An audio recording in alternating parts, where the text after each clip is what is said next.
The Island of Doctor Moreau, by Herbert George Wells. Introduction.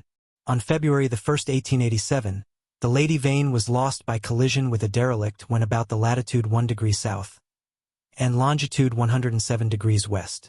On January 5, 1888, that is 11 months and 4 days after, my uncle, Edward Prendick, a private gentleman who certainly went aboard the Lady Vane at Callao and who had been considered drowned, was picked up in latitude 5 degrees 3 minutes south and longitude 101 degrees west, in a small open boat of which the name was illegible, but which is supposed to have belonged to the missing schooner Ipecacuanha.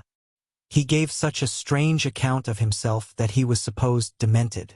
Subsequently, he alleged that his mind was a blank from the moment of his escape from the Lady Vane. His case was discussed among psychologists at the time as a curious instance of the lapse of memory consequent upon physical and mental stress. The following narrative was found among his papers by the undersigned, his nephew and heir, but unaccompanied by any definite request for publication. The only island known to exist in the region in which my uncle was picked up is Noble's Isle, a small volcanic islet and uninhabited. It was visited in 1891 by H.M.S. Scorpion. A party of sailors then landed, but found nothing living thereon except certain curious white moths, some hogs and rabbits, and some rather peculiar rats, so that this narrative is without confirmation in its most essential particular. With that understood, there seems no harm in putting this strange story before the public in accordance, as I believe, with my uncle's intentions. There is at least this much in its behalf. My uncle passed out of human knowledge about latitude 5 degrees south and longitude 105 degrees east, and reappeared in the same part of the ocean after a space of 11 months. In some way he must have lived during the interval, and it seems that a schooner called the Ipecacuanha with a drunken captain, John Davies, did start from Africa with a puma and certain other animals aboard in January 1887, that the vessel was well known at several ports in the South Pacific, and that it finally disappeared from those seas with a considerable amount of copper aboard, sailing to its unknown fate from Baina in December 1887, a date that tallies entirely with my uncle's story. Charles Edward Prendick. The story written by Edward Prendick. Chapter 1. In the dinghy of the Lady Vane. I do not propose to add anything to what has already been written concerning the loss of the Lady Vane. As everyone knows, she collided with a derelict when 10 days out from Callao. The longboat, with 7 of the crew, was picked up 18 days after by H.M. Gunboat Myrtle, and the story of their terrible privations has become quite as well known as the far more horrible Medusa case. But I have to add to the published story of the Lady Vane another, possibly as horrible and far stranger. It has hitherto been supposed that the 4 men who were in the dinghy perished, but this is incorrect. I have the best of evidence for this assertion. I was one of the 4 men. But in the first place I must state that there never were 4 men in the dinghy. The number was 3. Constans, who was seen by the captain to jump into the gig. 1, luckily for us and unluckily for himself, did not reach us. He came down out of the tangle of ropes under the stays of the smashed bowsprit. Some small rope caught his heel as he let go, and he hung for a moment head downward, and then fell and struck a block or spar floating in the water. We pulled towards him, but he never came up. 1 Daily News, March 17, 1887. I say lucky for us he did not reach us, and I might almost say luckily for himself, for we had only a small breaker of water and some sodden ship's biscuits with us. So sudden had been the alarm, so unprepared the ship for any disaster. We thought the people on the launch would be better provisioned, though it seems they were not, and we tried to hail them. They could not have heard us, and the next morning when the drizzle cleared, which was not until past midday, we could see nothing of them. We could not stand up to look about us, because of the pitching of the boat. The 2 other men who had escaped so far with me were a man named Helmar, a passenger like myself, and a seaman whose name I don't know, a short sturdy man with a stammer. We drifted famishing, and after our water had come to an end, tormented by an intolerable thirst, for 8 days altogether. After the 2nd day the sea subsided slowly to a glassy calm. It is quite impossible for the ordinary reader to imagine those 8 days. He has not, luckily for himself, anything in his memory to imagine with. After the first day we said little to one another, and lay in our places in the boat and stared at the horizon, or watched, with eyes that grew larger and more haggard every day, the misery and weakness gaining upon our companions. The sun became pitiless. The water ended on the 4th day, and we were already thinking strange things and saying them with our eyes. But it was, I think, the 6th before Helmar gave voice to the thing we had all been thinking. I remember our voices were dry and thin, so that we bent towards one another and spared our words. I stood out against it with all my might, was rather for scuttling the boat and perishing together among the sharks that followed us. But when Helmar said that if his proposal was accepted we should have drink, the sailor came round to him. I would not draw lots, however, and in the night the sailor whispered to Helmar again and again, and I sat in the bows with my clasp knife in my hand, though I doubt if I had the stuff in me to fight. And in the morning I agreed to Helmar's proposal, and we handed halfpence to find the odd man. The lot fell upon the sailor, but he was the strongest of us and would not abide by it, and attacked Helmar with his hands. They grappled together and almost stood up. I crawled along the boat to them, intending to help Helmar by grasping the sailor's leg. But the sailor stumbled with the swaying of the boat, and the two fell upon the gunwale and rolled overboard together. They sank like stones. I remember laughing at that, and wondering why I laughed. The laugh caught me suddenly like a thing from without. I lay across one of the thwarts for I know not how long, thinking that if I had the strength I would drink seawater and madden myself to die quickly. And even as I lay there I saw, with no more interest than if it had been a picture, a sail come up towards me over the skyline. My mind must have been wandering, and yet I remember all that happened, quite distinctly. I remember how my head swayed with the seas, and the horizon with the sail above it danced up and down. But I also remember as distinctly that I had a persuasion that I was dead, and that I thought what a jest it was that they should come too late by such a little to catch me in my body. For an endless period, as it seemed to me, I lay with my head on the thwart watching the schooner. She was a little ship, schooner rigged fore and aft, come up out of the sea. She kept tacking to and fro in a widening compass, for she was sailing dead into the wind. It never entered my head to attempt to attract attention, and I do not remember anything distinctly after the sight of her side until I found myself in a little cabin aft. There's a dim half-memory of being lifted up to the gangway, and of a big round countenance covered with freckles and surrounded with red hair staring at me over the bulwarks. I also had a disconnected impression of a dark face, with extraordinary eyes, close to mine, but that I thought was a nightmare, until I met it again. I fancy I recollect some stuff being poured in between my teeth. And that is all. Chapter 2. The Man Who Was Going Nowhere. The cabin in which I found myself was small and rather untidy. A youngish man with flaxen hair, a bristly straw-colored mustache, and a dropping nether lip, was sitting and holding my wrist. For a minute we stared at each other without speaking. He had watery gray eyes, oddly void of expression. Then just overhead came a sound like an iron bedstead being knocked about, and the low, angry growling of some large animal. At the same time the man spoke. He repeated his question, "How do you feel now?" I think I said I felt all right. I could not recollect how I had got there. He must have seen the question in my face, for my voice was inaccessible to me. "You were picked up in a boat, starving." The name on the boat was the Lady Vane, and there were spots of blood on the gunwale. At the same time my eye caught my hand, so thin that it looked like a dirty skin purse full of loose bones, and all the business of the boat came back to me. "Have some of this," said he, and gave me a dose of some scarlet stuff, iced, tasted like blood, and made me feel stronger. "You were in luck," said he, "to get picked up by a ship with a medical man aboard." He spoke with a slobbering articulation, with the ghost of a lisp.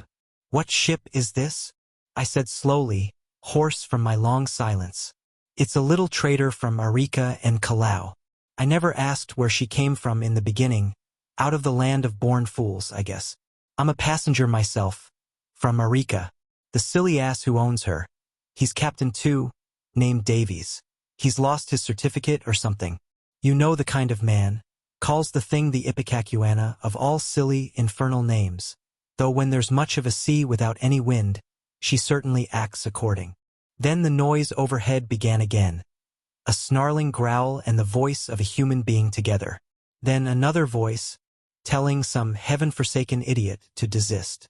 "You were nearly dead," said my interlocutor. "It was a very near thing, indeed.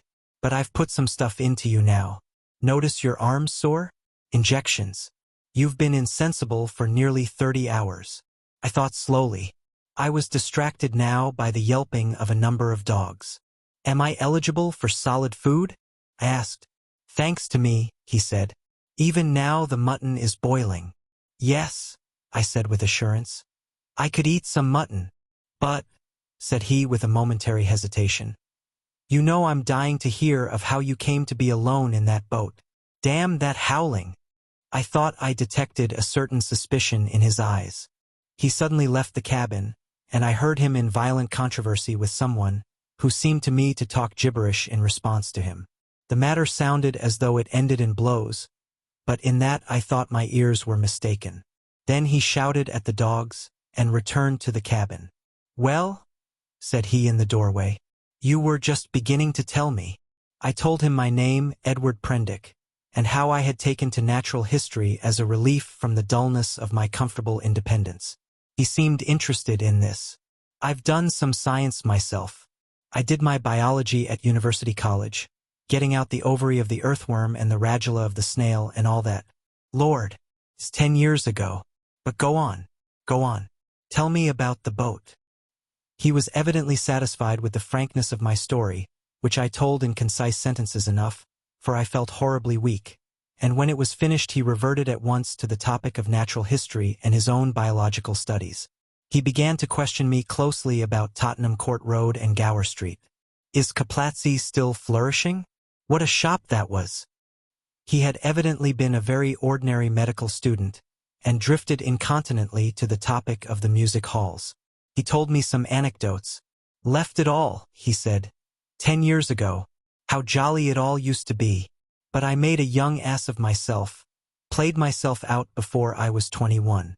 I dare say it's all different now. But I must look up that ass of a cook, and see what he's done to your mutton." The growling overhead was renewed, so suddenly and with so much savage anger that it startled me. "What's that?" I called after him, but the door had closed. He came back again with the boiled mutton, and I was so excited by the appetizing smell of it that I forgot the noise of the beast that had troubled me. After a day of alternate sleep and feeding I was so far recovered as to be able to get from my bunk to the scuttle, and see the green seas trying to keep pace with us. I judged the schooner was running before the wind. Montgomery, that was the name of the flaxen-haired man, came in again as I stood there, and I asked him for some clothes. He lent me some duck things of his own, for those I had worn in the boat had been thrown overboard. They were rather loose for me, for he was large and long in his limbs. He told me casually that the captain was 3 parts drunk in his own cabin. As I assumed the clothes, I began asking him some questions about the destination of the ship. He said the ship was bound to Hawaii, but that it had to land him first. "Where?" said I. "It's an island where I live. So far as I know, it hasn't got a name." He stared at me with his nether lip dropping, and looked so willfully stupid of a sudden that it came into my head that he desired to avoid my questions. I had the discretion to ask no more. Chapter 3. The Strange Face. We left the cabin and found a man at the companion obstructing our way. He was standing on the ladder with his back to us, peering over the combing of the hatchway. He was, I could see, a misshapen man, short, broad, and clumsy, with a crooked back, a hairy neck, and a head sunk between his shoulders. He was dressed in dark blue serge, and had peculiarly thick, coarse, black hair. I heard the unseen dogs growl furiously, and forthwith he ducked back. Coming into contact with the hand I put out to fend him off from myself, he turned with animal swiftness. In some indefinable way the black face thus flashed upon me shocked me profoundly. It was a singularly deformed one. The facial part projected, forming something dimly suggestive of a muzzle, and the huge half-open mouth showed as big white teeth as I had ever seen in a human mouth. His eyes were bloodshot at the edges, with scarcely a rim of white round the hazel pupils. There was a curious glow of excitement in his face. "Confound you," said Montgomery. "Why the devil don't you get out of the way?" The The black-faced man started aside without a word. I went on up the companion, staring at him instinctively as I did so. Montgomery stayed at the foot for a moment. "You have no business here, you know," he said in a deliberate tone. "Your place is forward." The black-faced man cowered. "They won't have me forward." He spoke slowly, with a queer, hoarse quality in his voice. "Won't have you forward," said Montgomery, in a menacing voice. "But I tell you to go." He was on the brink of saying something further, then looked up at me suddenly and followed me up the ladder. I had paused halfway through the hatchway, looking back, still astonished beyond measure at the grotesque ugliness of this black-faced creature. I had never beheld such a repulsive and extraordinary face before, and yet, if the contradiction is credible, I experienced at the same time an odd feeling that in some way I had already encountered exactly the features and gestures that now amazed me. Afterwards it occurred to me that probably I had seen him as I was lifted aboard, and yet that scarcely satisfied my suspicion of a previous acquaintance. Yet how one could have set eyes on so singular a face and yet have forgotten the precise occasion, passed my imagination. Montgomery's movement to follow me released my attention, and I turned and looked about me at the flush deck of the little schooner. I was already half prepared by the sounds I had heard for what I saw. Certainly I never beheld a deck so dirty. It was littered with scraps of carrot, shreds of green stuff, and indescribable filth. Fastened by chains to the mainmast were a number of grisly staghounds, who now began leaping and barking at me, and by the mizzen a huge puma was cramped in a little iron cage far too small even to give it turning room. Farther under the starboard bulwark were some big hutches containing a number of rabbits, and a solitary llama was squeezed in a mere box of a cage forward. The dogs were muzzled by leather straps. The only human being on deck was a gaunt and silent sailor at the wheel. The patched and dirty spankers were tense before the wind, and up aloft the little ship seemed carrying every sail she had. The sky was clear, the sun midway down the western sky. Long waves, capped by the breeze with froth, were running with us. We went past the steersman to the taffrail, and saw the water come foaming under the stern and the bubbles go dancing and vanishing in her wake. I turned and surveyed the unsavory length of the ship. "Is this an ocean menagerie?" said I. "Looks like it," said Montgomery. "What are these beasts for? Merchandise, curios? Does the captain think he is going to sell them somewhere in the South Seas?" "It looks like it, doesn't it?" said Montgomery, and turned towards the wake again. Suddenly we heard a yelp and a volley of furious blasphemy from the companion hatchway, and the deformed man with the black face came up hurriedly. He was immediately followed by a heavy red-haired man in a white cap. At the sight of the former the staghounds, who had all tired of barking at me by this time, became furiously excited, howling and leaping against their chains. The black hesitated before them, and this gave the red-haired man time to come up with him and deliver a tremendous blow between the shoulder blades. The poor devil went down like a felled ox, and rolled in the dirt among the furiously excited dogs. It was lucky for him that they were muzzled. The red-haired man gave a yawp of exultation and stood staggering, and as it seemed to me in serious danger of either going backwards down the companion hatchway or forwards upon his victim. So soon as the second man had appeared, Montgomery had started forward. "Steady on there," he cried, in a tone of remonstrance. A couple of sailors appeared on the forecastle. The black-faced man, howling in a singular voice, rolled about under the feet of the dogs. No one attempted to help him. The brutes did their best to worry him, butting their muzzles at him. There was a quick dance of their lithe, gray-figured bodies over the clumsy, prostrate figure. The sailors forward shouted, as though it was admirable sport. Montgomery gave an angry exclamation, and went striding down the deck, and I followed him. The black-faced man scrambled up and staggered forward, going and leaning over the bulwark by the main shrouds, where he remained, panting and glaring over his shoulder at the dogs. The red-haired man laughed a satisfied laugh. "Look here, Captain," said Montgomery, with his lisp a little accentuated, gripping the elbows of the red-haired man. "This won't do." I stood behind Montgomery. The captain came half round, and regarded him with the dull and solemn eyes of a drunken man. "What won't do?" he said, and added, after looking sleepily into Montgomery's face for a minute. "Blasted sawbones!" With a sudden movement he shook his arms free, and after 2 ineffectual attempts stuck his freckled fists into his side pockets. "That man's a passenger," said Montgomery. "I'd advise you to keep your hands off him." "Go to hell," said the captain loudly. He suddenly turned and staggered towards the side. "Do what I like on my own ship," he said. I think Montgomery might have left him then, seeing the brute was drunk. But he only turned a shade paler and followed the captain to the bulwarks. "Look you here, Captain," he said. "That man of mine is not to be ill-treated. He has been hazed ever since he came aboard." For a minute, alcoholic fumes kept the captain speechless. "Blasted sawbones," was all he considered necessary. I could see that Montgomery had one of those slow, pertinacious tempers that will warm day after day to a white heat, and never again cool to forgiveness. And I saw too that this quarrel had been some time growing. "The man's drunk," said I, perhaps officiously. "You'll do no good." Montgomery gave an ugly twist to his dropping lip. "He's always drunk. Do you think that excuses his assaulting his passengers?" "My ship," began the captain, waving his hand unsteadily towards the cages, "was a clean ship. Look at it now. It was certainly anything but clean. Crew," continued the captain, "clean, respectable crew.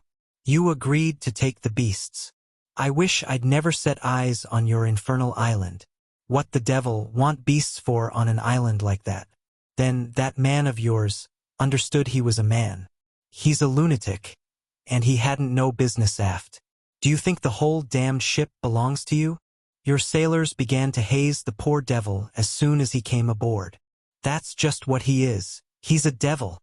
An ugly devil. My men can't stand him. I can't stand him. None of us can't stand him. Nor you either." Montgomery turned away. "You leave that man alone anyhow," he said, nodding his head as he spoke. But the captain meant to quarrel now. He raised his voice. "If he comes this end of the ship again, I'll cut his insides out, I tell you. Cut out his blasted insides. Who are you, to tell me what I'm to do? I tell you I'm captain of this ship. Captain and owner. I'm the law here, I tell you. The law and the prophets. I bargained to take a man and his attendant to and from Arica, and bring back some animals. I never bargained to carry a mad devil and a silly sawbones. Well, never mind what he called Montgomery." I saw the latter take a step forward, and interposed. "He's drunk," said I. The captain began some abuse even fouler than the last. "Shut up," I said, turning on him sharply, for I had seen danger in Montgomery's white face. With that, I brought the downpour on myself. However, I was glad to avert what was uncommonly near a scuffle, even at the price of the captain's drunken ill will. I do not think I have ever heard quite so much vile language come in a continuous stream from any man's lips before, though I have frequented eccentric company enough. I found some of it hard to endure, though I am a mild-tempered man. But certainly, when I told the captain to shut up, I had forgotten that I was merely a bit of human flotsam, cut off from my resources and with my fare unpaid, a mere casual dependent on the bounty or speculative enterprise of the ship. He reminded me of it with considerable vigor, but at any rate I prevented a fight. Chapter 4. At the schooner's rail. That night land was sighted after sundown, and the schooner hove to. Montgomery intimated that was his destination. It was too far to see any details. It seemed to me then simply a low-lying patch of dim blue in the uncertain blue-gray sea. An almost vertical streak of smoke went up from it into the sky. The captain was not on deck when it was sighted. After he had vented his wrath on me, he had staggered below, and I understand he went to sleep on the floor of his own cabin. The mate practically assumed the command. He was the gaunt, taciturn individual we had seen at the wheel. Apparently he was in an evil temper with Montgomery. He took not the slightest notice of either of us. We dined with him in a sulky silence, after a few ineffectual efforts on my part to talk. It struck me too that the men regarded my companion and his animals in a singularly unfriendly manner. I found Montgomery very reticent about his purpose with these creatures, and about his destination, and though I was sensible of a growing curiosity as to both, I did not press him. We remained talking on the quarter deck until the sky was thick with stars. Except for an occasional sound in the yellow-lit forecastle and a movement of the animals now and then, the night was very still. The puma lay crouched together, watching us with shining eyes, a black heap in the corner of its cage. Montgomery produced some cigars. He talked to me of London in a tone of half-painful reminiscence, asking all kinds of questions about changes that had taken place. He spoke like a man who had loved his life there, and had been suddenly and irrevocably cut off from it. I gossiped as well as I could of this and that. All the time the strangeness of him was shaping itself in my mind, and as I talked I peered at his odd, pallid face in the dim light of the binnacle lantern behind me. Then I looked out at the darkling sea, where in the dimness his little island was hidden. This man, it seemed to me, had come out of immensity merely to save my life. Tomorrow he would drop over the side, and vanish again out of my existence. Even had it been under commonplace circumstances, it would have made me a trifle thoughtful. But in the first place was the singularity of an educated man living on this unknown little island, and coupled with that the extraordinary nature of his luggage.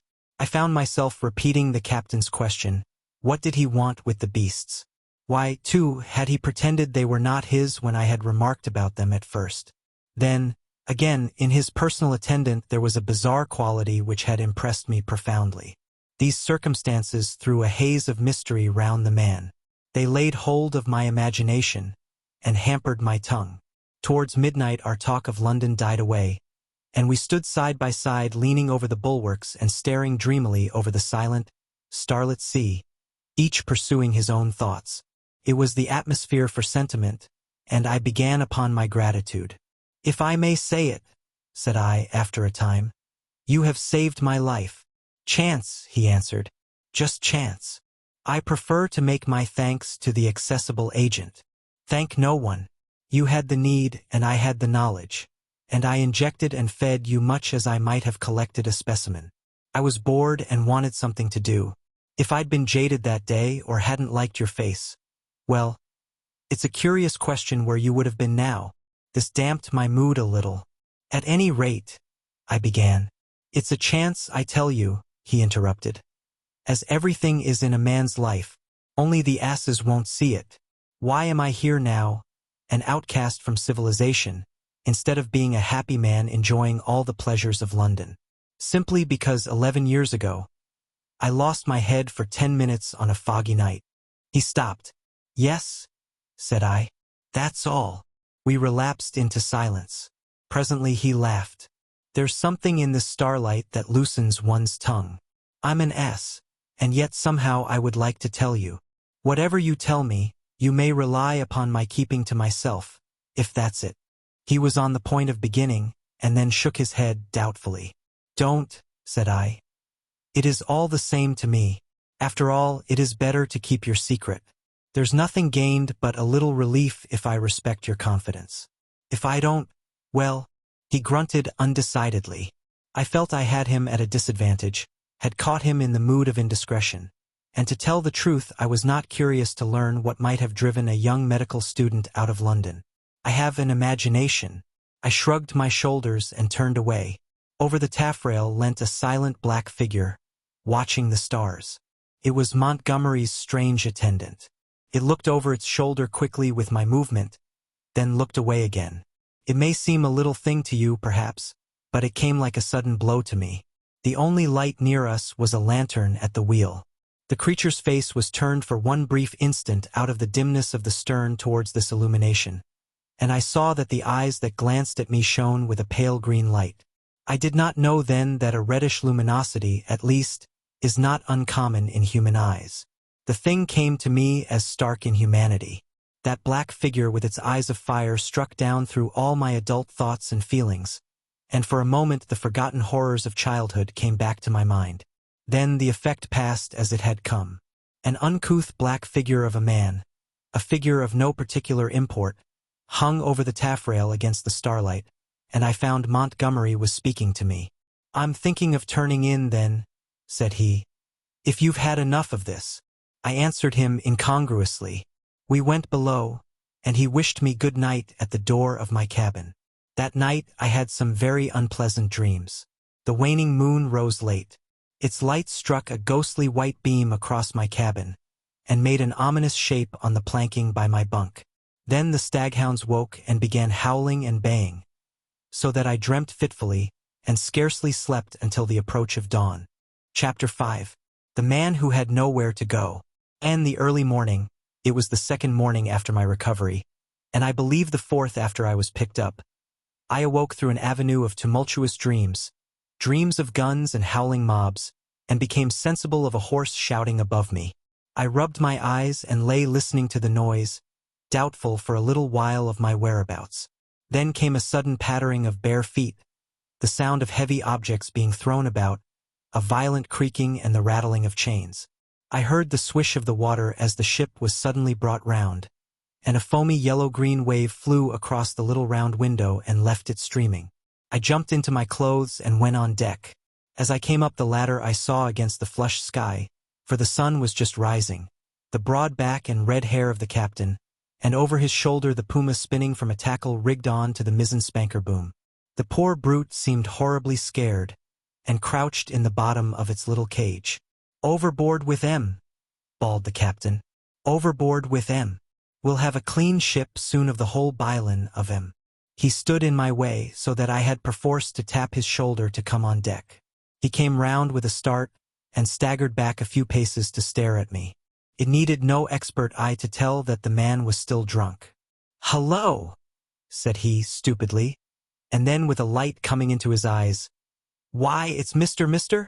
Prendick," said I. "Prendick be damned," said he. "Shut up. That's your name, Mr. Shut Up." It was no good answering the brute, but I certainly did not expect his next move. He held out his hand to the gangway by which Montgomery stood talking to a massive gray-haired man in dirty blue flannels, who had apparently just come aboard. "That way, Mr. Blasted Shut Up. That way," roared the captain. Montgomery and his companion turned as he spoke. "What do you mean?" I said. "That way, Mr. Blasted Shut Up. That's what I mean. Overboard, Mr. Shut Up. And sharp. We're cleaning the ship out. Cleaning the whole blessed ship out. And overboard you go." I stared at him dumbfounded.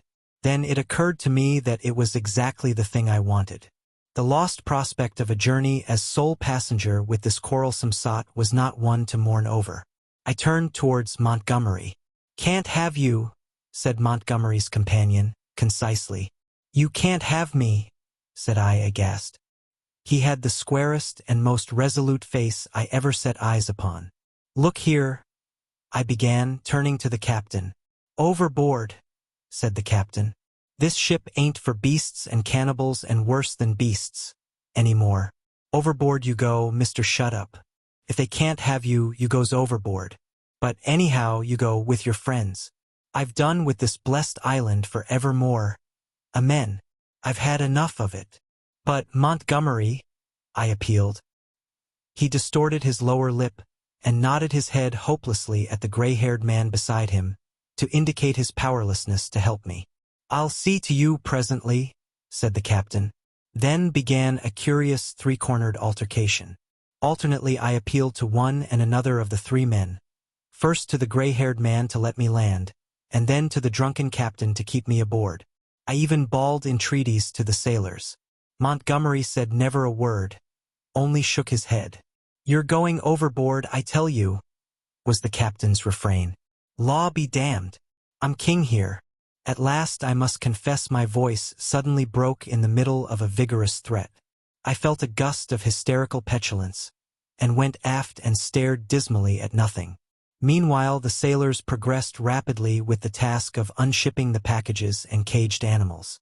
A large launch with 2 standing lugs lay under the lee of the schooner, and into this the strange assortment of goods were swung. I did not then see the hands from the island that were receiving the packages, for the hull of the launch was hidden from me by the side of the schooner. Neither Montgomery nor his companion took the slightest notice of me, but busied themselves in assisting and directing the 4 or 5 sailors who were unloading the goods. The captain went forward interfering rather than assisting. I was alternately despairful and desperate. Once or twice as I stood waiting there for things to accomplish themselves, I could not resist an impulse to laugh at my miserable quandary. I felt all the wretcheder for the lack of a breakfast. Hunger and a lack of blood corpuscles take all the manhood from a man. I perceived pretty clearly that I had not the stamina either to resist what the captain chose to do to expel me, or to force myself upon Montgomery and his companion. So I waited passively upon fate, and the work of transferring Montgomery's possessions to the launch went on as if I did not exist. Presently that work was finished, and then came a struggle. I was hauled, resisting weakly enough, to the gangway. Even then I noticed the oddness of the brown faces of the men who were with Montgomery in the launch. But the launch was now fully laden, and was shoved off hastily. A broadening gap of green water appeared under me, and I pushed back with all my strength to avoid falling headlong. The hands in the launch shouted derisively, and I heard Montgomery curse at them. And then the captain, the mate, and one of the seamen helping him, ran me aft towards the stern. The dinghy of the Lady Vane had been towing behind. It was half full of water, had no oars, and was quite unvictualled. I refused to go aboard her, and flung myself full length on the deck. In the end, they swung me into her by a rope, for they had no stern ladder, and then they cut me adrift. I drifted slowly from the schooner. In a kind of stupor I watched all hands take to the rigging, and slowly but surely she came round to the wind. The sails fluttered, and then bellied out as the wind came into them. I stared at her weather-beaten side heeling steeply towards me, and then she passed out of my range of view. I did not turn my head to follow her. At first I could scarcely believe what had happened. I crouched in the bottom of the dinghy, stunned, and staring blankly at the vacant, oily sea. Then I realized that I was in that little hell of mine again, now half swamped. And looking back over the gunwale, I saw the schooner standing away from me, with the red-haired captain mocking at me over the taffrail, and turning towards the island saw the launch growing smaller as she approached the beach. Abruptly the cruelty of this desertion became clear to me. I had no means of reaching the land unless I should chance to drift there. I was still weak, you must remember, from my exposure in the boat. I was empty and very faint, or I should have had more heart. But as it was I suddenly began to sob and weep, as I had never done since I was a little child. The tears ran down my face. In a passion of despair I struck with my fists at the water in the bottom of the boat, and kicked savagely at the gunwale. I prayed aloud for God to let me die. Chapter 6. The evil-looking boatman. But the islanders, seeing that I was really adrift, took pity on me. I drifted very slowly to the eastward, approaching the island slantingly. And presently I saw, with hysterical relief, the launch come round and return towards me. She was heavily laden, and I could make out as she drew nearer Montgomery's white-haired, broad-shouldered companion sitting cramped up with the dogs and several packing cases in the stern sheets. This individual stared fixedly at me without moving or speaking. The black-faced cripple was glaring at me as fixedly in the bows near the Puma. There were 3 other men besides, 3 strange, brutish-looking fellows, at whom the staghounds were snarling savagely. Montgomery, who was steering, brought the boat by me, and rising, caught and fastened my painter to the tiller to tow me, for there was no room aboard. I had recovered from my hysterical phase by this time and answered his hail, as he approached, bravely enough. I told him the dinghy was nearly swamped, and he reached me a piggin. I was jerked back as the rope tightened between the boats. For some time I was busy bailing. It was not until I had got the water under, for the water in the dinghy had been shipped, the boat was perfectly sound, that I had leisure to look at the people in the launch again. The white-haired man I found was still regarding me steadfastly, but with an expression, as I now fancied, of some perplexity. When my eyes met his, he looked down at the staghound that sat between his knees. He was a powerfully built man, as I have said, with a fine forehead and rather heavy features, but his eyes had that odd drooping of the skin above the lids which often comes with advancing years, and the fall of his heavy mouth at the corners gave him an expression of pugnacious resolution. He talked to Montgomery in a tone too low for me to hear. From him my eyes traveled to his 3 men, and a strange crew they were. I saw only their faces, yet there was something in their faces, I knew not what, that gave me a queer spasm of disgust. I looked steadily at them, and the impression did not pass, though I failed to see what had occasioned it. They seemed to me then to be brown men, but their limbs were oddly swathed in some thin, dirty, white stuff down even to the fingers and feet. I have never seen men so wrapped up before, and women so only in the East. They wore turbans too, and thereunder peered out their elfin faces at me. Faces with protruding lower jaws and bright eyes. They had lank black hair, almost like horsehair, and seemed as they sat to exceed in stature any race of men I have seen. The white-haired man, who I knew was a good 6 feet in height, sat a head below any one of the three. I found afterwards that really none were taller than myself, but their bodies were abnormally long, and the thigh part of the leg short and curiously twisted. At any rate, they were an amazingly ugly gang, and over the heads of them under the forward lug peered the black face of the man whose eyes were luminous in the dark. As I stared at them, they met my gaze, and then first one and then another turned away from my direct stare, and looked at me in an odd, furtive manner. It occurred to me that I was perhaps annoying them, and I turned my attention to the island we were approaching. It was low and covered with thick vegetation, chiefly a kind of palm that was new to me. From one point a thin white thread of vapor rose slantingly to an immense height, and then frayed out like a down feather. We were now within the embrace of a broad bay flanked on either hand by a low promontory. The beach was of dull gray sand, and sloped steeply up to a ridge, perhaps 60 or 70 feet above the sea level, and irregularly set with trees and undergrowth. Halfway up was a square enclosure of some grayish stone, which I found subsequently was built partly of coral and partly of pumiceous lava. 2 thatched roofs peeped from within this enclosure. A man stood awaiting us at the water's edge. I fancied while we were still far off that I saw some other and very grotesque-looking creatures scuttle into the bushes upon the slope, but I saw nothing of these as we drew nearer. This man was of a moderate size, and with a black negroid face. He had a large, almost lipless mouth, extraordinary lank arms, long thin feet, and bow legs, and stood with his heavy face thrust forward staring at us. He was dressed like Montgomery and his white-haired companion, in jacket and trousers of blue serge. As we came still nearer, this individual began to run to and fro on the beach, making the most grotesque movements. At a word of command from Montgomery, the 4 men in the launch sprang up, and with singularly awkward gestures struck the lugs. Montgomery steered us round and into a narrow little dock excavated in the beach. Then the man on the beach hastened towards us. This dock, as I call it, was really a mere ditch just long enough at this phase of the tide to take the longboat. I heard the bows ground in the sand, staved the dinghy off the rudder of the big boat with my piggin, and freeing the painter, landed. The 3 muffled men, with the clumsiest movements, scrambled out upon the sand, and forthwith set to landing the cargo, assisted by the man on the beach. I was struck especially by the curious movements of the legs of the 3 swathed and bandaged boatmen. Not stiff they were, but distorted in some odd way, almost as if they were jointed in the wrong place. The dogs were still snarling, and strained at their chains after these men, as the white-haired man landed with them.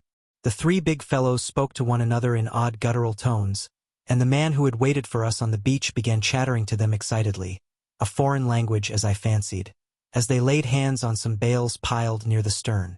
Somewhere I had heard such a voice before, and I could not think where.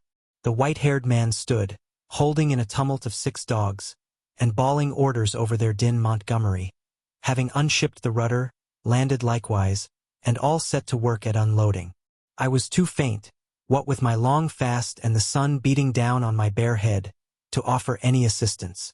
Presently the white-haired man seemed to recollect my presence, and came up to me.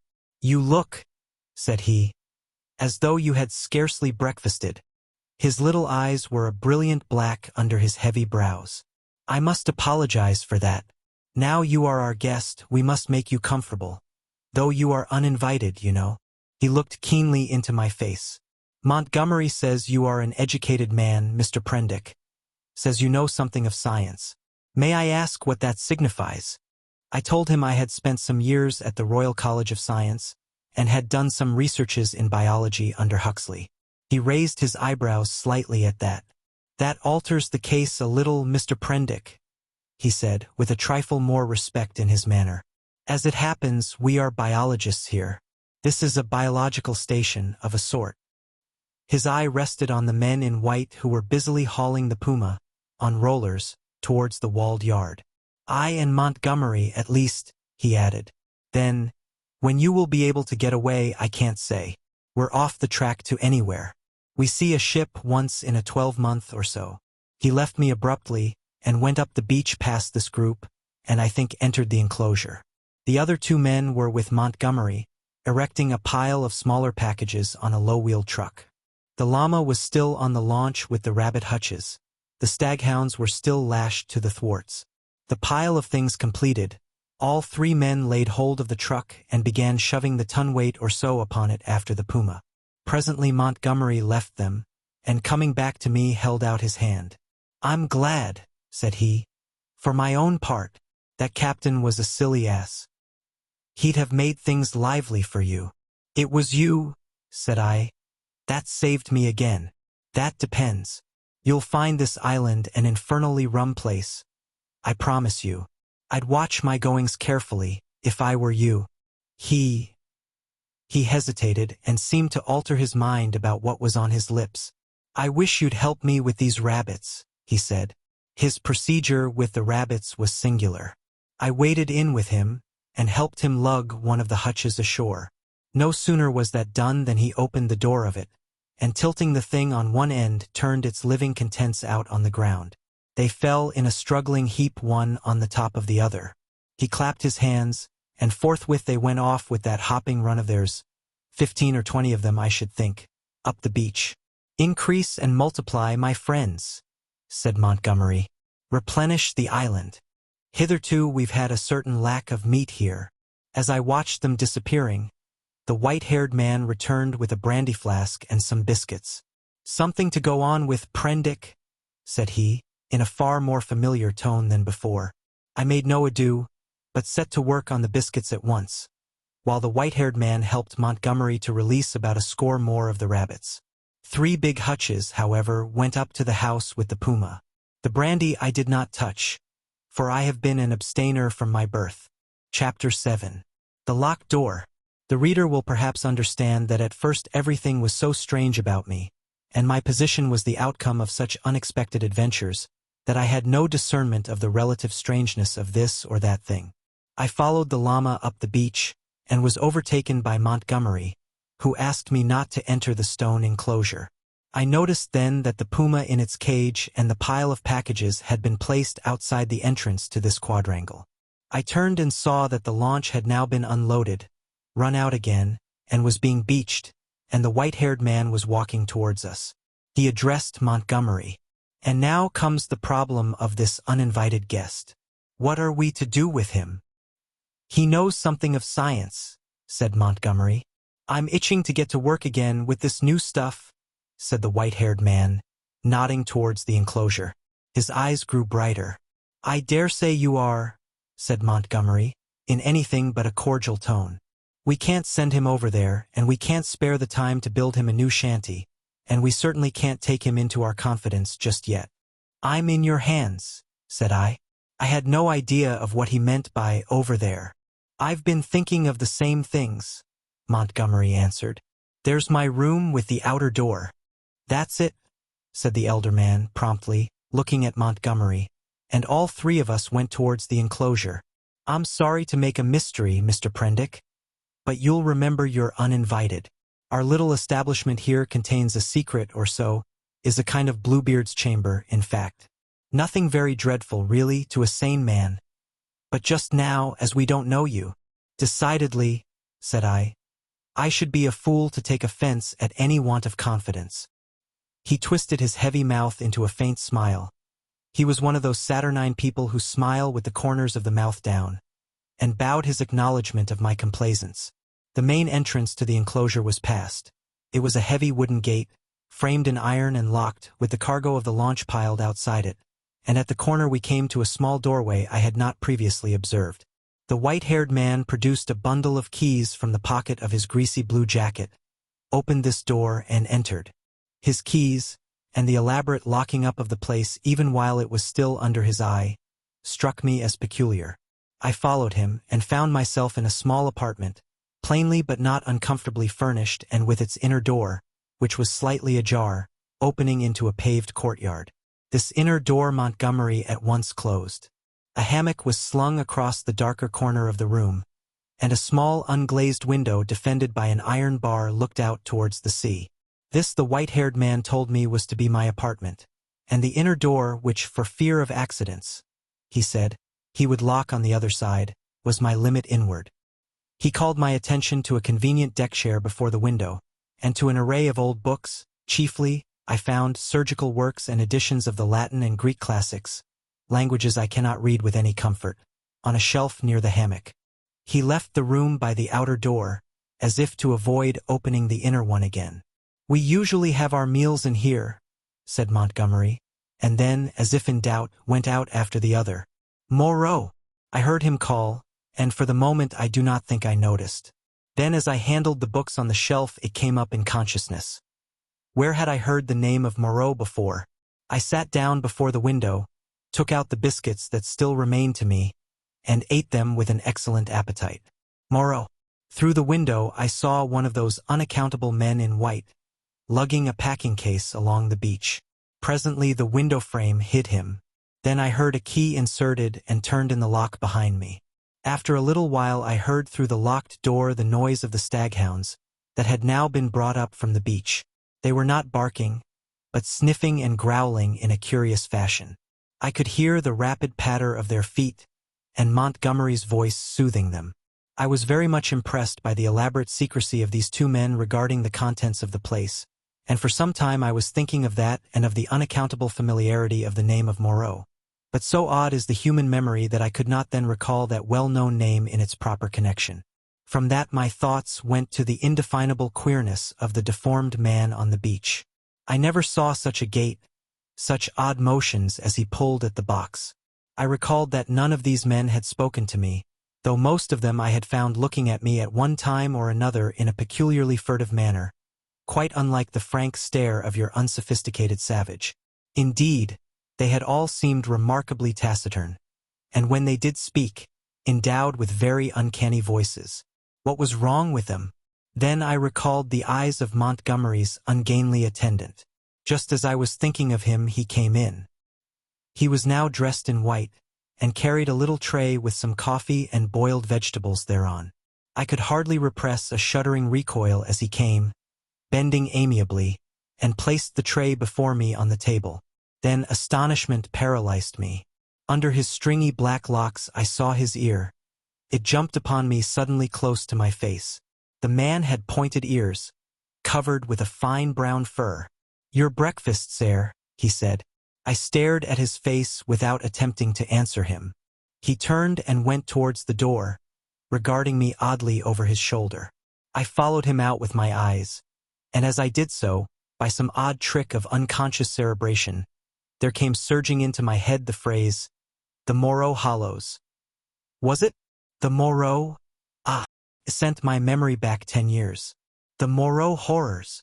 The phrase drifted loose in my mind for a moment, and then I saw it in red lettering on a little buff-colored pamphlet, to read which made one shiver and creep. Then I remembered distinctly all about it. That long-forgotten pamphlet came back with startling vividness to my mind. I had been a mere lad then, and Moreau was, I suppose, about 50, a prominent and masterful physiologist, well known in scientific circles for his extraordinary imagination and his brutal directness in discussion. Was this the same Moreau? He had published some very astonishing facts in connection with the transfusion of blood, and in addition was known to be doing valuable work on morbid growths. Then suddenly his career was closed. He had to leave England. A journalist obtained access to his laboratory in the capacity of laboratory assistant, with the deliberate intention of making sensational exposures, and by the help of a shocking accident, if it was an accident, his gruesome pamphlet became notorious. On the day of its publication a wretched dog, flayed and otherwise mutilated, escaped from Moreau's house. It was in the silly season, and a prominent editor, a cousin of the temporary laboratory assistant, appealed to the conscience of the nation. It was not the first time that conscience has turned against the methods of research. The doctor was simply howled out of the country. It may be that he deserved to be, but I still think that the tepid support of his fellow investigators and his desertion by the great body of scientific workers was a shameful thing. Yet some of his experiments, by the journalist's account, were wantonly cruel. He might perhaps have purchased his social peace by abandoning his investigations, but he apparently preferred the latter, as most men would who have once fallen under the overmastering spell of research. He was unmarried, and had indeed nothing but his own interest to consider. I felt convinced that this must be the same man. Everything pointed to it. It dawned upon me to what end the puma and the other animals, which had now been brought with other luggage into the enclosure behind the house, were destined. And a curious faint odor, the halitus of something familiar, an odor that had been in the background of my consciousness hitherto, suddenly came forward into the forefront of my thoughts. It was the antiseptic odor of the dissecting room. I heard the puma growling through the wall, and one of the dogs yelped as though it had been struck. Yet surely, and especially to another scientific man, there was nothing so horrible in vivisection as to account for this secrecy. And by some odd leap in my thoughts, the pointed ears and luminous eyes of Montgomery's attendant came back again before me with the sharpest definition. I stared before me out at the green sea, frothing under a freshening breeze, and let these and other strange memories of the last few days chase one another through my mind. What could it all mean? A locked enclosure on a lonely island, a notorious vivisector, and these crippled and distorted men? Chapter 8. The Crying of the Puma. Montgomery interrupted my tangle of mystification and suspicion about 1 o'clock, and his grotesque attendant followed him with a tray bearing bread, some herbs and other eatables, a flask of whiskey, a jug of water, and 3 glasses and knives. I glanced askance at this strange creature, and found him watching me with his queer, restless eyes. Montgomery said he would lunch with me, but that Moreau was too preoccupied with some work to come. "Moreau," said I. "I know that name." "The devil you do," said he. "What an ass I was to mention it to you. I might have thought. Anyhow, it will give you an inkling of our mysteries." "Whiskey? No, thanks. I'm an abstainer. I wish I'd been. But it's no use locking the door after the steed is stolen. It was that infernal stuff which led to my coming here. That and a foggy night. I thought myself in luck at the time, when Moreau offered to get me off. It's queer." "Montgomery," said I, suddenly, as the outer door closed, "why has your man pointed ears?" "Damn," he said, over his first mouthful of food. He stared at me for a moment, and then repeated, "Pointed ears? Little points to them," said I, as calmly as possible, with a catch in my breath. "And a fine black fur at the edges?" He helped himself to whiskey and water with great deliberation. I was under the impression that his hair covered his ears. I saw them as he stooped by me to put that coffee you sent to me on the table, and his eyes shine in the dark. By this time Montgomery had recovered from the surprise of my question. "I always thought," he said deliberately, with a certain accentuation of his flavoring of lisp, "that there was something the matter with his ears, from the way he covered them. What were they like?" I was persuaded from his manner that this ignorance was a pretense. Still, I could hardly tell the man that I thought him a liar. "Pointed," I said. "Rather small and furry, distinctly furry. But the whole man is one of the strangest beings I ever set eyes on." A sharp, hoarse cry of animal pain came from the enclosure behind us. Its depth and volume testified to the puma. I saw Montgomery wince. "Yes," he said. "Where did you pick up the creature?" "San Francisco. He's an ugly brute, I admit. Half-witted, you know. Can't remember where he came from. But I'm used to him, you know. We both are." "How does he strike you?" "He's unnatural," I said. "There's something about him, don't think me fanciful, but it gives me a nasty little sensation, a tightening of my muscles when he comes near me. It's a touch of the diabolical, in fact." Montgomery had stopped eating while I told him this. "Rum," he said. "I can't see it." He resumed his meal. "I had no idea of it," he said, and masticated. "The crew of the schooner must have felt it the same. Made a dead set at the poor devil. You saw the captain?"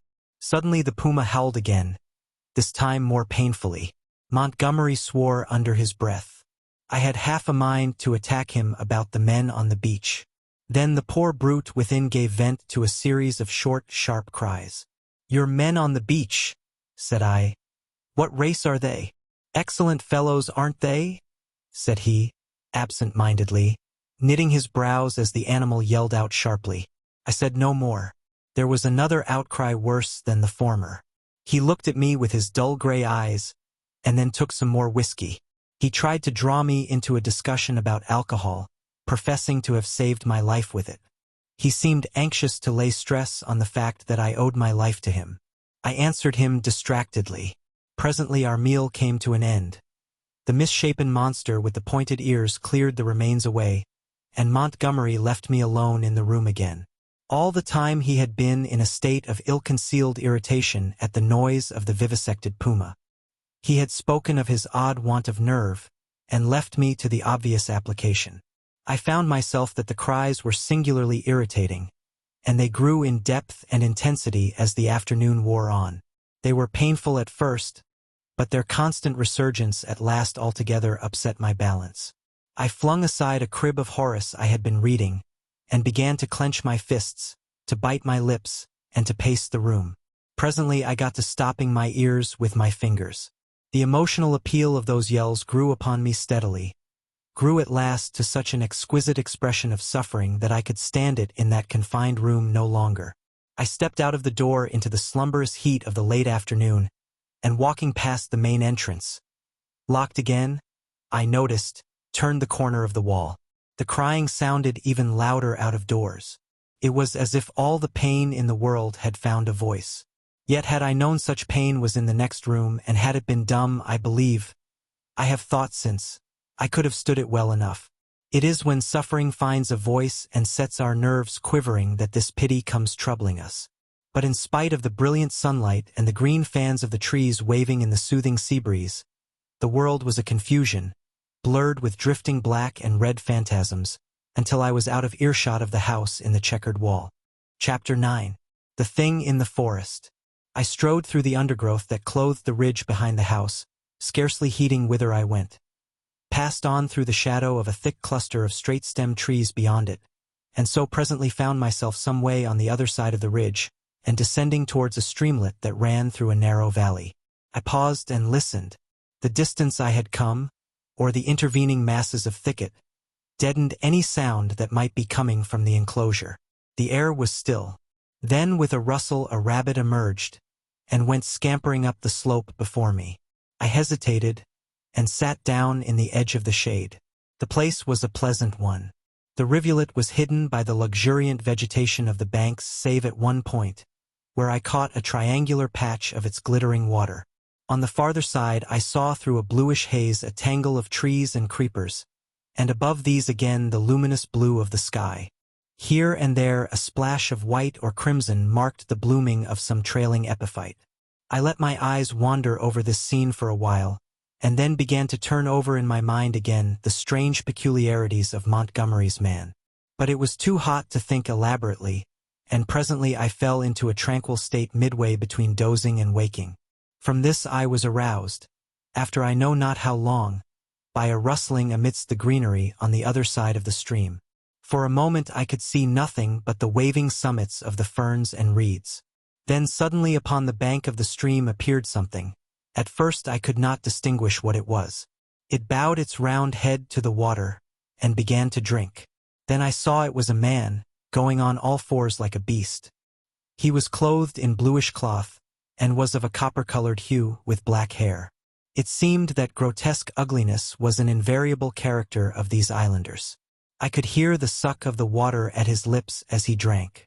I leant forward to see him better, and a piece of lava, detached by my hand, went pattering down the slope. He looked up guiltily, and his eyes met mine.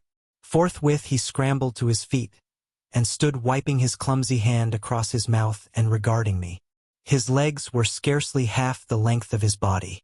So, staring one another out of countenance, we remained for perhaps the space of a minute. Then, stopping to look back once or twice, he slunk off among the bushes to the right of me, and I heard the swish of the fronds grow faint in the distance and die away. Long after he had disappeared, I remained sitting up staring in the direction of his retreat. My drowsy tranquility had gone. I was startled by a noise behind me, and turning suddenly saw the flapping white tail of a rabbit vanishing up the slope. I jumped to my feet.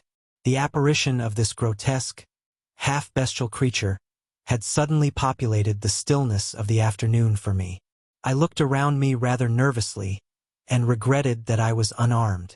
Then I thought that the man I had just seen had been clothed in bluish cloth, had not been naked as a savage would have been, and I tried to persuade myself from that fact that he was after all probably a peaceful character, that the dull ferocity of his countenance belied him. Yet I was greatly disturbed at the apparition. I walked to the left along the slope, turning my head about and peering this way and that among the straight stems of the trees. Why should a man go on all fours and drink with his lips? Presently I heard an animal wailing again, and taking it to be the puma, I turned about and walked in a direction diametrically opposite to the sound. This led me down to the stream, across which I stepped and pushed my way up through the undergrowth beyond.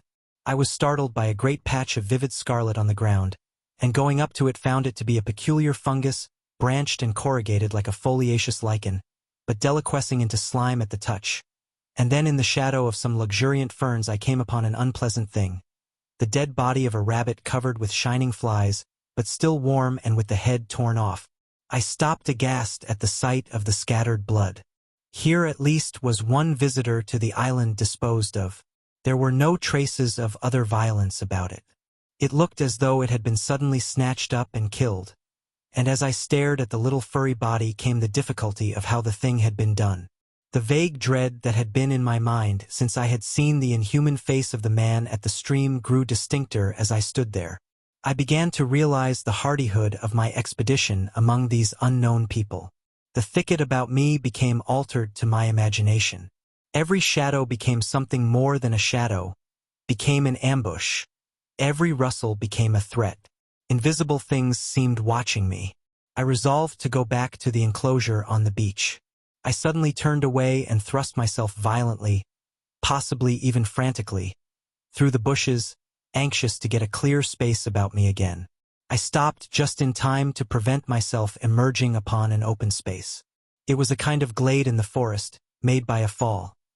Seedlings were already starting up to struggle for the vacant space, and beyond, the dense growth of stems and twining vines and splashes of fungus and flowers closed in again.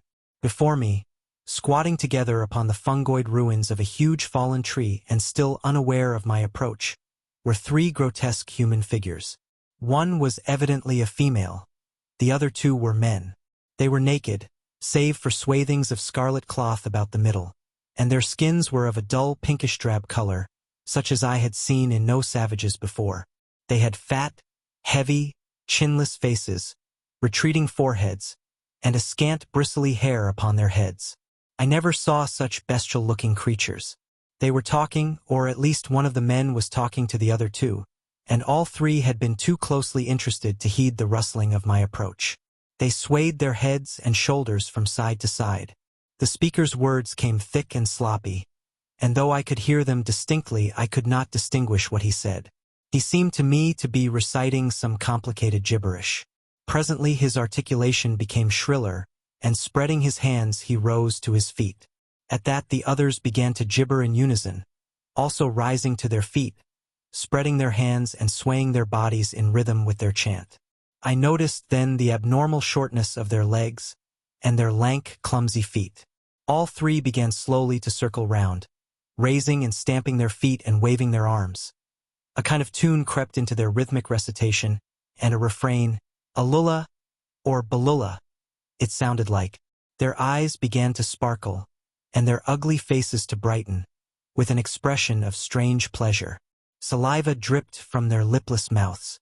Suddenly, as I watched their grotesque and unaccountable gestures, I perceived clearly for the first time what it was that had offended me, what had given me the two inconsistent and conflicting impressions of utter strangeness and yet of the strangest familiarity. The three creatures engaged in this mysterious rite were human in shape, and yet human beings with the strangest air about them of some familiar animal. Each of these creatures, despite its human form, its rag of clothing, and the rough humanity of its bodily form, had woven into it, into its movements, into the expression of its countenance, into its whole presence. Some now irresistible suggestion of a hog, a swinish taint, the unmistakable mark of the beast. I stood overcome by this amazing realization, and then the most horrible questionings came rushing into my mind. They began leaping in the air, first one and then the other whooping and grunting. Then one slipped and for a moment was on all fours, to recover, indeed, forthwith. But that transitory gleam of the true animalism of these monsters was enough.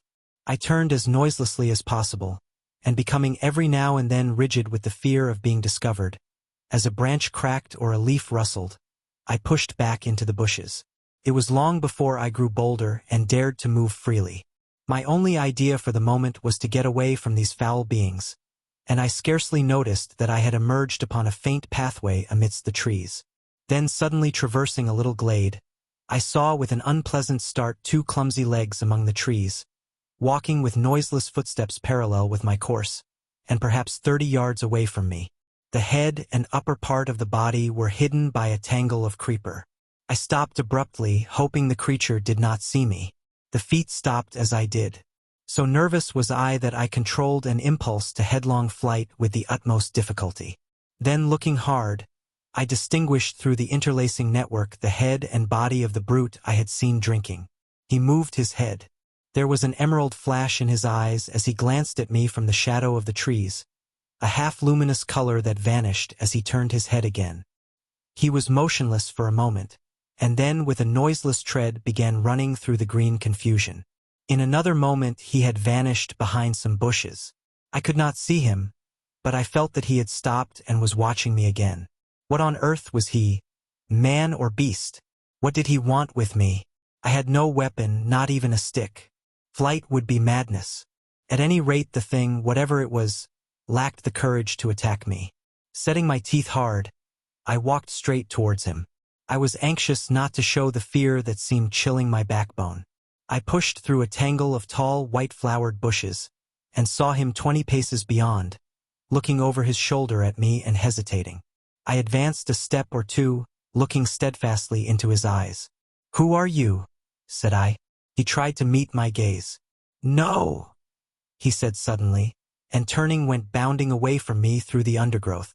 Then he turned and stared at me again. His eyes shone brightly out of the dusk under the trees.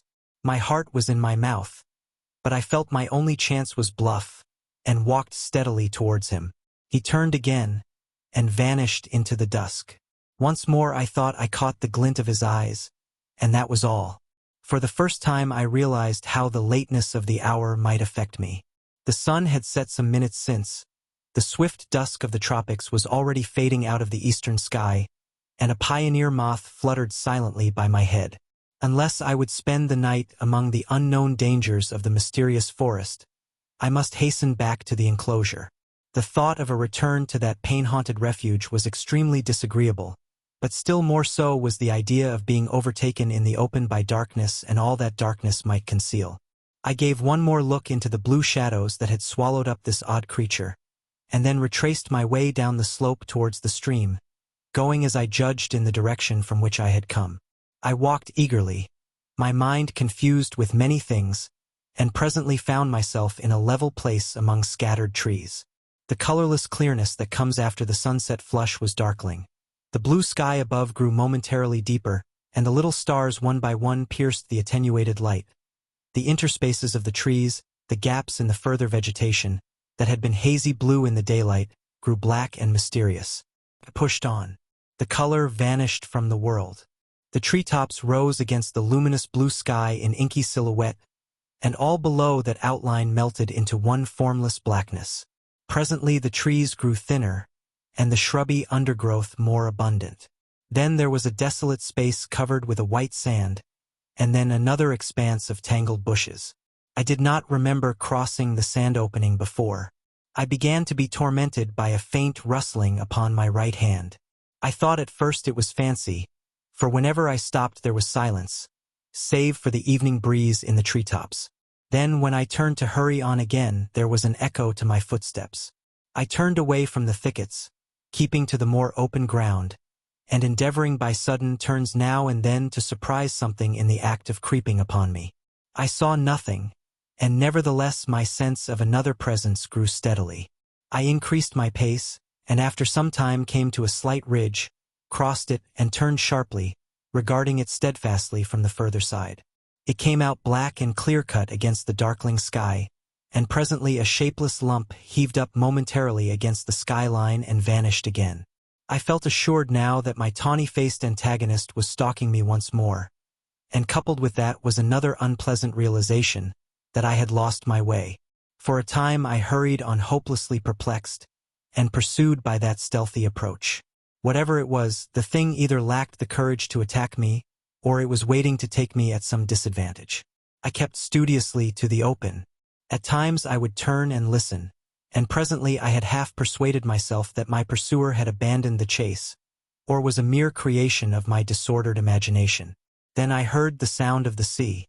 I quickened my footsteps almost into a run, and immediately there was a stumble in my rear.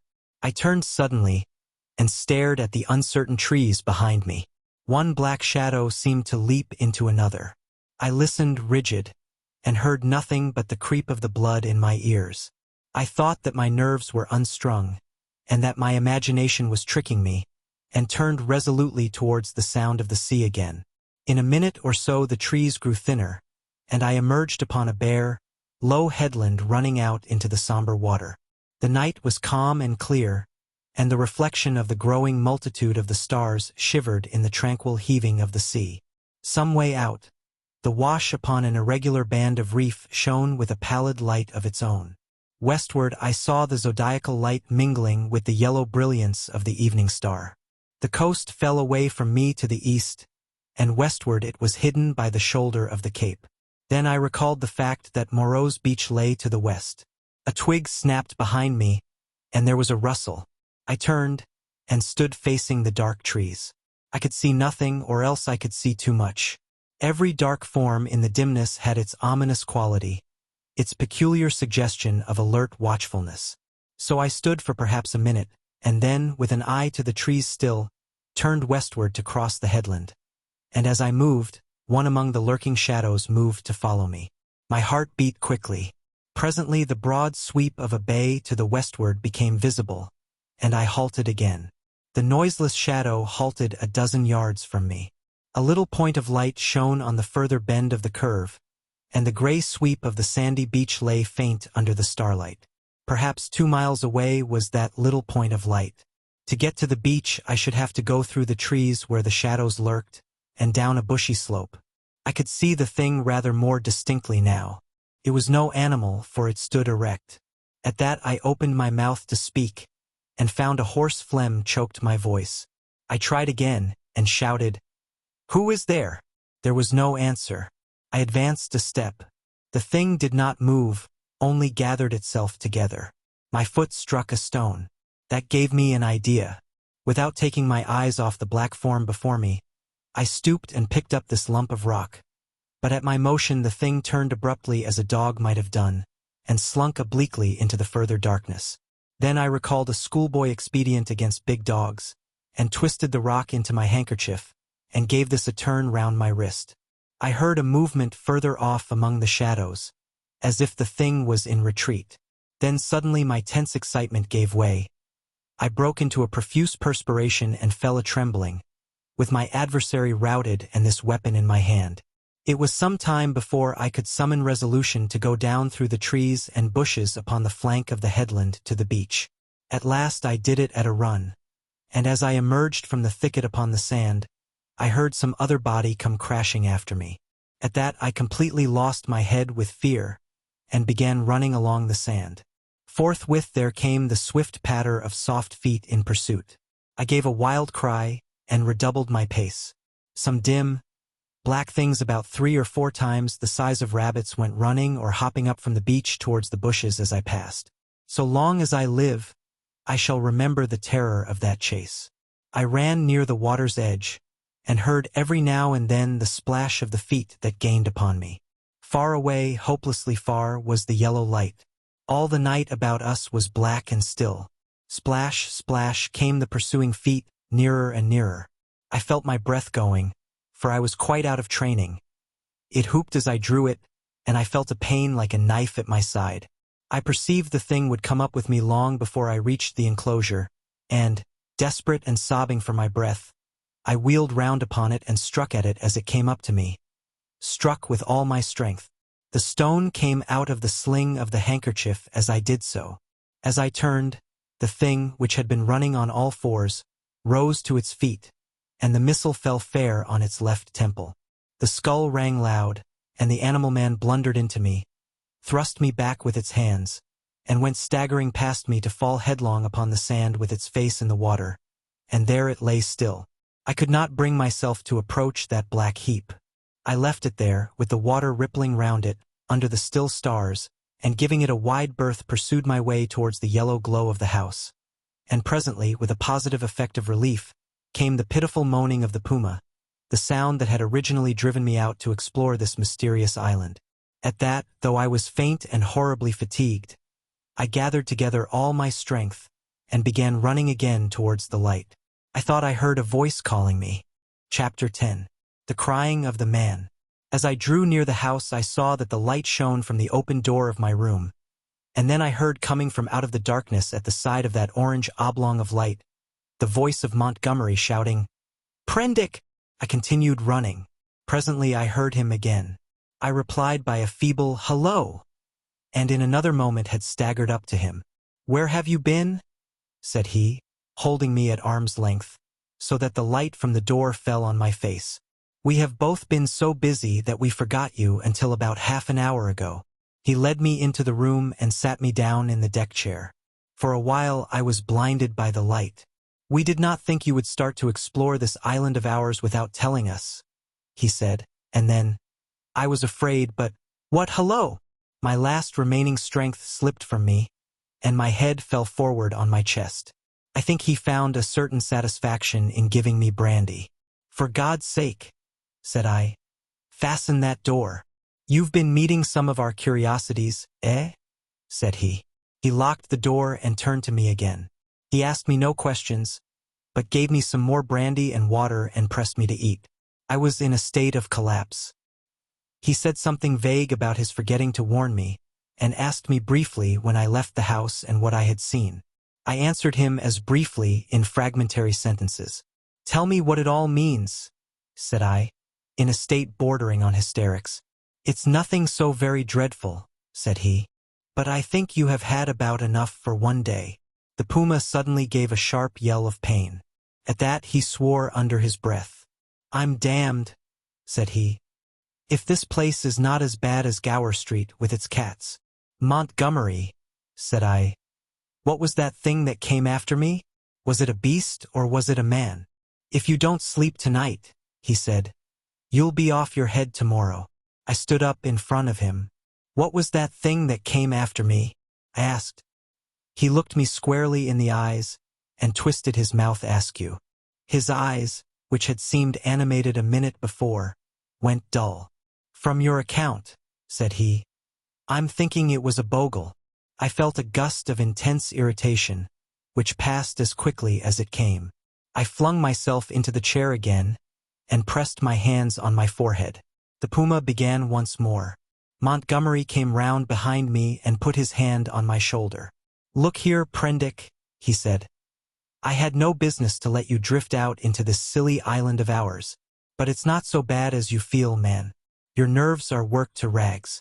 Let me give you something that will make you sleep, that will keep on for hours yet. You must simply get to sleep, or I won't answer for it." I did not reply. I bowed forward and covered my face with my hands. Presently he returned with a small measure containing a dark liquid. This he gave me.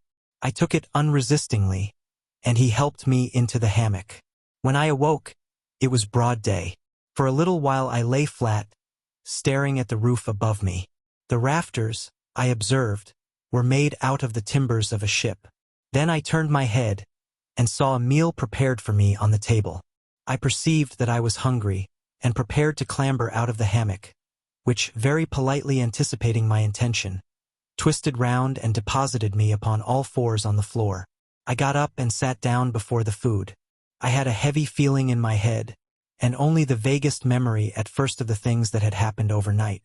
The morning breeze blew very pleasantly through the unglazed window, and that and the food contributed to the sense of animal comfort which I experienced. Presently the door behind me, the door inward towards the yard of the enclosure, opened. I turned and saw Montgomery's face. "All right," said he. "I'm frightfully busy," and he shut the door. Afterwards I discovered that he forgot to relock it. Then I recalled the expression of his face the previous night, and with that the memory of all I had experienced reconstructed itself before me. Even as that fear came back to me came a cry from within. But this time it was not the cry of a puma. I put down the mouthful that hesitated upon my lips, and listened. Silence, save for the whisper of the morning breeze. I began to think my ears had deceived me. After a long pause I resumed my meal, but with my ears still vigilant.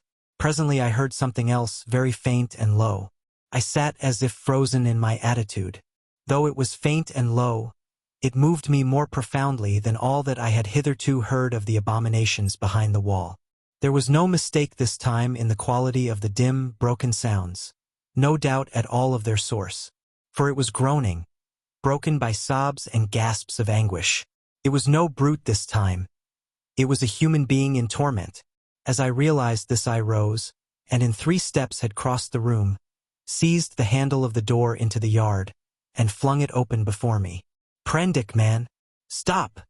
cried Montgomery, intervening. A startled deerhound yelped and snarled. There was blood, I saw, in the sink, brown and some scarlet, and I smelt the peculiar smell of carbolic acid. Then through an open doorway beyond, in the dim light of the shadow, I saw something bound painfully upon a framework, scarred, red, and bandaged. And then blotting this out appeared the face of old Moreau, white and terrible. In a moment he had gripped me by the shoulder with a hand that was smeared red, had twisted me off my feet, and flung me headlong back into my own room. He lifted me as though I was a little child. I fell at full length upon the floor, and the door slammed and shut out the passionate intensity of his face. Then I heard the key turn in the lock, and Montgomery's voice in expostulation. "Ruin the work of a lifetime," I heard Moreau say. "He does not understand," said Montgomery, and other things that were inaudible. "I can't spare the time yet," said Moreau. The rest I did not hear. I picked myself up and stood trembling, my mind a chaos of the most horrible misgivings. Could it be possible, I thought, that such a thing as the vivisection of men was carried on here? The question shot like lightning across a tumultuous sky, and suddenly the clouded horror of my mind condensed into a vivid realization of my own danger. Chapter 11. The Hunting of the Man. It came before my mind with an unreasonable hope of escape that the outer door of my room was still open to me. I was convinced now, absolutely assured, that Moreau had been vivisecting a human being. All the time since I had heard his name, I had been trying to link in my mind in some way the grotesque animalism of the islanders with his abominations. And now I thought I saw it all. The memory of his work on the transfusion of blood recurred to me. These creatures I had seen were the victims of some hideous experiment. These sickening scoundrels had merely intended to keep me back, to fool me with their display of confidence, and presently to fall upon me with a fate more horrible than death, with torture, and after torture the most hideous degradation it is possible to conceive, to send me off a lost soul, a beast, to the rest of their comus route. I looked round for some weapon. Nothing. Then with an inspiration I turned over the deck chair, put my foot on the side of it, and tore away the side rail. It happened that a nail came away with the wood, and projecting, gave a touch of danger to an otherwise petty weapon. I heard a step outside, and incontinently flung open the door and found Montgomery within a yard of it. He meant to lock the outer door. I raised this nailed stick of mine and cut at his face, but he sprang back. I hesitated a moment, then turned and fled, round the corner of the house. "Prendick, man!" I heard his astonished cry. "Don't be a silly-ass man." Another minute, thought I, and he would have had me locked in, and as ready as a hospital rabbit for my fate. He emerged behind the corner, for I heard him shout, "Prendick!" Then he began to run after me, shouting things as he ran. This time running blindly, I went northeastward in a direction at right angles to my previous expedition. Once, as I went running headlong up the beach, I glanced over my shoulder and saw his attendant with him. I ran furiously up the slope, over it. Then turning eastward along a rocky valley fringed on either side with jungle, I ran for perhaps a mile altogether, my chest straining, my heart beating in my ears, and then hearing nothing of Montgomery or his man, and feeling upon the verge of exhaustion, I doubled sharply back towards the beach as I judged, and lay down in the shelter of a canebrake. There I remained for a long time, too fearful to move, and indeed too fearful even to plan a course of action. The wild scene about me lay sleeping silently under the sun, and the only sound near me was the thin hum of some small gnats that had discovered me. Presently I became aware of a drowsy breathing sound, the soughing of the sea upon the beach. After about an hour I heard Montgomery shouting my name, far away to the north. That set me thinking of my plan of action. As I interpreted it then, this island was inhabited only by these two vivisectors and their animalized victims. Some of these no doubt they could press into their service against me if need arose. I knew both Moreau and Montgomery carried revolvers, and save for a feeble bar of deal spiked with a small nail, the merest mockery of a mace, I was unarmed. So I lay still there until I began to think of food and drink, and at that thought the real hopelessness of my position came home to me. I knew no way of getting anything to eat. I was too ignorant of botany to discover any resort of root or fruit that might lie about me. I had no means of trapping the few rabbits upon the island. It grew blanker the more I turned the prospect over. At last, in the desperation of my position, my mind turned to the animal men I had encountered. I tried to find some hope in what I remembered of them. In turn I recalled each one I had seen, and tried to draw some augury of assistance from my memory. Then suddenly I heard a staghound bay, and at that realized a new danger. I took little time to think, or they would have caught me then, but snatching up my nailed stick, rushed headlong from my hiding place towards the sound of the sea. I remember a growth of thorny plants, with spines that stabbed like penknives. I emerged bleeding and with torn clothes upon the lip of a long creek opening northward. I went straight into the water without a minute's hesitation, wading up the creek, and presently finding myself knee-deep in a little stream. I scrambled out at last on the westward bank, and with my heart beating loudly in my ears, crept into a tangle of ferns to await the issue. I heard the dog, there was only one, draw nearer, and yelp when it came to the thorns. Then I heard no more, and presently began to think I had escaped. The minutes passed. The silence lengthened out, and at last, after an hour of security, my courage began to return to me. By this time I was no longer very much terrified or very miserable. I had, as it were, passed the limit of terror and despair. I felt now that my life was practically lost, and that persuasion made me capable of daring anything. I had even a certain wish to encounter Moreau face to face, and as I had waded into the water, I remembered that if I were too hard pressed, at least one path of escape from torment still lay open to me. They could not very well prevent my drowning myself. I had half a mind to drown myself then, but an odd wish to see the whole adventure out, a queer, impersonal, spectacular interest in myself, restrained me. I stretched my limbs, sore and painful from the pricks of the spiny plants, and stared around me at the trees. And so suddenly that it seemed to jump out of the green tracery about it, my eyes lit upon a black face watching me. I saw that it was the simian creature who had met the launch upon the beach. He was clinging to the oblique stem of a palm tree. I gripped my stick and stood up facing him. He began chattering. You, was all I could distinguish at first.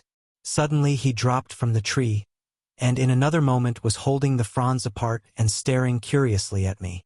I did not feel the same repugnance towards this creature which I had experienced in my encounters with the other beast men.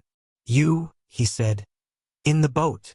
He was a man then, at least as much of a man as Montgomery's attendant, for he could talk. Yes, I said. I came in the boat. From the ship. Oh, he said, and his bright, restless eyes traveled over me, to my hands, to the stick I carried, to my feet, to the tattered places in my coat, and the cuts and scratches I had received from the thorns. He seemed puzzled at something. His eyes came back to my hands. He held his own hand out and counted his digits slowly. 1, 2, 3, 4, 5, eh? I did not grasp his meaning then. Afterwards I was to find that a great proportion of these beast people had malformed hands, lacking sometimes even 3 digits. But guessing this was in some way a greeting, I did the same thing by way of reply. He grinned with immense satisfaction. Then his swift roving glance went round again. He made a swift movement and vanished. The fern fronds he had stood between came swishing together. I pushed out of the break after him, and was astonished to find him swinging cheerfully by one lank arm from a rope of creepers that looped down from the foliage overhead. His back was to me. "Hello," said I. He came down with a twisting jump and stood facing me. "I say," said I, "where can I get something to eat?" "Eat," he said. "Eat man's food now." And his eye went back to the swing of ropes. "At the huts." "But where are the huts?" "Oh, I'm new, you know." At that he swung round and set off at a quick walk. All his motions were curiously rapid. "Come along," said he. I went with him to see the adventure out. I guessed the huts were some rough shelter where he and some more of these beast people lived. I might perhaps find them friendly, find some handle in their minds to take hold of. I did not know how far they had forgotten their human heritage. My ape-like companion trotted along by my side, with his hands hanging down and his jaw thrust forward. I wondered what memory he might have in him. "How long have you been on this island?" said I. "How long?" he asked, and after having the question repeated, he held up 3 fingers. The creature was little better than an idiot. I tried to make out what he meant by that, and it seems I bored him. After another question or two, he suddenly left my side and went leaping at some fruit that hung from a tree. He pulled down a handful of prickly husks and went on eating the contents. I noted this with satisfaction, for here at least was a hint for feeding. I tried him with some other questions, but his chattering, prompt responses were as often as not quite at cross purposes with my question. Some few were appropriate, others quite parrot-like. I was so intent upon these peculiarities that I scarcely noticed the path we followed. Presently we came to trees, all charred and brown, and so to a bare place covered with a yellow-white incrustation, across which a drifting smoke, pungent in whiffs to nose and eyes, went drifting. On our right, over a shoulder of bare rock, I saw the level blue of the sea. The path coiled down abruptly into a narrow ravine between 2 tumbled and knotty masses of blackish scoriae. Into this we plunged. It was extremely dark, this passage, after the blinding sunlight reflected from the sulphurous ground. Its walls grew steep and approached each other. Blotches of green and crimson drifted across my eyes. My conductor stopped suddenly. "Home," said he, and I stood in a floor of a chasm that was at first absolutely dark to me. I heard some strange noises and thrust the knuckles of my left hand into my eyes. I became aware of a disagreeable odor, like that of a monkey's cage ill-cleaned. Beyond, the rock opened again upon a gradual slope of sunlit greenery, and on either hand the light smote down through narrow ways into the central gloom. Chapter 12. The Sayers of the Law. Then something cold touched my hand. I started violently, and saw close to me a dim pinkish thing, looking more like a flayed child than anything else in the world. The creature had exactly the mild but repulsive features of a sloth, the same low forehead and slow gestures. As the first shock of the change of light passed, I saw about me more distinctly. The little sloth-like creature was standing and staring at me. My conductor had vanished. The place was a narrow passage between high walls of lava, a crack in the knotted rock, and on either side interwoven heaps of seamat, palm fans, and reeds leaning against the rock formed rough and impenetrably dark dens. The winding way up the ravine between these was scarcely 3 yards wide, and was disfigured by lumps of decaying fruit pulp and other refuse, which accounted for the disagreeable stench of the place. The little pink sloth creature was still blinking at me when my ape-man reappeared at the aperture of the nearest of these dens, and beckoned me in. As he did so, a slouching monster wriggled out of one of the places, further up the strange street, and stood up in featureless silhouette against the bright green beyond, staring at me. I hesitated, having half a mind to bolt the way I had come. And then, Determined to go through with the adventure, I gripped my nailed stick about the middle and crawled into the little evil-smelling lean-to after my conductor. It was a semicircular space, shaped like the half of a beehive, and against the rocky wall that formed the inner side of it was a pile of variegated fruits, coconuts among others. Some rough vessels of lava and wood stood about the floor, and one on a rough stool. There was no fire. In the darkest corner of the hut sat a shapeless mass of darkness that grunted, "Hey!" as I came in, and my ape-man stood in the dim light of the doorway and held out a split coconut to me as I crawled into the other corner and squatted down. I took it and began gnawing it, as serenely as possible, in spite of a certain trepidation and the nearly intolerable closeness of the den. The little pink sloth creature stood in the aperture of the hut, and something else with a drab face and bright eyes came staring over its shoulder. "Hey!" came out of the lump of mystery opposite. "It is a man. It is a man," gabbled my conductor. A man, a five-man like me." "Shut up," said the voice from the dark, and grunted. I gnawed my coconut amid an impressive stillness. I peered hard into the blackness, but could distinguish nothing. "It is a man," the voice repeated. "He comes to live with us?" It was a thick voice with something in it, a kind of whistling overtone, that struck me as peculiar, but the English accent was strangely good. The ape-man looked at me as though he expected something. I perceived the pause was interrogative. "He comes to live with you," I said. "It is a man. He must learn the law." I began to distinguish now a deeper blackness in the black, a vague outline of a hunched-up figure. Then I noticed the opening of the place was darkened by two more black heads. My hand tightened on my stick. The thing in the dark repeated in a louder tone, "Say the words." I had missed its last remark. "Not to go on all fours, that is the law," it repeated in a kind of sing-song. I was puzzled.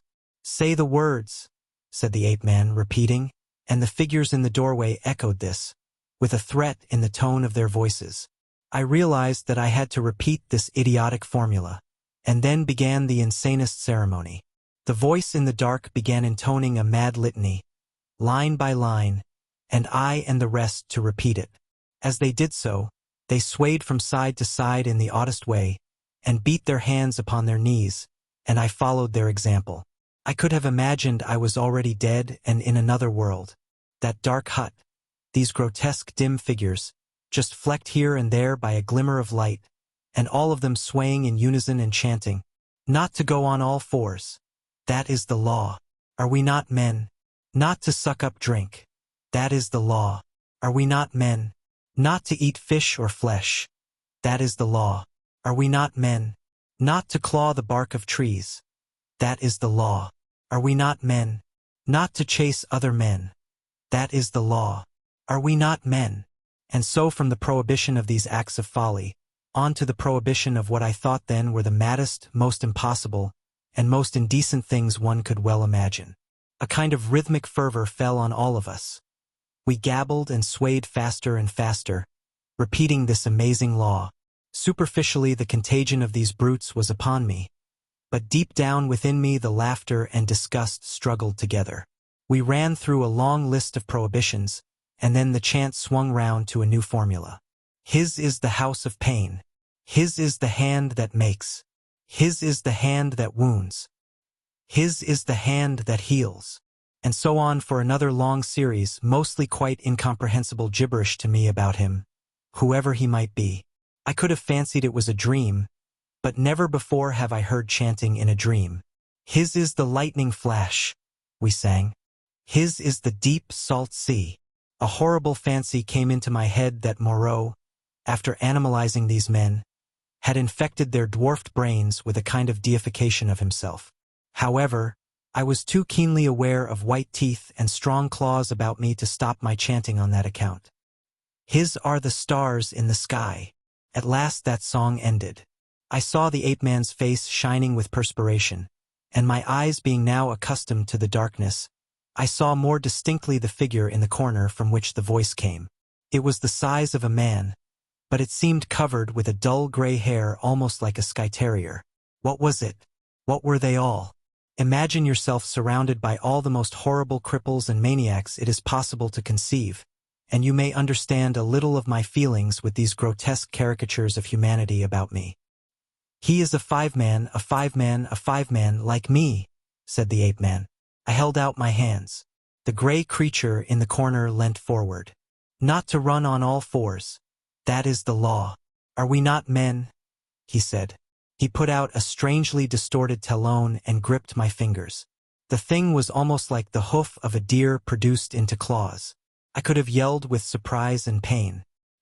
His face came forward and peered at my nails, came forward into the light of the opening of the hut, and I saw with a quivering disgust that it was like the face of neither man nor beast, but a mere shock of gray hair, with 3 shadowy overarchings to mark the eyes and mouth. He has little nails, said this grisly creature in his hairy beard. It is well. He threw my hand down, and instinctively I gripped my stick. Eat roots and herbs. It is his will, said the ape-man. I am the sayer of the law, said the gray figure. Here come all that be new to learn the law. I sit in the darkness and say the law. It is even so, said one of the beasts in the doorway. Evil are the punishments of those who break the law. None escape. None escape, said the beast folk, glancing furtively at one another. None, said the ape-man. None escape. See, I did a little thing, a wrong thing once. I jabbered, stopped talking. None could understand. I am burnt, branded in the hand. He is great. He is good. None escape, said the gray creature in the corner. None escape, said the beast people, looking askance at one another. For everyone the want that is bad, said the gray sayer of the law. What you will want we do not know, we shall know. Some want to follow things that move, to watch and slink and wait and spring. To kill and bite deep and rich, sucking the blood. It is bad. Not to chase other men. That is the law. Are we not men? Not to eat flesh or fish. That is the law. Are we not men? None escape, said a dappled brute standing in the doorway. For everyone the want is bad, said the gray sayer of the law. Some want to go tearing with teeth and hands into the roots of things, snuffing into the earth. It is bad. None escape, said the men in the door. Some go clawing trees. Some go scratching at the graves of the dead. Some go fighting with foreheads or feet or claws.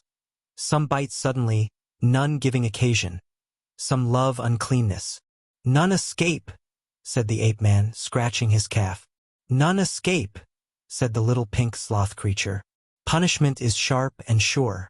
Therefore learn the law. Say the words.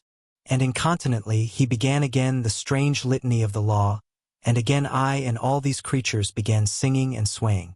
My head reeled with this jabbering and the close stench of the place. But I kept on, trusting to find presently some chance of a new development. Not to go on all fours. That is the law. Are we not men?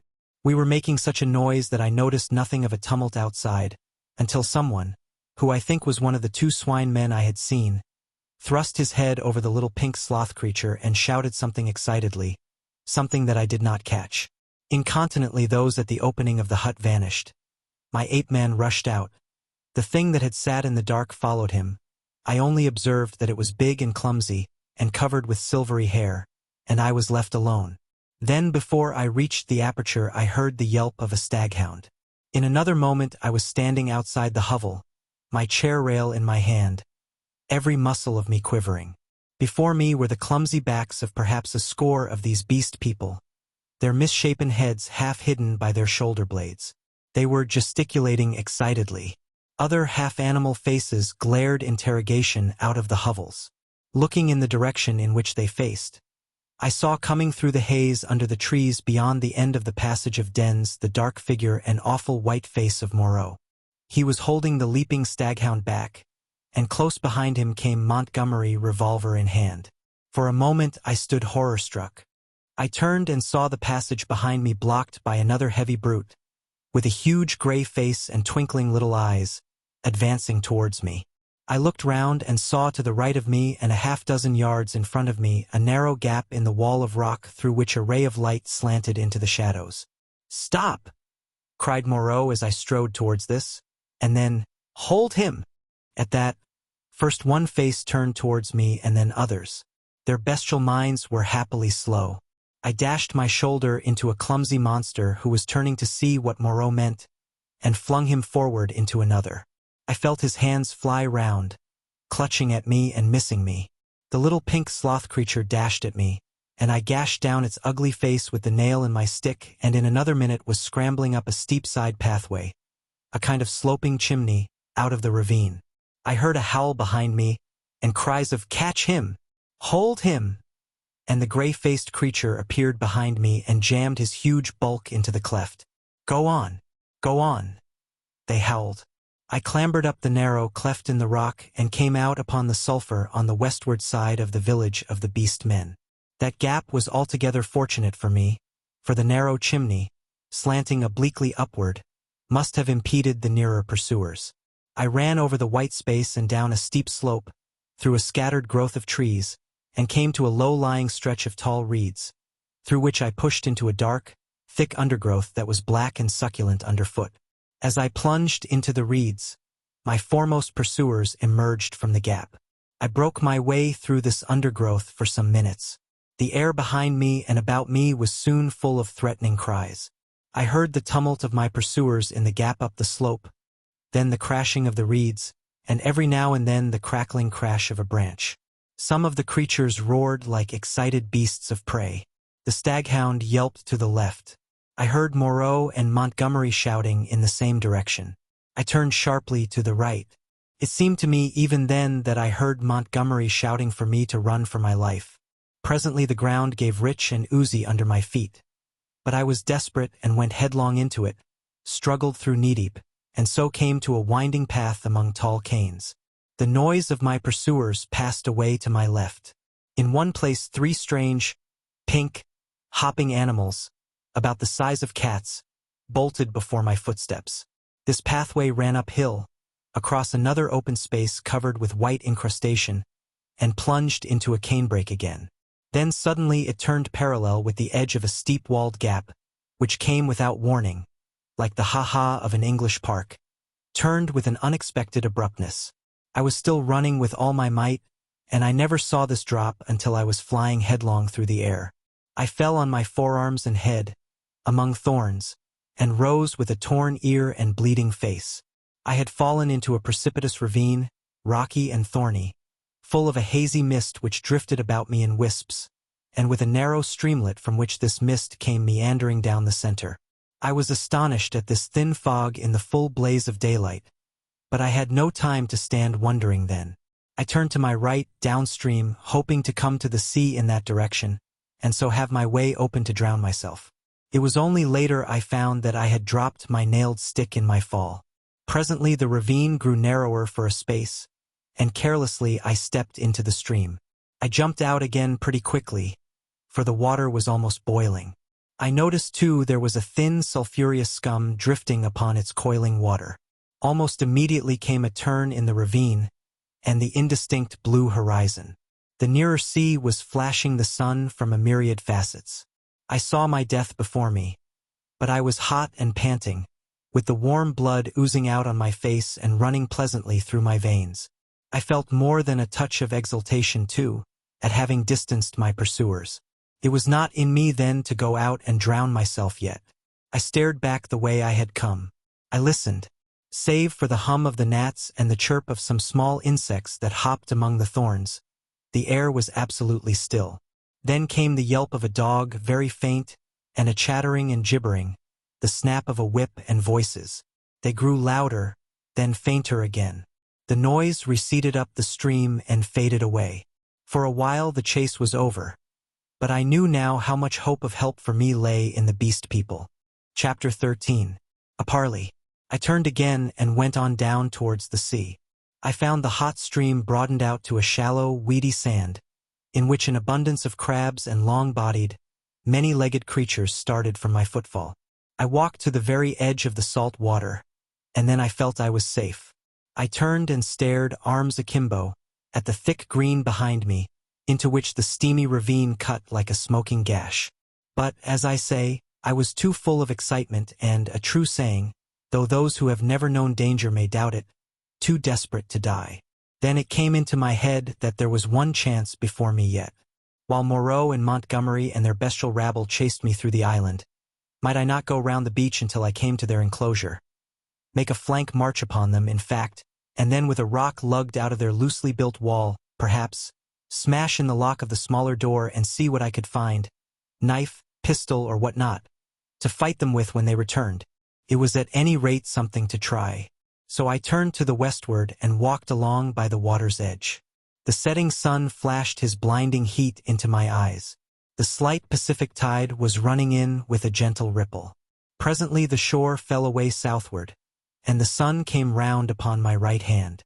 Then suddenly, far in front of me, I saw first one and then several figures emerging from the bushes.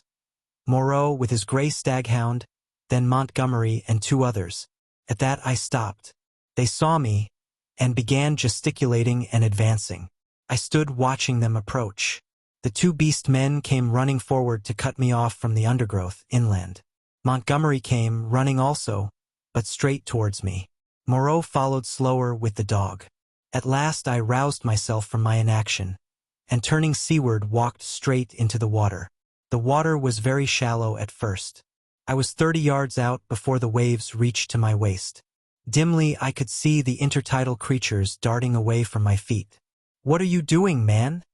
cried Montgomery. I turned, standing waist-deep, and stared at them. Montgomery stood panting at the margin of the water. His face was bright red with exertion, his long flaxen hair blown about his head, and his dropping nether lip showed his irregular teeth.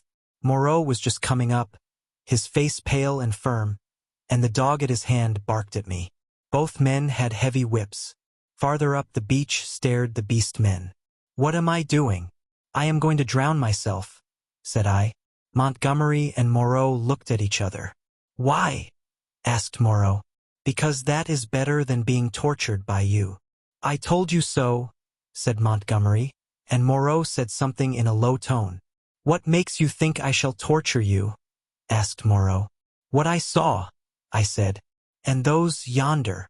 "Hush," said Moreau and held up his hand. "I will not," said I. "They were men, what are they now? I at least will not be like them." I looked past my interlocutors. Up the beach were Myling, Montgomery's attendant, and one of the white-swathed brutes from the boat. Farther up, in the shadow of the trees, I saw my little ape-man, and behind him some other dim figures. "Who are these creatures?" said I, pointing to them and raising my voice more and more that it might reach them. "They were men like yourselves, whom you have infected with some bestial taint. Men whom you have enslaved, and whom you still fear. You who listen," I cried, pointing now to Moreau and shouting past him to the beast men. "You who listen! Do you not see these men still fear you, go in dread of you? Why then do you fear them? You are many." "For God's sake," cried Montgomery. "Stop that, Prendick! Prendick!" cried Moreau. They both shouted together as if to drown my voice, and behind them lowered the staring faces of the beast men, wondering, their deformed hands hanging down, their shoulders hunched up. They seemed, as I fancied, to be trying to understand me, to remember, I thought, something of their human past. I went on shouting, I scarcely remember what, that Moreau and Montgomery could be killed, that they were not to be feared. That was the burden of what I put into the heads of the beast people. I saw the green-eyed man in the dark rags, who had met me on the evening of my arrival, come out from among the trees, and others followed him to hear me better. At last, for want of breath, I paused. "Listen to me for a moment," said the steady voice of Moreau, "and then say what you will." "Well?" said I. He coughed, thought, then shouted, "Latin, Prendick, bad Latin, schoolboy Latin, but try and understand. Hi non sunt homines, sunt animalia que nos habemus, vivisected, a humanizing process. I will explain. Come ashore." I laughed. "A pretty story," said I. "They talk, build houses. They were men. It's likely I'll come ashore. The water just beyond where you stand is deep and full of sharks. That's my way, said I. Short and sharp. Presently. Wait a minute. He took something out of his pocket that flashed back the sun, and dropped the object at his feet. That's a loaded revolver, said he. Montgomery here will do the same. Now we are going up the beach until you are satisfied the distance is safe. Then come and take the revolvers. Not I. You have a third between you. I want you to think over things, Prendick. In the first place, I never asked you to come upon this island. If we vivisected men, we should import men, not beasts. In the next, we had you drugged last night had we wanted to work you any mischief. And in the next, now your first panic is over and you can think a little, is Montgomery here quite up to the character you give him? We have chased you for your good. Because this island is full of inimical phenomena. Besides, why should we want to shoot you when you have just offered to drown yourself? Why did you set your people on to me when I was in the hut? We felt sure of catching you and bringing you out of danger. Afterwards we drew away from the scent. For your good. I mused. It seemed just possible. Then I remembered something again. But I saw, said I, in the enclosure. That was the puma. Look here, Prendick, said Montgomery. You're a silly ass. Come out of the water and take these revolvers and talk. We can't do anything more than we could do now. I will confess that then, and indeed always, I distrusted and dreaded Moreau. But Montgomery was a man I felt I understood. Go up the beach, said I after thinking, and added, holding your hands up. Can't do that, said Montgomery, with an explanatory nod over his shoulder. Undignified. Go up to the trees then, said I. As you please. It's a damned silly ceremony, said Montgomery. Both turned and faced the 6 or 7 grotesque creatures, who stood there in the sunlight, solid, casting shadows, moving, and yet so incredibly unreal. Montgomery cracked his whip at them, and forthwith they all turned and fled helter-skelter into the trees. And when Montgomery and Moreau were at a distance I judged sufficient, I waded ashore and picked up and examined the revolvers. To satisfy myself against the subtlest trickery, I discharged one at a round lump of lava, and had the satisfaction of seeing the stone pulverized and the beach splashed with lead. Still I hesitated for a moment. I'll take the risk, said I at last, and with a revolver in each hand I walked up the beach towards them. That's better, said Moreau without affectation. As it is, you have wasted the best part of my day with your confounded imagination. And with a touch of contempt which humiliated me, he and Montgomery turned and went on in silence before me. The knot of beast men, still wondering, stood back among the trees. I passed them as serenely as possible. One started to follow me, but retreated again when Montgomery cracked his whip. The rest stood silent, watching. They may once have been animals, but I never before saw an animal trying to think. Chapter 14. Dr. Moreau explains. And now, Prendick, I will explain, said Dr. Moreau, so soon as we had eaten and drunk. I must confess that you are the most dictatorial guest I ever entertained. I warn you that this is the last I shall do to oblige you. The next thing you threaten to commit suicide about, I shan't do, even at some personal inconvenience.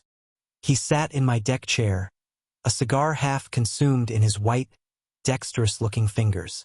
The light of the swinging lamp fell on his white hair. He stared through the little window out at the starlight. I sat as far away from him as possible, the table between us and the revolvers to hand. Montgomery was not present. I did not care to be with the two of them in such a little room. You admit that the vivisected human being, as you called it, is, after all, only the puma? Said Moreau. He had made me visit that horror in the inner room, to assure myself of its inhumanity. It is the puma, I said, still alive, but so cut and mutilated as I pray I may never see living flesh again. Of all vile. Never mind that, said Moreau. At least, spare me those youthful horrors. Montgomery used to be just the same. You admit that it is the puma. Now be quiet, while I reel off my physiological lecture to you. And forthwith, beginning in the tone of a man supremely bored, but presently warming a little, he explained his work to me. He was very simple and convincing. Now and then there was a touch of sarcasm in his voice. Presently I found myself hot with shame at our mutual positions. The creatures I had seen were not men, had never been men. They were animals, humanized animals, triumphs of vivisection. "You forget all that a skilled vivisector can do with living things," said Moreau. "For my own part, I'm puzzled why the things I have done here have not been done before. Small efforts, of course, have been made. Amputation, tongue-cutting, excisions. Of course, you know, a squint may be induced or cured by surgery. Then, in the case of excisions, you have all kinds of secondary changes, pigmentary disturbances, modifications of the passions, alterations in the secretion of fatty tissue. I have no doubt you have heard of these things." "Of course," said I. "But these foul creatures of yours—" "All in good time," said he, waving his hand at me. "I am only beginning. Those are trivial cases of alteration. Surgery can do better things than that. There is building up as well as breaking down and changing. You have heard, perhaps, of a common surgical operation resorted to in cases where the nose has been destroyed. A flap of skin is cut from the forehead, turned down on the nose, and heals in the new position. This is a kind of grafting in a new position of part of an animal upon itself. Grafting of freshly obtained material from another animal is also possible. The case of teeth, for example. The grafting of skin and bone is done to facilitate healing. The surgeon places in the middle of the wound pieces of skin, snipped from another animal, or fragments of bone from a victim freshly killed. Hunter's cockspur, possibly you have heard of that, flourished on the bull's neck, and the rhinoceros rats of the Algerian zouaves are also to be thought of. Monsters manufactured by transferring a slip from the tail of an ordinary rat to its snout, and allowing it to heal in that position. "Monsters manufactured," said I. "Then you mean to tell me—" "Yes, these creatures you have seen are animals carven and wrought into new shapes. To the study of the plasticity of living forms, my life has been devoted. I have studied for years, gaining in knowledge as I go. I see you look horrified, and yet I am telling you nothing new. It all lay in the surface of practical anatomy years ago, but no one had the temerity to touch it. It is not simply the outward form of an animal which I can change. The physiology, the chemical rhythm of the creature, may also be made to undergo an enduring modification, of which vaccination and other methods of inoculation with living or dead matter are examples that will, no doubt, be familiar to you. A similar operation is the transfusion of blood, with which subject, indeed, I began. These are all familiar cases.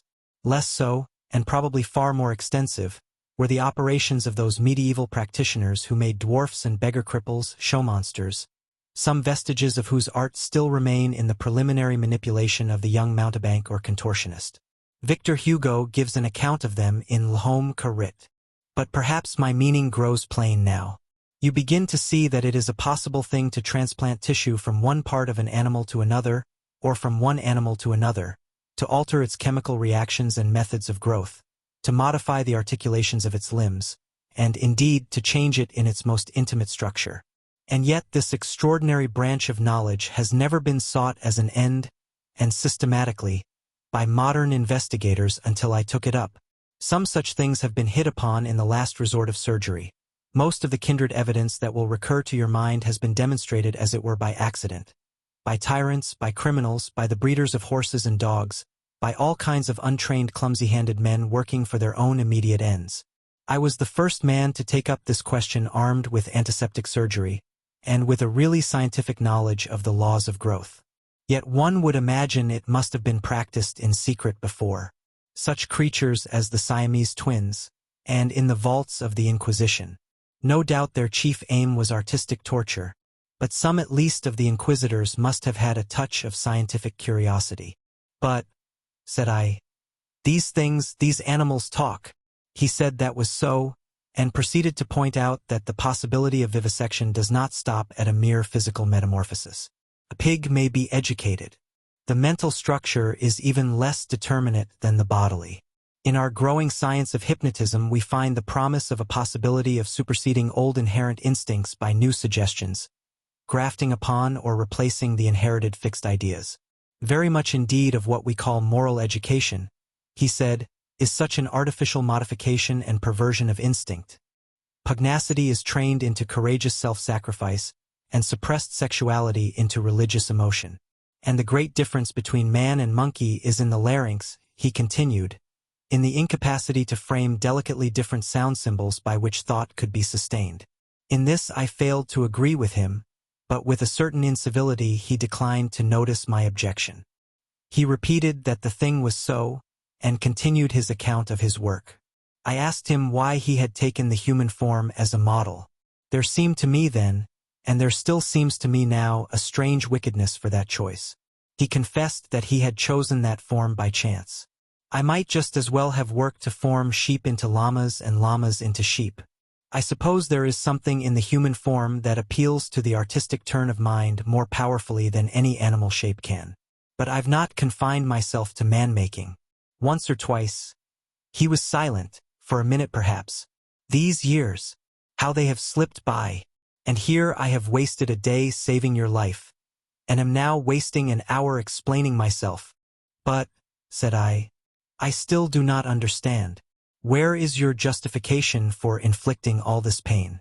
The only thing that could excuse vivisection to me would be some application. Precisely, said he. But, you see, I am differently constituted. We are on different platforms. You are a materialist. I am not a materialist, I began hotly. In my view, for it is just this question of pain that parts us. So long as visible or audible pain turns you sick, so long as your own pains drive you, so long as pain underlies your propositions about sin, so long, I tell you, you are an animal thinking a little less obscurely what an animal feels. This pain. I gave an impatient shrug at such sophistry. Oh, but it is such a little thing. A mind truly open to what science has to teach must see that it is a little thing. It may be that save in this little planet, this speck of cosmic dust, invisible long before the nearest star could be attained. It may be, I say, that nowhere else does this thing called pain occur. But the laws we feel our way towards, why, even on this earth, even among living things, what pain is there? As he spoke he drew a little penknife from his pocket, opened the smaller blade, and moved his chair so that I could see his thigh. Then, choosing the place deliberately, he drove the blade into his leg and withdrew it. No doubt, he said. You have seen that before. It does not hurt a pinprick. But what does it show? The capacity for pain is not needed in the muscle, and it is not placed there, is but little needed in the skin, and only here and there over the thigh is a spot capable of feeling pain. Pain is simply our intrinsic medical advisor to warn us and stimulate us. Not all living flesh is painful, nor is all nerve, not even all sensory nerve. There's no taint of pain, real pain, in the sensations of the optic nerve.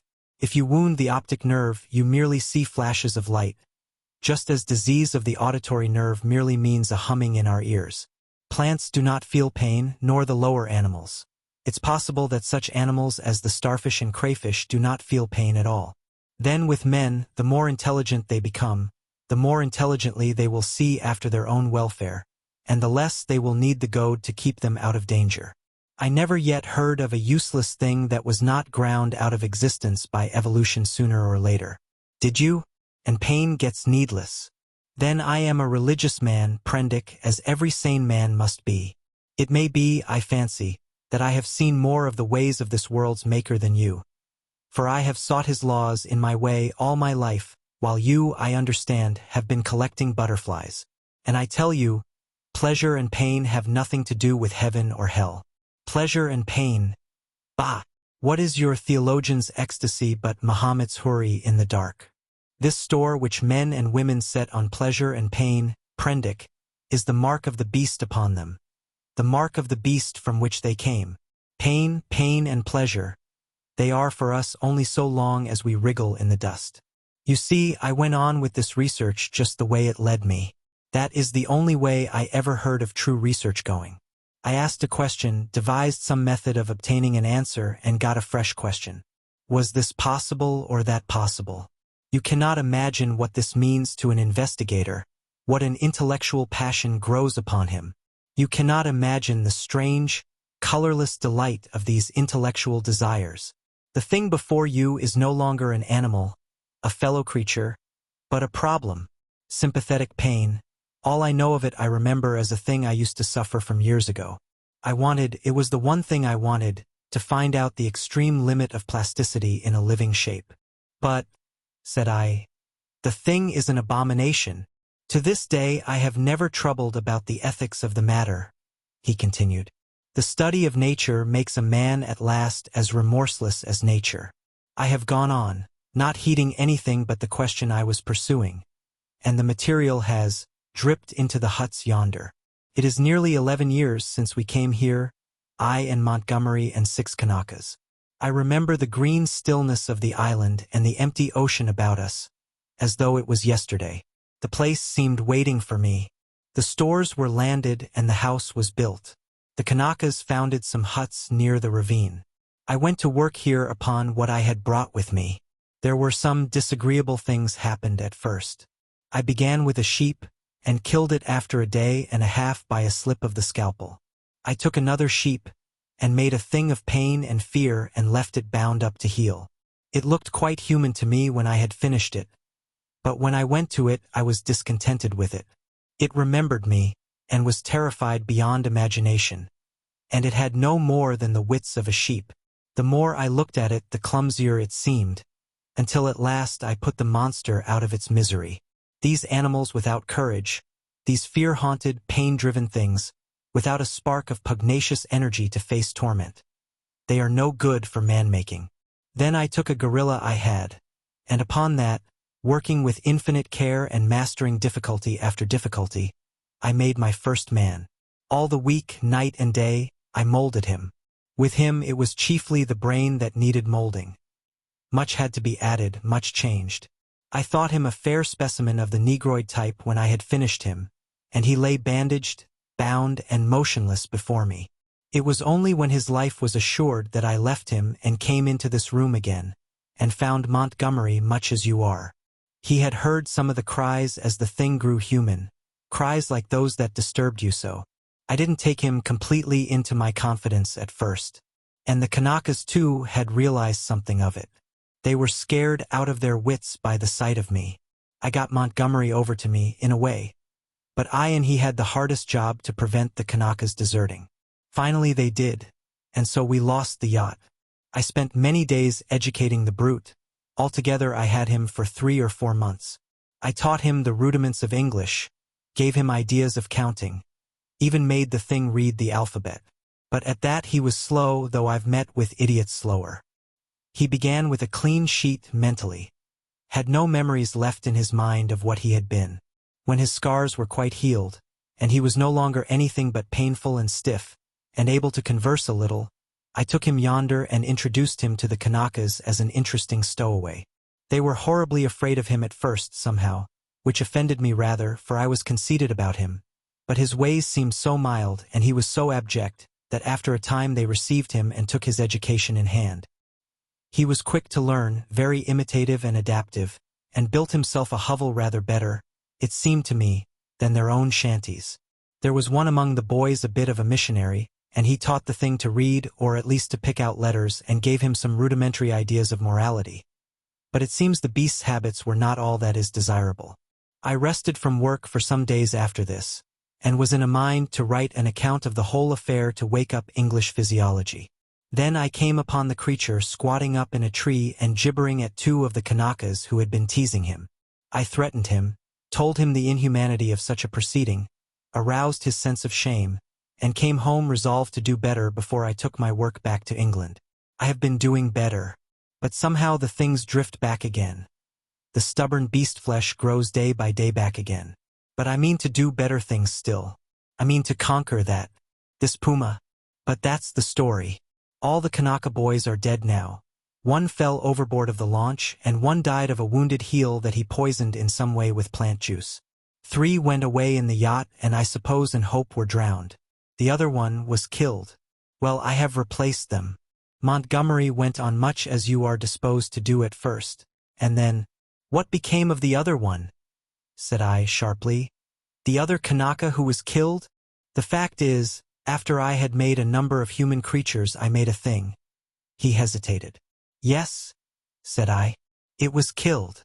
I don't understand, said I. Do you mean to say? It killed the Kanaka, yes. It killed several other things that it caught. We chased it for a couple of days. It only got loose by accident. I never meant it to get away. It wasn't finished. It was purely an experiment. It was a limbless thing with a horrible face that writhed along the ground in a serpentine fashion. It was immensely strong and in infuriating pain. It lurked in the woods for some days until we hunted it, and then it wriggled into the northern part of the island, and we divided the party to close in upon it. Montgomery insisted upon coming with me. The man had a rifle, and when his body was found, one of the barrels was curved into the shape of an S and very nearly bitten through.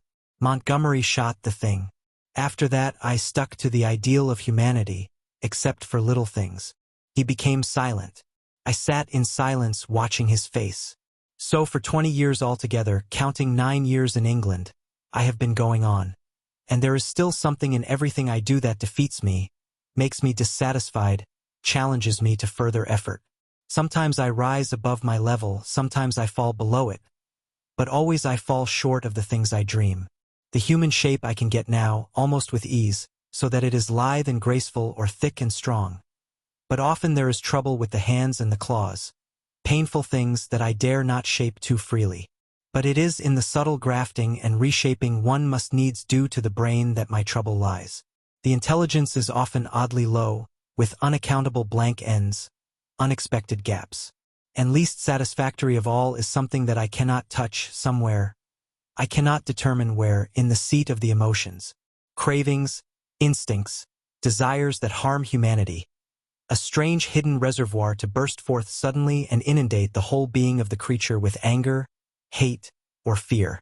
These creatures of mine seem strange and uncanny to you so soon as you began to observe them.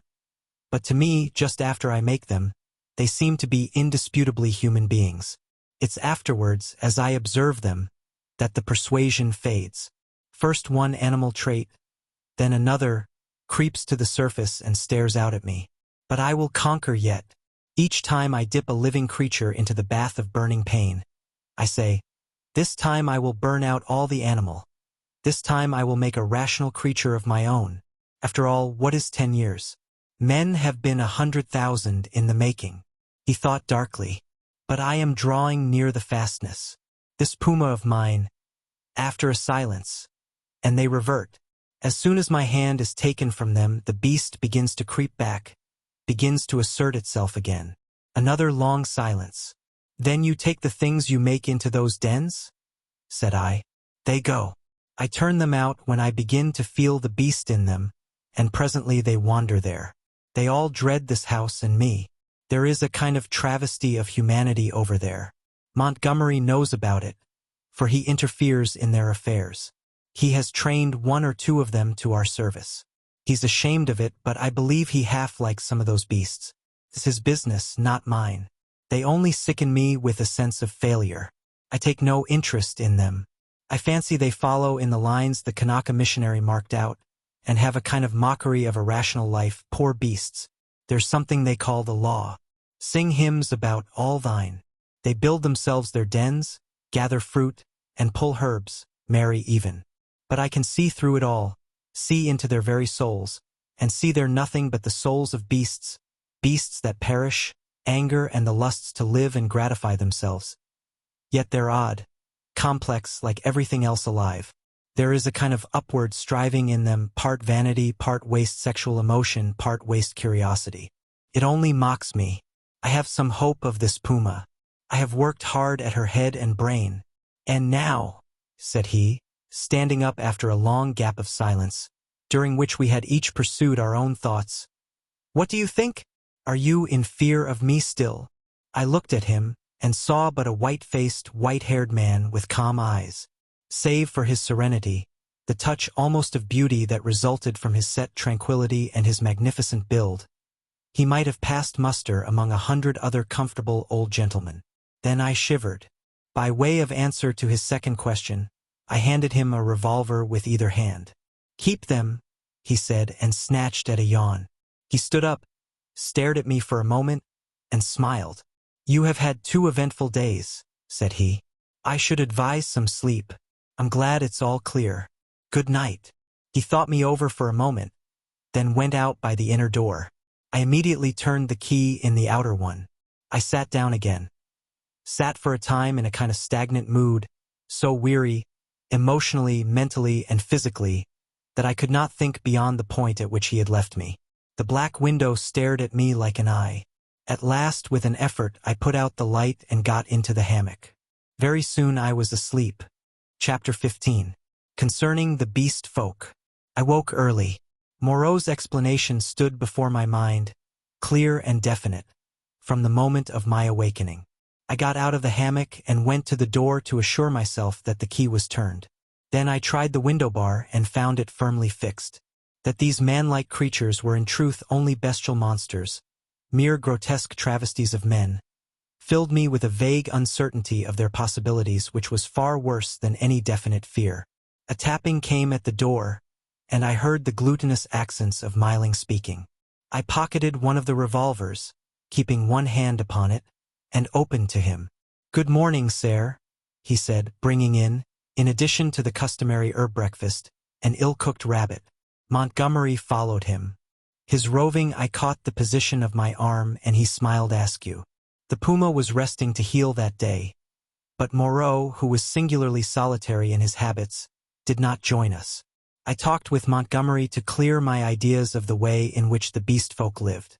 In particular, I was urgent to know how these inhuman monsters were kept from falling upon Moreau and Montgomery and from rending one another.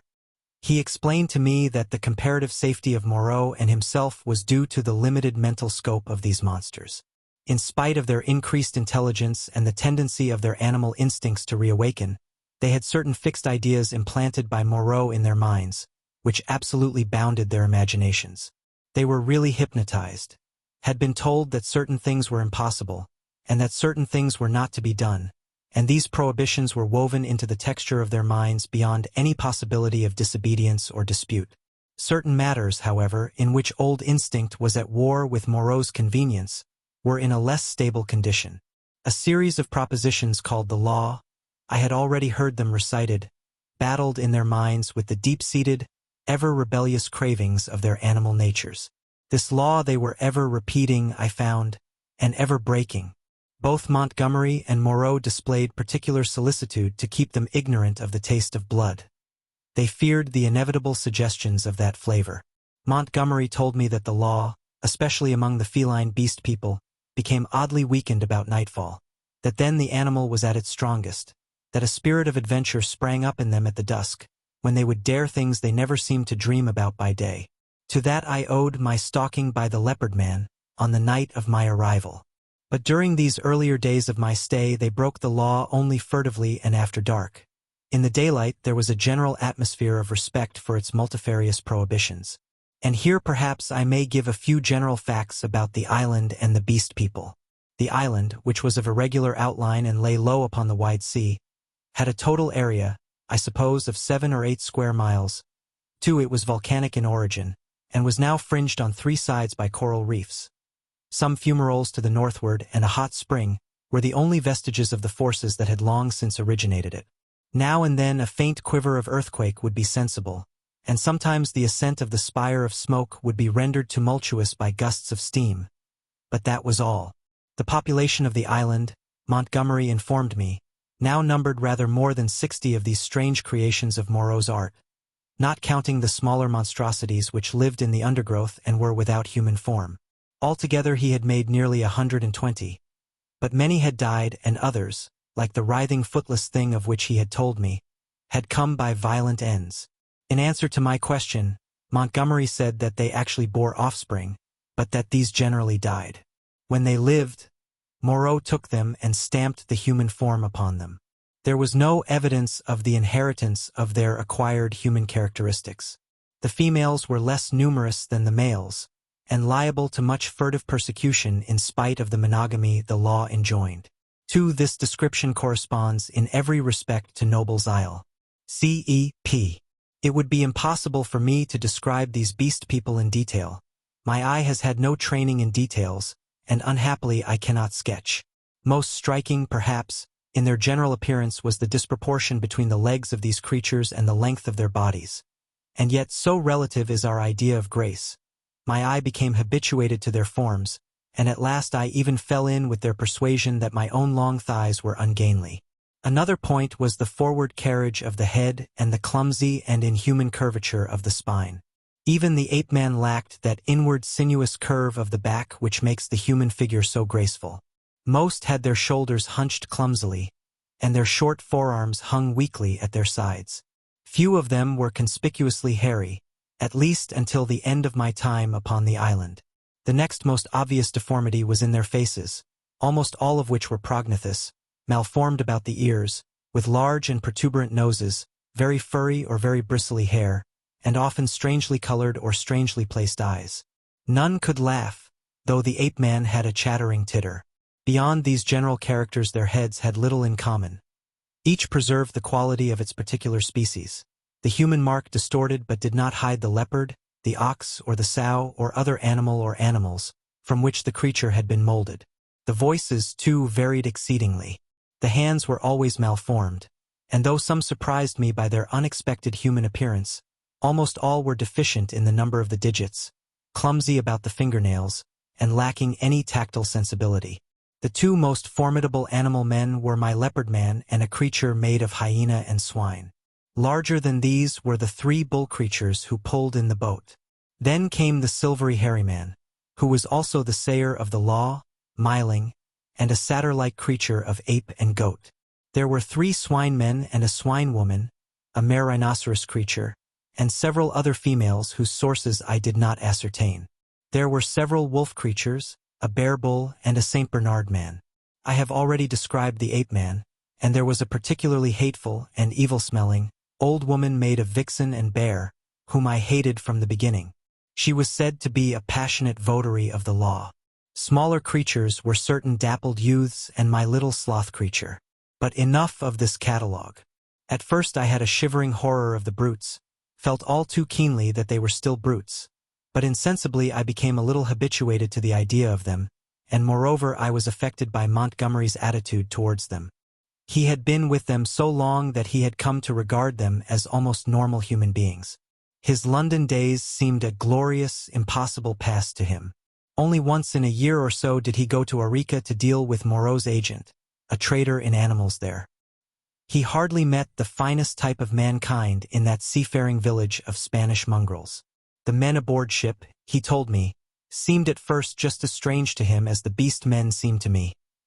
Unnaturally long in the leg, flat in the face, prominent in the forehead, suspicious, dangerous, and cold-hearted. In fact, he did not like men. His heart had warmed to me, he thought, because he had saved my life. I fancied even then that he had a sneaking kindness for some of these metamorphosed brutes, a vicious sympathy with some of their ways, but that he attempted to veil it from me at first. Miling, the black-faced man, Montgomery's attendant, the first of the beast folk I had encountered, did not live with the others across the island, but in a small kennel at the back of the enclosure. The creature was scarcely so intelligent as the ape-man, but far more docile, and the most human-looking of all the beast folk.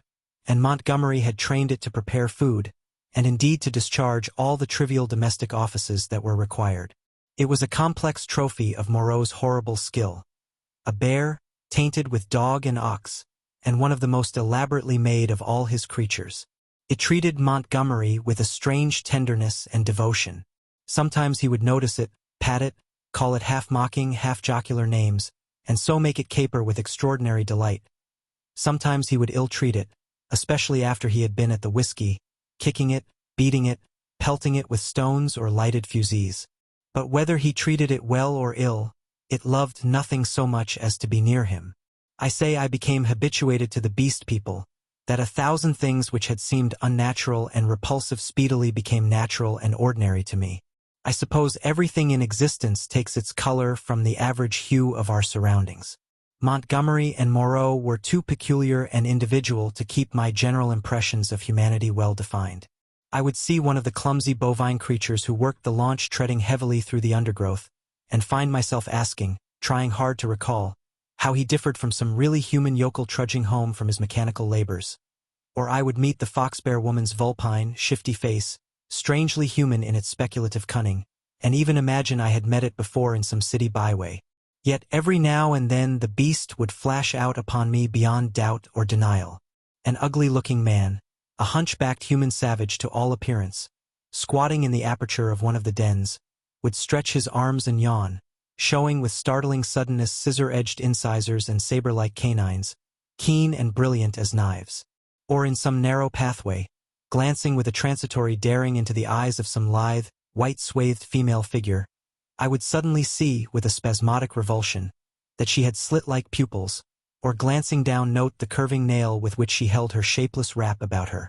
It is a curious thing, by the by, for which I am quite unable to account, that these weird creatures, the females, I mean, had in the earlier days of my stay an instinctive sense of their own repulsive clumsiness, and displayed in consequence a more than human regard for the decency and decorum of extensive costume. Chapter 16. How the Beast Folk Taste Blood. My inexperience as a writer betrays me, and I wander from the thread of my story. After I had breakfasted with Montgomery, he took me across the island to see the fumarole and the source of the hot spring into whose scalding waters I had blundered on the previous day. Both of us carried whips and loaded revolvers. While going through a leafy jungle on our road thither, we heard a rabbit squealing. We stopped and listened, but we heard no more, and presently we went on our way, and the incident dropped out of our minds.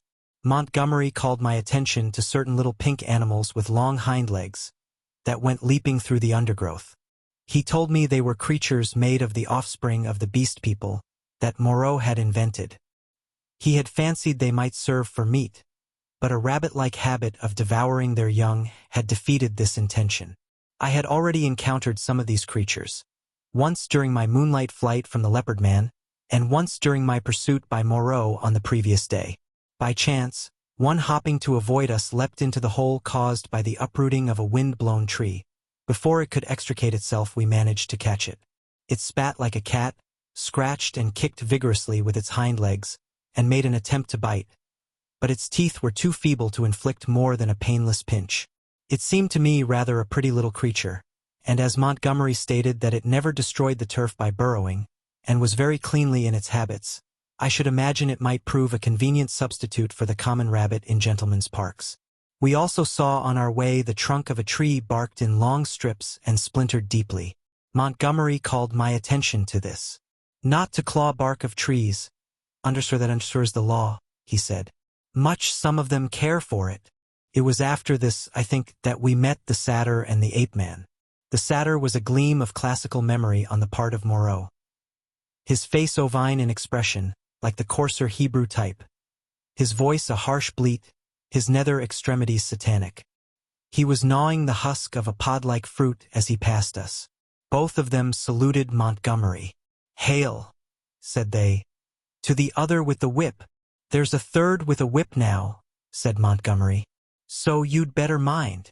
"Was he not made?" said the ape-man. He said he was made." The satyr-man looked curiously at me. "The third with the whip, he that walks weeping into the sea, has a thin white face." "He has a thin long whip," said Montgomery. "Yesterday he bled and wept," said the satyr. "You never bleed nor weep. The master does not bleed or weep." "Allendorfian beggar," said Montgomery. "You'll bleed and weep if you don't look out."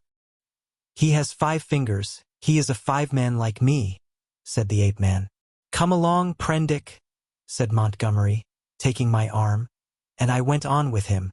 The satyr and the ape-man stood watching us and making other remarks to each other. "He says nothing," said the satyr. "Men have voices. Yesterday he asked me of things to eat," said the ape-man. "He did not know." Then they spoke inaudible things, and I heard the satyr laughing. It was on our way back that we came upon the dead rabbit. The red body of the wretched little beast was rent to pieces, many of the ribs stripped white, and the backbone indisputably gnawed. At that Montgomery stopped. "Good God!" said he, stooping down, and picking up some of the crushed vertebrae to examine them more closely. "Good God!" he repeated. "What can this mean?" "Some carnivore of yours has remembered its old habits," I said after a pause. "This backbone has been bitten through." He stood staring, with his face white and his lip pulled askew. "I don't like this," he said slowly. "I saw something of the same kind," said I. "The first day I came here." "The devil you did. What was it?" "A rabbit with its head twisted off." "The day you came here?" "The day I came here. In the undergrowth at the back of the enclosure, when I went out in the evening. The head was completely wrung off." He gave a long, low whistle. "And what is more, I have an idea which of your brutes did the thing. It's only a suspicion, you know. Before I came on the rabbit, I saw one of your monsters drinking in the stream." "Sucking his drink?" "Yes. Not to suck your drink. That is the law. Much the brutes care for the law, eh? When Moreau's not about. It was the brute who chased me." "Of course," said Montgomery.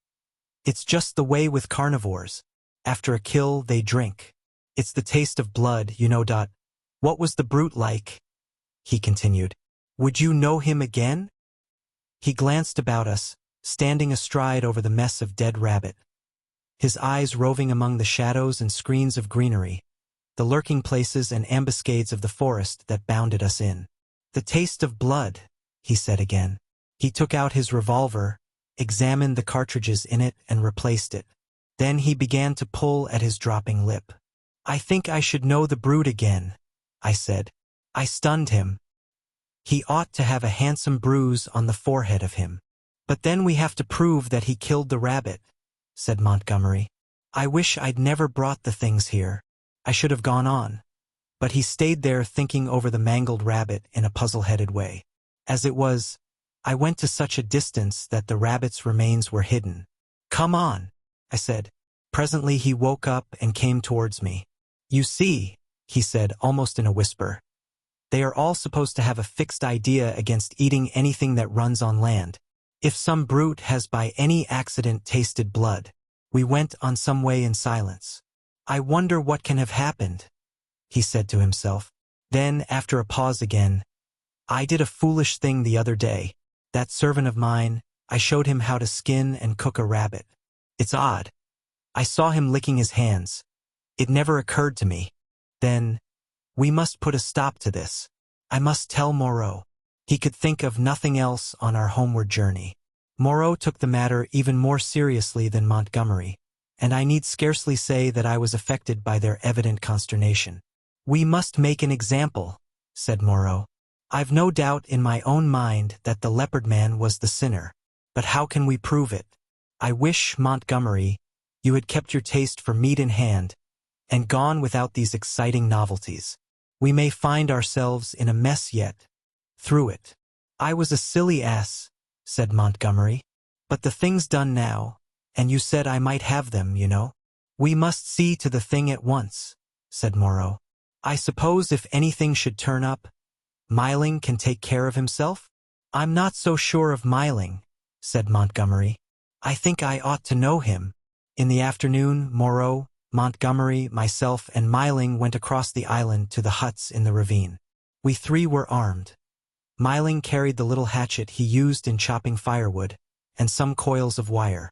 Moreau had a huge cowherd's horn slung over his shoulder. "You will see a gathering of the beast people," said Montgomery. "It is a pretty sight." Moreau said not a word on the way, but the expression of his heavy, white-fringed face was grimly set. We crossed the ravine down which smoked the stream of hot water, and followed the winding pathway through the canebrakes until we reached a wide area covered over with a thick, powdery yellow substance which I believe was sulfur. Above the shoulder of a weedy bank the sea glittered. We came to a kind of shallow natural amphitheater, and here the four of us halted. Then Moreau sounded the horn, and broke the sleeping stillness of the tropical afternoon. He must have had strong lungs. The hooting note rose and rose amidst its echoes, to at last an ear-penetrating intensity. "Ah!" said Moreau, letting the curved instrument fall to his side again.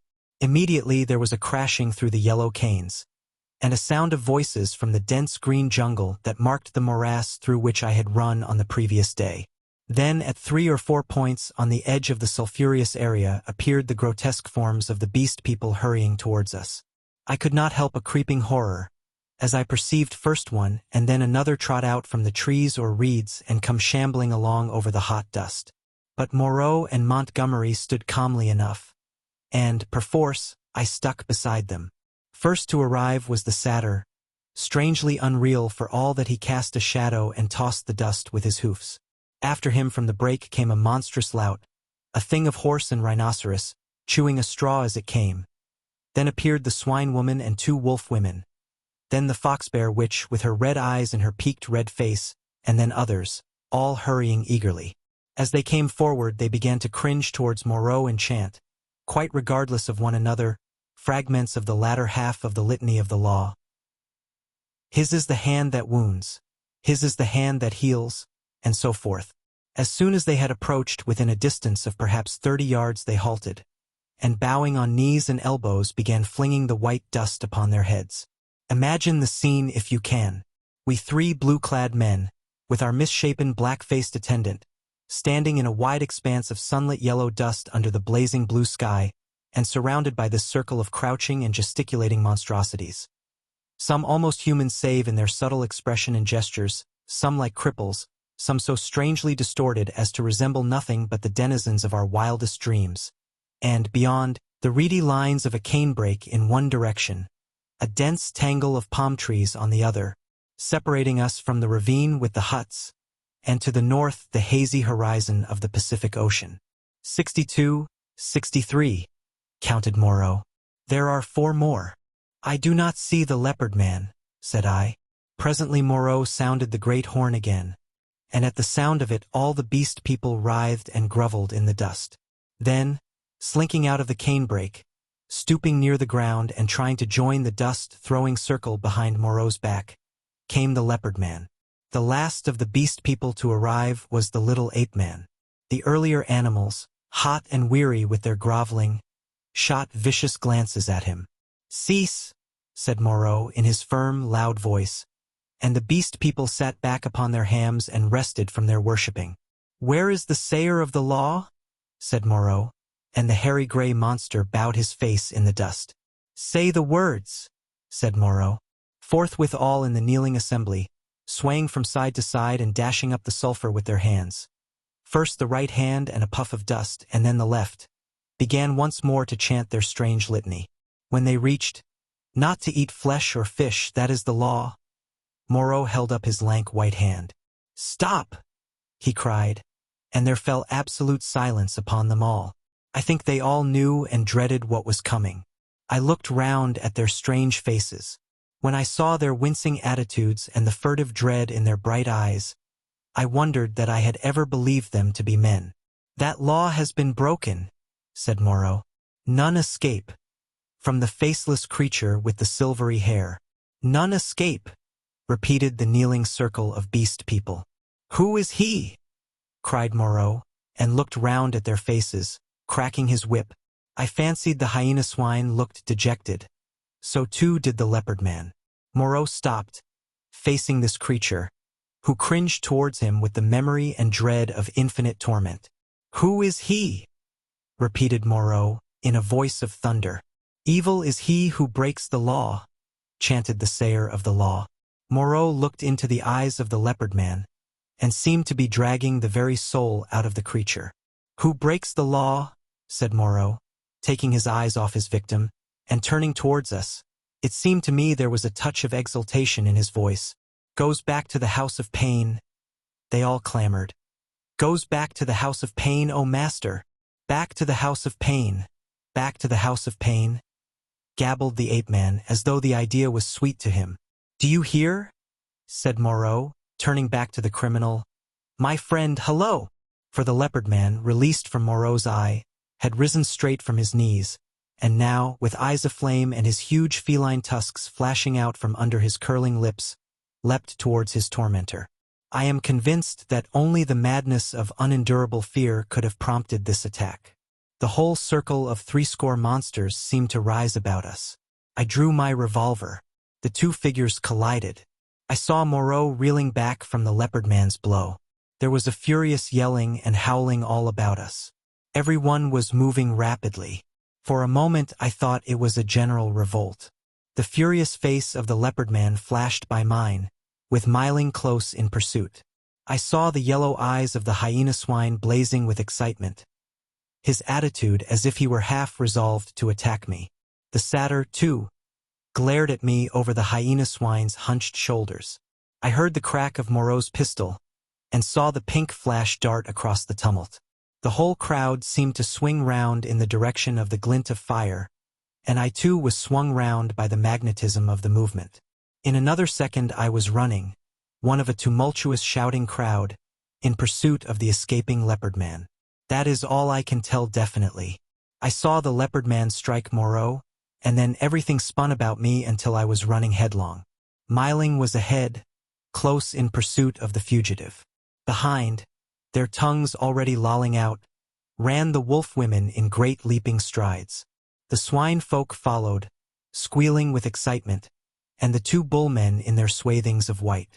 Then came Moreau in a cluster of the beast people, his wide-brimmed straw hat blown off, his revolver in hand, and his lank white hair streaming out.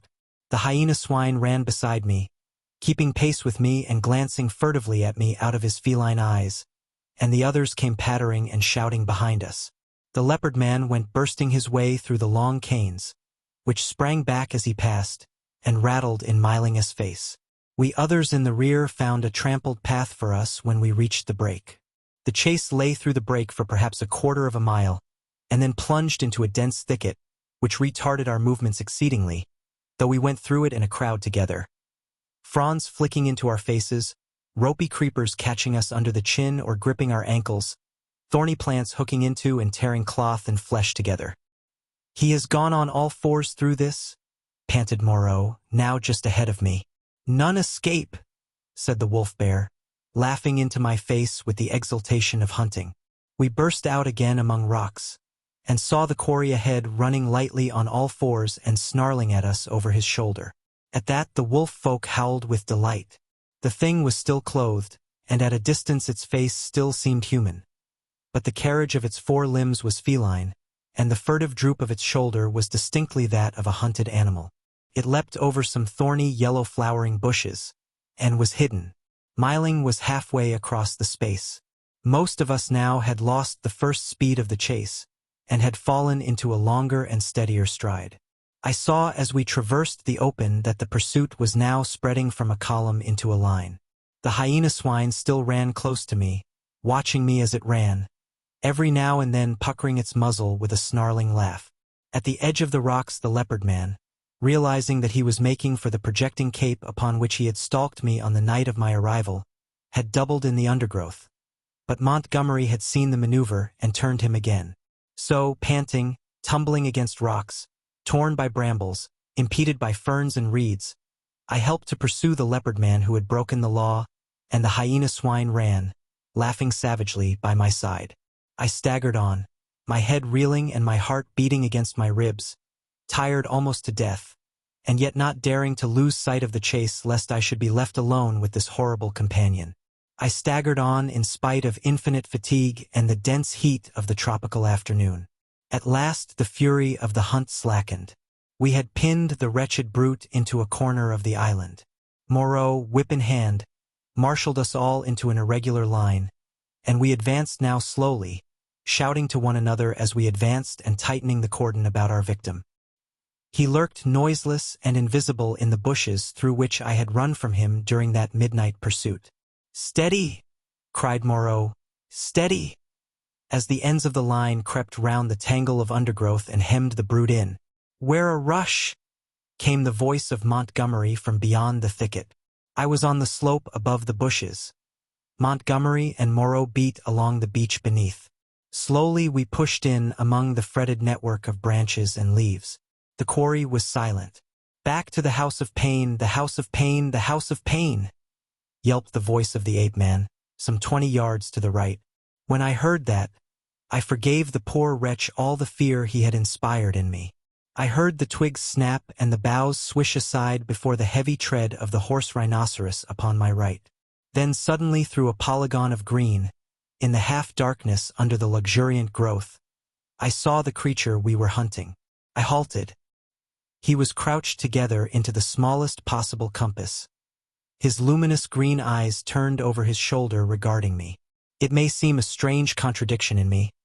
I cannot explain the fact, but now, seeing the creature there in a perfectly animal attitude, with the light gleaming in its eyes and its imperfectly human face distorted with terror, I realized again the fact of its humanity.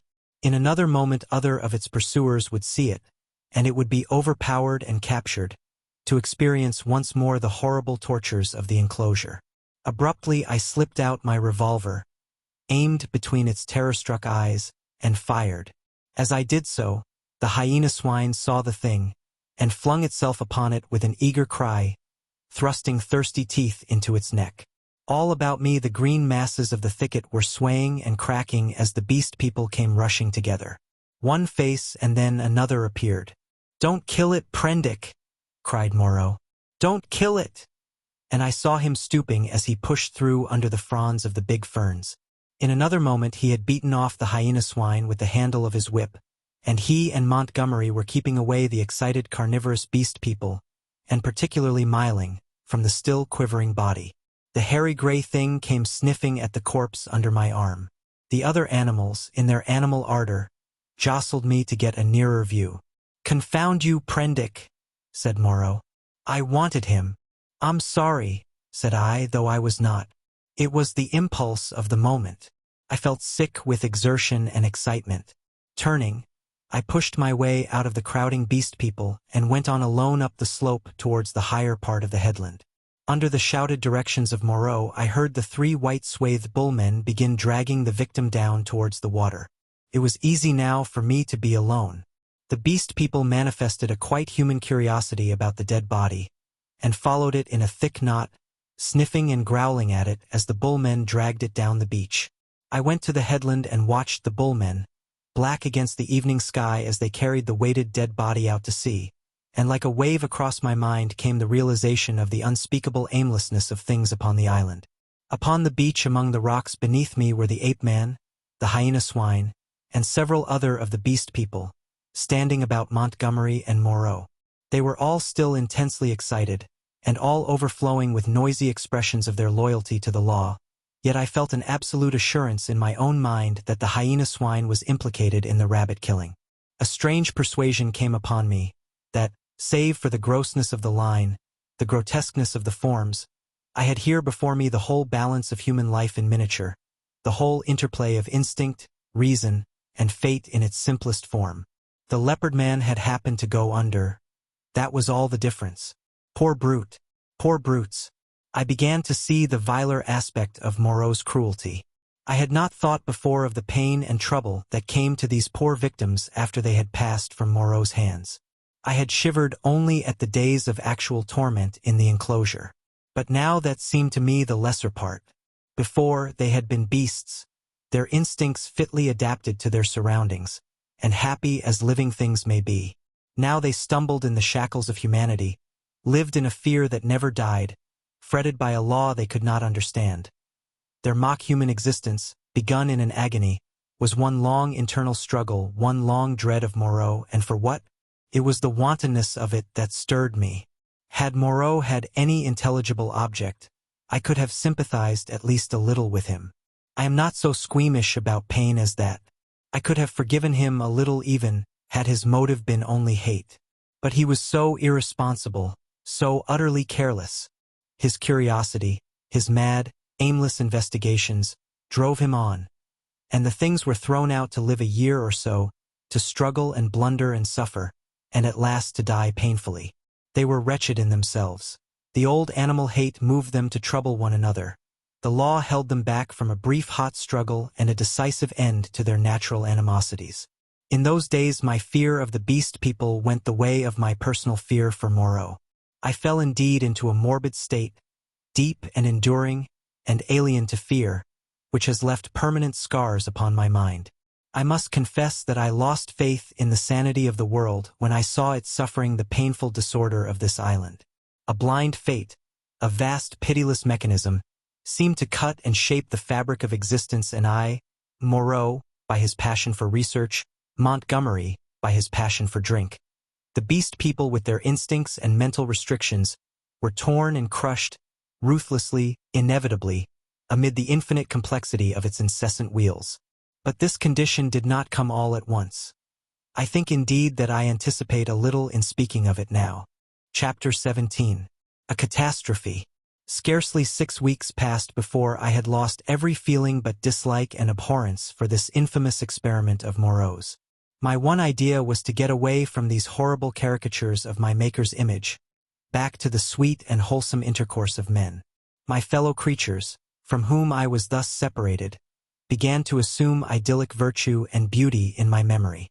My first friendship with Montgomery did not increase. His long separation from humanity, his secret vice of drunkenness, his evident sympathy with the beast people, tainted him to me. Several times I let him go alone among them. I avoided intercourse with them in every possible way. I spent an increasing proportion of my time upon the beach, looking for some liberating sail that never appeared. Until one day there fell upon us an appalling disaster, which put an altogether different aspect upon my strange surroundings. It was about 7 or 8 weeks after my landing, rather more, I think, though I had not troubled to keep account of the time, when this catastrophe occurred. It happened in the early morning, I should think about 6. I had risen and breakfasted early, having been aroused by the noise of 3 beast men carrying wood into the enclosure. After breakfast I went to the open gateway of the enclosure, and stood there smoking a cigarette and enjoying the freshness of the early morning. Moreau presently came round the corner of the enclosure and greeted me. He passed by me, and I heard him behind me unlock and enter his laboratory. So indurated was I at that time to the abomination of the place, that I heard without a touch of emotion the puma victim begin another day of torture. It met its persecutor with a shriek, almost exactly like that of an angry virago. Then suddenly something happened. I do not know what to this day. I heard a short, sharp cry behind me, a fall, and turning saw an awful face rushing upon me.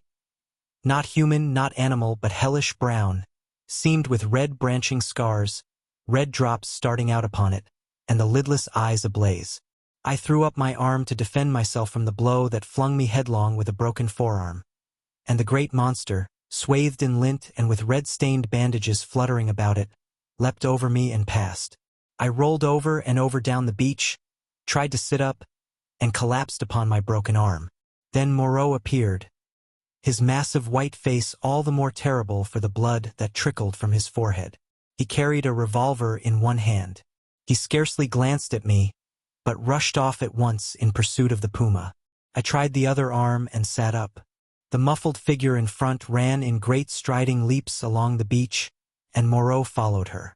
She turned her head and saw him, then doubling abruptly made for the bushes. She gained upon him at every stride. I saw her plunge into them, and Moreau, running slantingly to intercept her, fired and missed as she disappeared. Then he too vanished in the green confusion. I stared after them, and then the pain in my arm flamed up, and with a groan I staggered to my feet. Montgomery appeared in the doorway, dressed, and with his revolver in his hand. "Great God, Prendick!" he said, not noticing that I was hurt. "That brute's loose, tore the fetter out of the wall. Have you seen them?" Then sharply, seeing I gripped my arm, "What's the matter?" "I was standing in the doorway," said I. He came forward and took my arm. "Blood on the sleeve," said he, and rolled back the flannel. He pocketed his weapon, felt my arm about painfully, and led me inside. "Your arm is broken," he said, and then, "Tell me exactly how it happened. What happened?" I told him what I had seen. Told him in broken sentences, with gasps of pain between them, and very dexterously and swiftly he bound my arm meanwhile. He slung it from my shoulder, stood back and looked at me. "You'll do," he said. "And now," he thought. Then he went out and locked the gates of the enclosure. He was absent some time. I was chiefly concerned about my arm. The incident seemed merely one more of many horrible things. I sat down in the deck chair, and I must admit swore heartily at the island.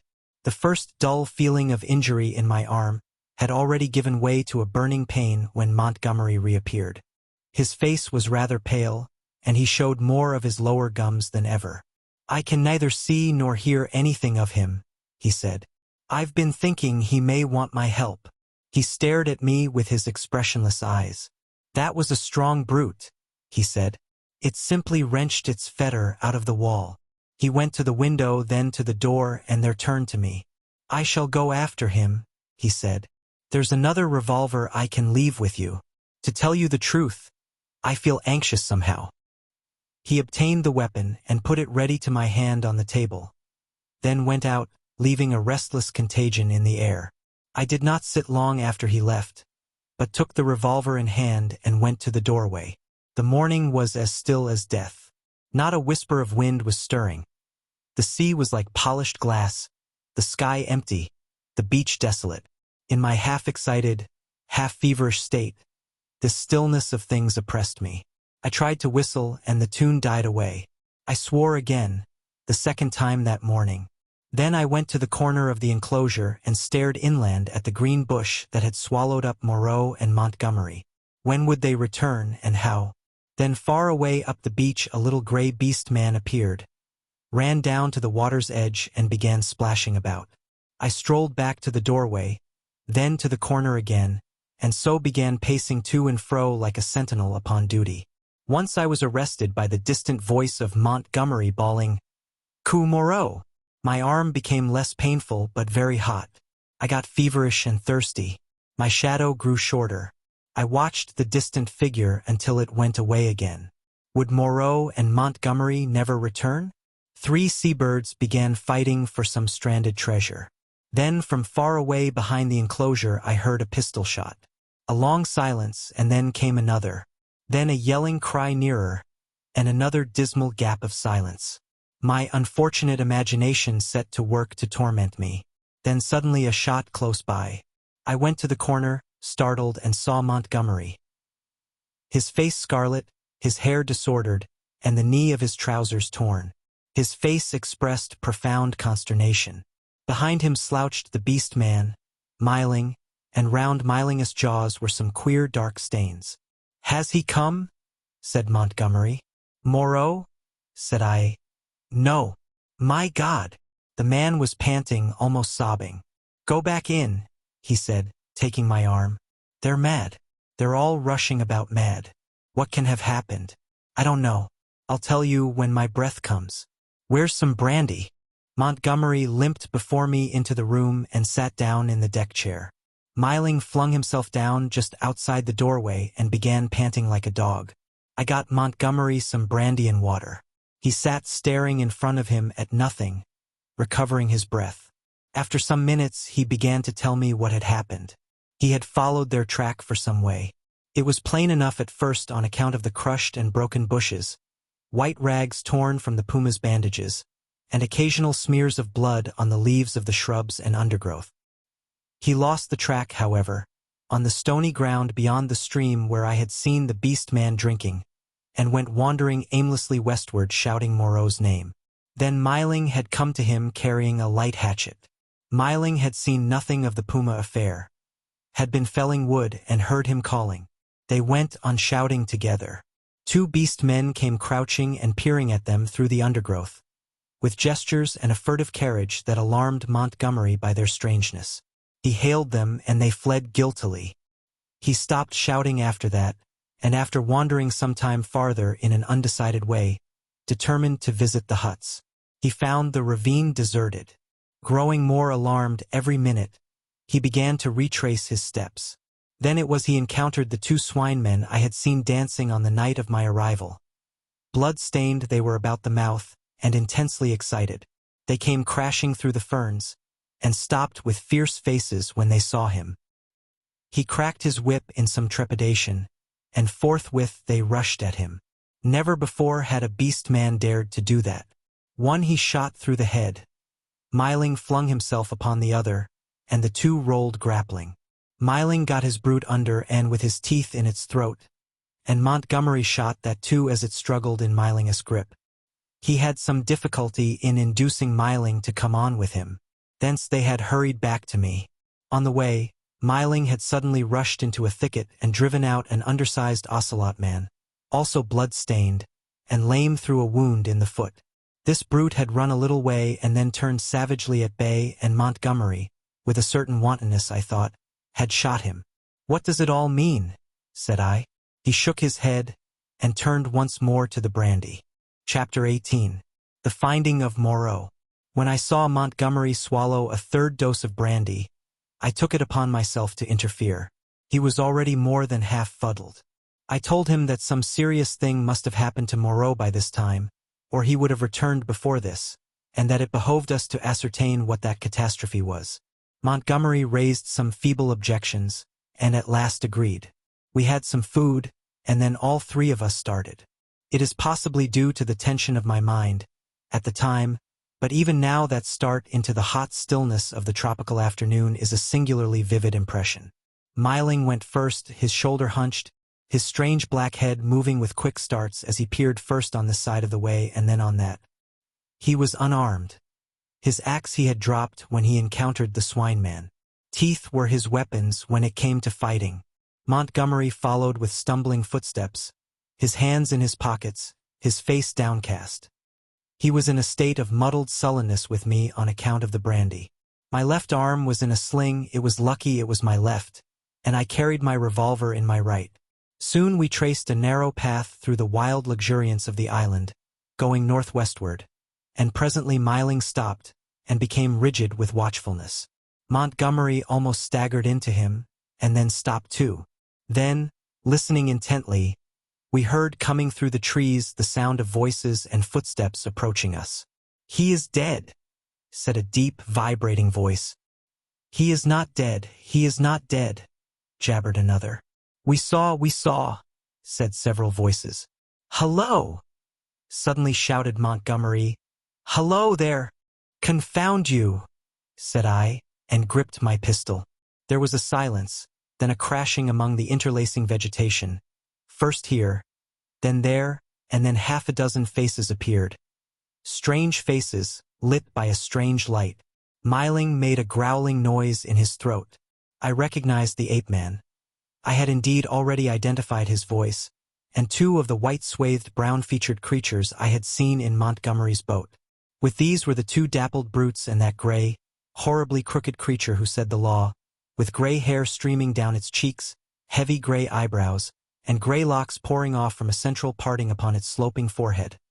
A heavy, faceless thing with strange red eyes, looking at us curiously from amidst the green. For a space no one spoke. Then Montgomery hiccuped.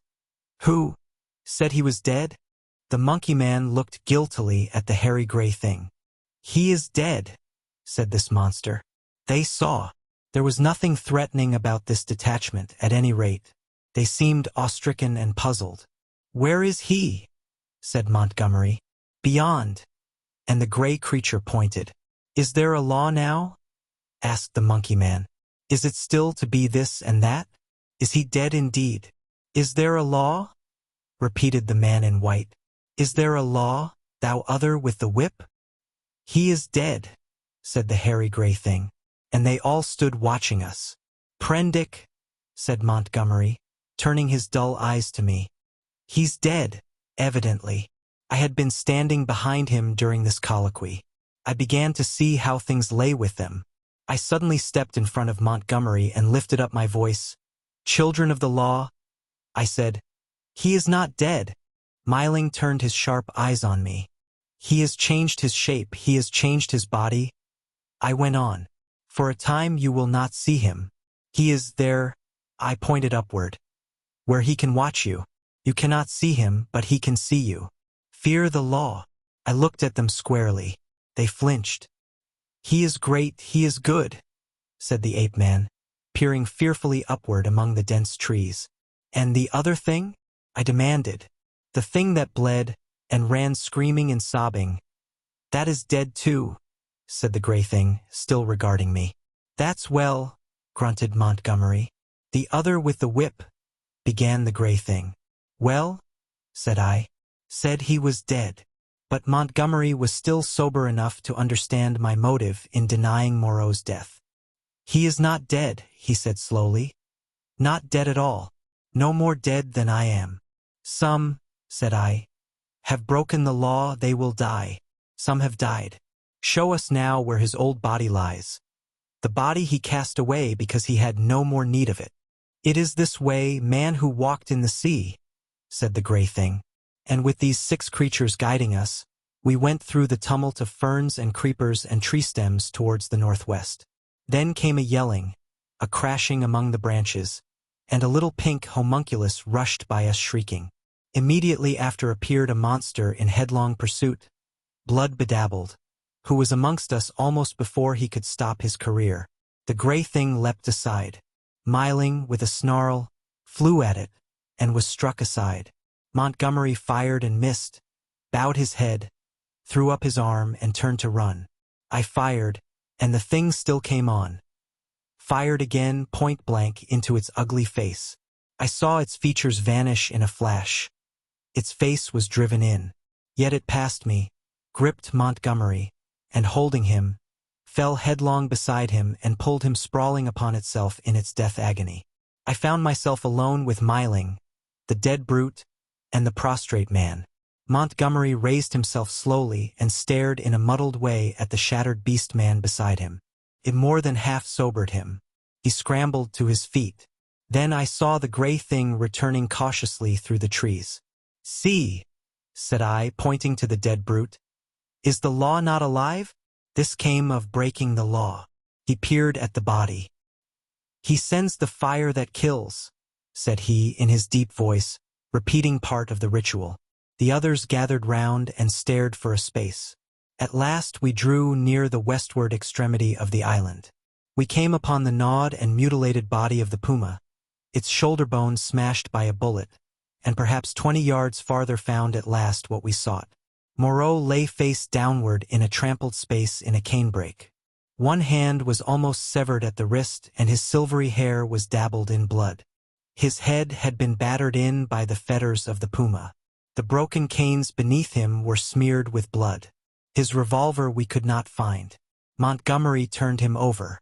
Resting at intervals, and with the help of the 7 beast people, for he was a heavy man, we carried Moreau back to the enclosure. The night was darkling. Twice we heard unseen creatures howling and shrieking past our little band, and once the little pink sloth creature appeared and stared at us, and vanished again. But we were not attacked again. At the gates of the enclosure our company of beast people left us, Myling going with the rest. We locked ourselves in, and then took Moreau's mangled body into the yard and laid it upon a pile of brushwood. Then we went into the laboratory and put an end to all we found living there. Chapter 19. Montgomery's Bank Holiday. When this was accomplished and we had washed and eaten, Montgomery and I went into my little room and seriously discussed our position for the first time. It was then near midnight. He was almost sober, but greatly disturbed in his mind. He had been strangely under the influence of Moreau's personality. I do not think it had ever occurred to him that Moreau could die. This disaster was the sudden collapse of the habits that had become part of his nature in the 10 or more monotonous years he had spent on the island. He talked vaguely, answered my questions crookedly, wandered into general questions. "This silly ass of a world," he said. "What a muddle it all is. I haven't had any life. I wonder when it's going to begin. 16 years being bullied by nurses and schoolmasters at their own sweet will. 5 in London grinding hard at medicine, bad food, shabby lodgings, shabby clothes, shabby vice, a blunder. I didn't know any better, and hustled off to this beastly island. 10 years here. What's it all for, Prendick? Are we bubbles blown by a baby?" It was hard to deal with such ravings. "The thing we have to think of now," said I, "is how to get away from this island. What's the good of getting away? I'm an outcast. Where am I to join on? It's all very well for you, Prendick. Poor old Moreau. We can't leave him here to have his bones picked. As it is, and besides, what will become of the decent part of the beast folk?" "Well," said I, "that will do tomorrow. I've been thinking we might make the brushwood into a pyre and burn his body, and those other things. Then what will happen with the beast folk? I don't know. I suppose those that were made of beasts of prey will make silly asses of themselves sooner or later. We can't massacre the lot. Can we? I suppose that's what your humanity would suggest? But they'll change. They are sure to change. He talked thus inconclusively until at last I felt my temper going. "Damnation!" he exclaimed at some petulance of mine. "Can't you see I'm in a worse hole than you are?" And he got up and went for the brandy. "Drink," he said, returning. "You logic-chopping, chalky-faced saint of an atheist, drink." "Not I," said I, and sat grimly watching his face under the yellow paraffin flare, as he drank himself into a garrulous misery. "I have a memory of infinite tedium." He wandered into a maudlin defense of the beast people and of Myling. Myling, he said, was the only thing that had ever really cared for him. And suddenly an idea came to him. "I'm damned," said he, staggering to his feet and clutching the brandy bottle. By some flash of intuition I knew what it was he intended. "You don't give drink to that beast," I said, rising and facing him. "Beast," said he. "You're the beast. He takes his liquor like a Christian. Come out of the way, Prendick." "For God's sake," said I. "Get out of the way," he roared, and suddenly whipped out his revolver. "Very well," said I, and stood aside, half-minded to fall upon him as he put his hand upon the latch, but deterred by the thought of my useless arm. "You've made a beast of yourself. To the beasts you may go." He flung the doorway open, and stood half-facing me between the yellow lamplight and the pallid glare of the moon. His eye sockets were blotches of black under his stubbly eyebrows. "You're a solemn prig, Prendick, a silly ass. You're always fearing and fancying. We're on the edge of things. I'm bound to cut my throat tomorrow. I'm going to have a damned bank holiday tonight." He turned and went out into the moonlight. "Myling!" he cried. "Myling, old friend."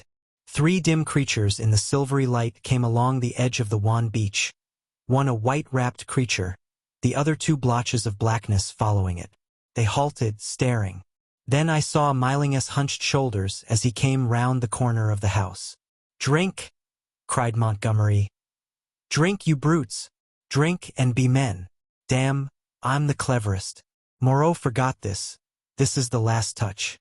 Drink, I tell you." And waving the bottle in his hand, he started off at a kind of quick trot to the westward, Myling ranging himself between him and the 3 dim creatures who followed. I went to the doorway. They were already indistinct in the mist of the moonlight before Montgomery halted. I saw him administer a dose of the raw brandy to Myling, and saw the 5 figures melt into one vague patch. "Sing!" I heard Montgomery shout. "Sing all together. Confound old Prendick. That's right. Now again. Confound old Prendick."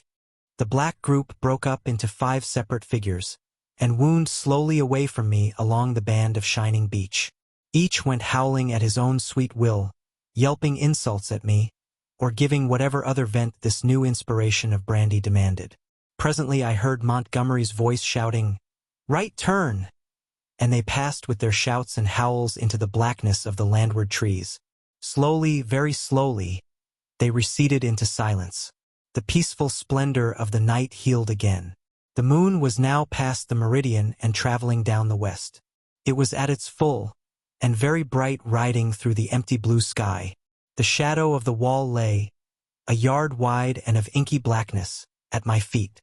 The eastward sea was a featureless gray, dark and mysterious. And between the sea and the shadow the gray sands of volcanic glass and crystals flashed and shone like a beach of diamonds. Behind me the paraffin lamp flared hot and ruddy. Then I shut the door, locked it, and went into the enclosure where Moreau lay beside his latest victims. The staghounds and the llama and some other wretched brutes. With his massive face calm even after his terrible death, and with the hard eyes open, staring at the dead white moon above. I sat down upon the edge of the sink, and with my eyes upon that ghastly pile of silvery light and ominous shadows began to turn over my plans. In the morning I would gather some provisions in the dinghy, and after setting fire to the pyre before me, push out into the desolation of the high sea once more. I felt that for Montgomery there was no help, that he was, in truth, half akin to these beast folk, unfitted for human kindred. I do not know how long I sat there scheming. It must have been an hour or so. Then my planning was interrupted by the return of Montgomery to my neighborhood. I heard a yelling from many throats, a tumult of exultant cries passing down towards the beach, whooping and howling, and excited shrieks that seemed to come to a stop near the water's edge. The riot rose and fell. I heard heavy blows and the splintering smash of wood, but it did not trouble me then. A discordant chanting began. My thoughts went back to my means of escape. I got up, brought the lamp, and went into a shed to look at some kegs I had seen there.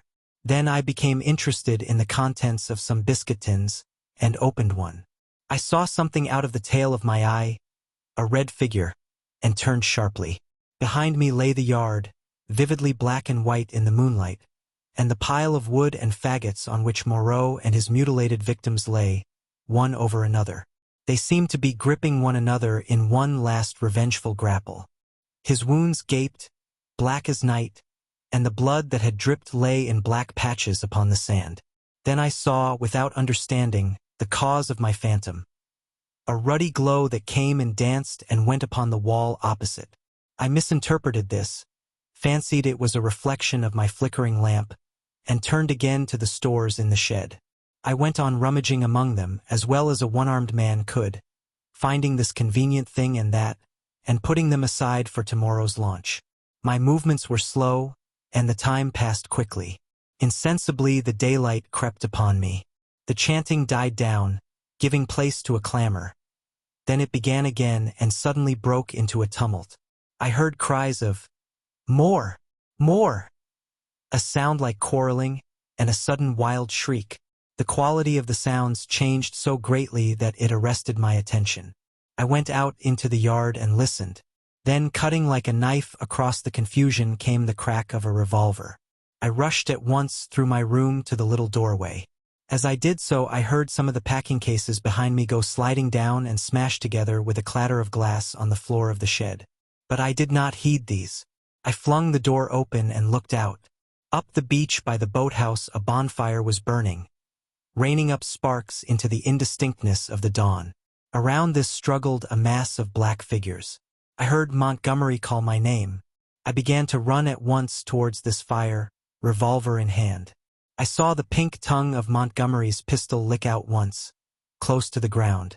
He was down. I shouted with all my strength and fired into the air. I heard someone cry, "The master!" The knotted black struggle broke into scattering units. The fire leapt and sank down. The crowd of beast people fled in sudden panic before me, up the beach. In my excitement, I fired at their retreating backs as they disappeared among the bushes. Then I turned to the black heaps upon the ground. Montgomery lay on his back, with the hairy gray beast-man sprawling across his body. The brute was dead, but still gripping Montgomery's throat with its curving claws. Nearby lay Myling on his face and quite still, his neck bitten open and the upper part of the smashed brandy bottle in his hand. Two other figures lay near the fire, the one motionless, the other groaning fitfully, every now and then raising its head slowly, then dropping it again. I caught hold of the gray man and pulled him off Montgomery's body. His claws drew down the torn coat reluctantly as I dragged him away. Montgomery was dark in the face and scarcely breathing. I splashed seawater on his face and pillowed his head on my rolled-up coat. Myling was dead. The wounded creature by the fire, it was a wolf brute with a bearded gray face, lay, I found, with the fore part of its body upon the still glowing timber. The wretched thing was injured so dreadfully that in mercy I blew its brains out at once. The other brute was one of the bullmen swathed in white. He too was dead. The rest of the beast people had vanished from the beach. I went to Montgomery again and knelt beside him, cursing my ignorance of medicine. The fire beside me had sunk down, and only charred beams of timber glowing at the central ends and mixed with a gray ash of brushwood remained. I wondered casually where Montgomery had got his wood. Then I saw that the dawn was upon us. The sky had grown brighter. The setting moon was becoming pale and opaque in the luminous blue of the day.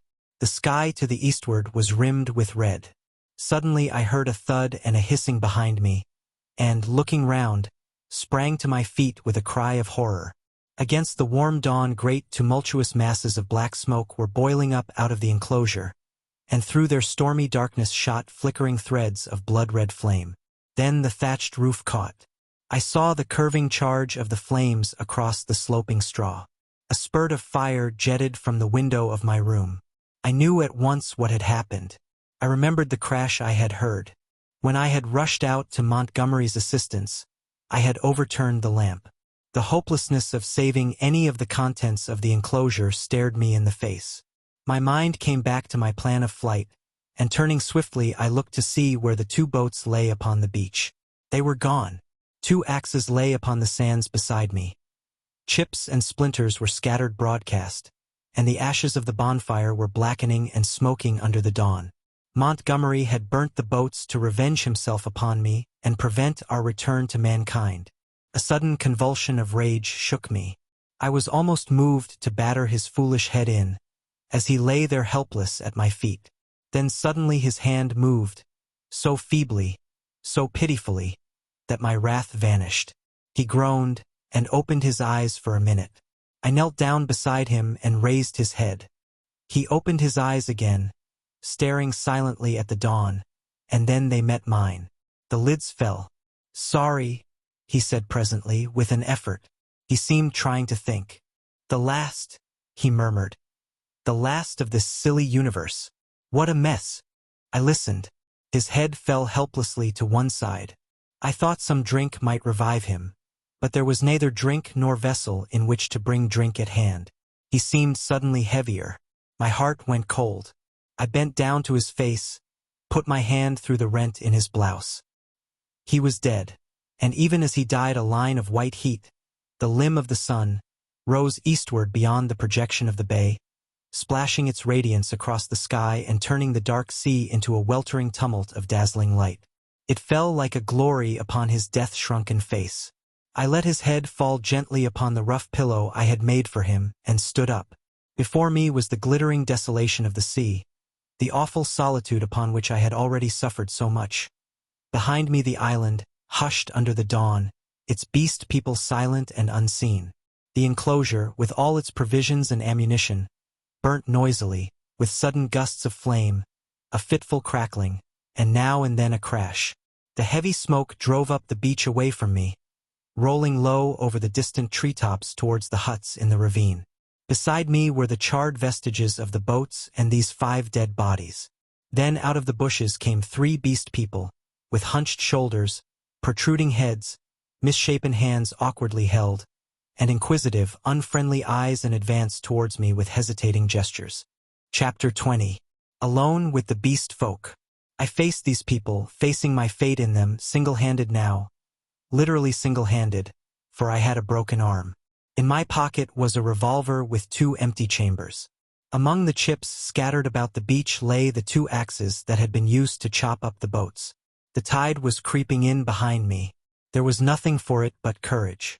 I looked squarely into the faces of the advancing monsters. They avoided my eyes, and their quivering nostrils investigated the bodies that lay beyond me on the beach. I took 6 steps, picked up the blood-stained whip that lay beneath the body of the wolfman, and cracked it. They stopped and stared at me. "Salute," said I. "Bow down." They hesitated. One bent his knees. I repeated my command, with my heart in my mouth, and advanced upon them. One knelt, then the other 2. I turned and walked towards the dead bodies, keeping my face towards the 3 kneeling beast men, very much as an actor passing up the stage faces the audience. "They broke the law," said I, putting my foot on the sayer of the law. "They have been slain, even the sayer of the law, even the other with the whip. Great is the law. Come and see." "None escape," said one of them, advancing and peering. "None escape," said I. "Therefore hear and do as I command." They stood up, looking questioningly at one another. "Stand there," said I. I picked up the hatchets and swung them by their heads from the sling of my arm, turned Montgomery over, picked up his revolver still loaded in 2 chambers, and bending down to rummage, found 6 cartridges in his pocket.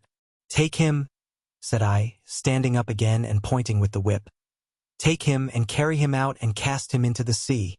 They came forward, evidently still afraid of Montgomery, but still more afraid of my cracking red whiplash. And after some fumbling and hesitation, some whip cracking and shouting, they lifted him gingerly, carried him down to the beach, and went splashing into the dazzling welter of the sea. "On," said I, "on.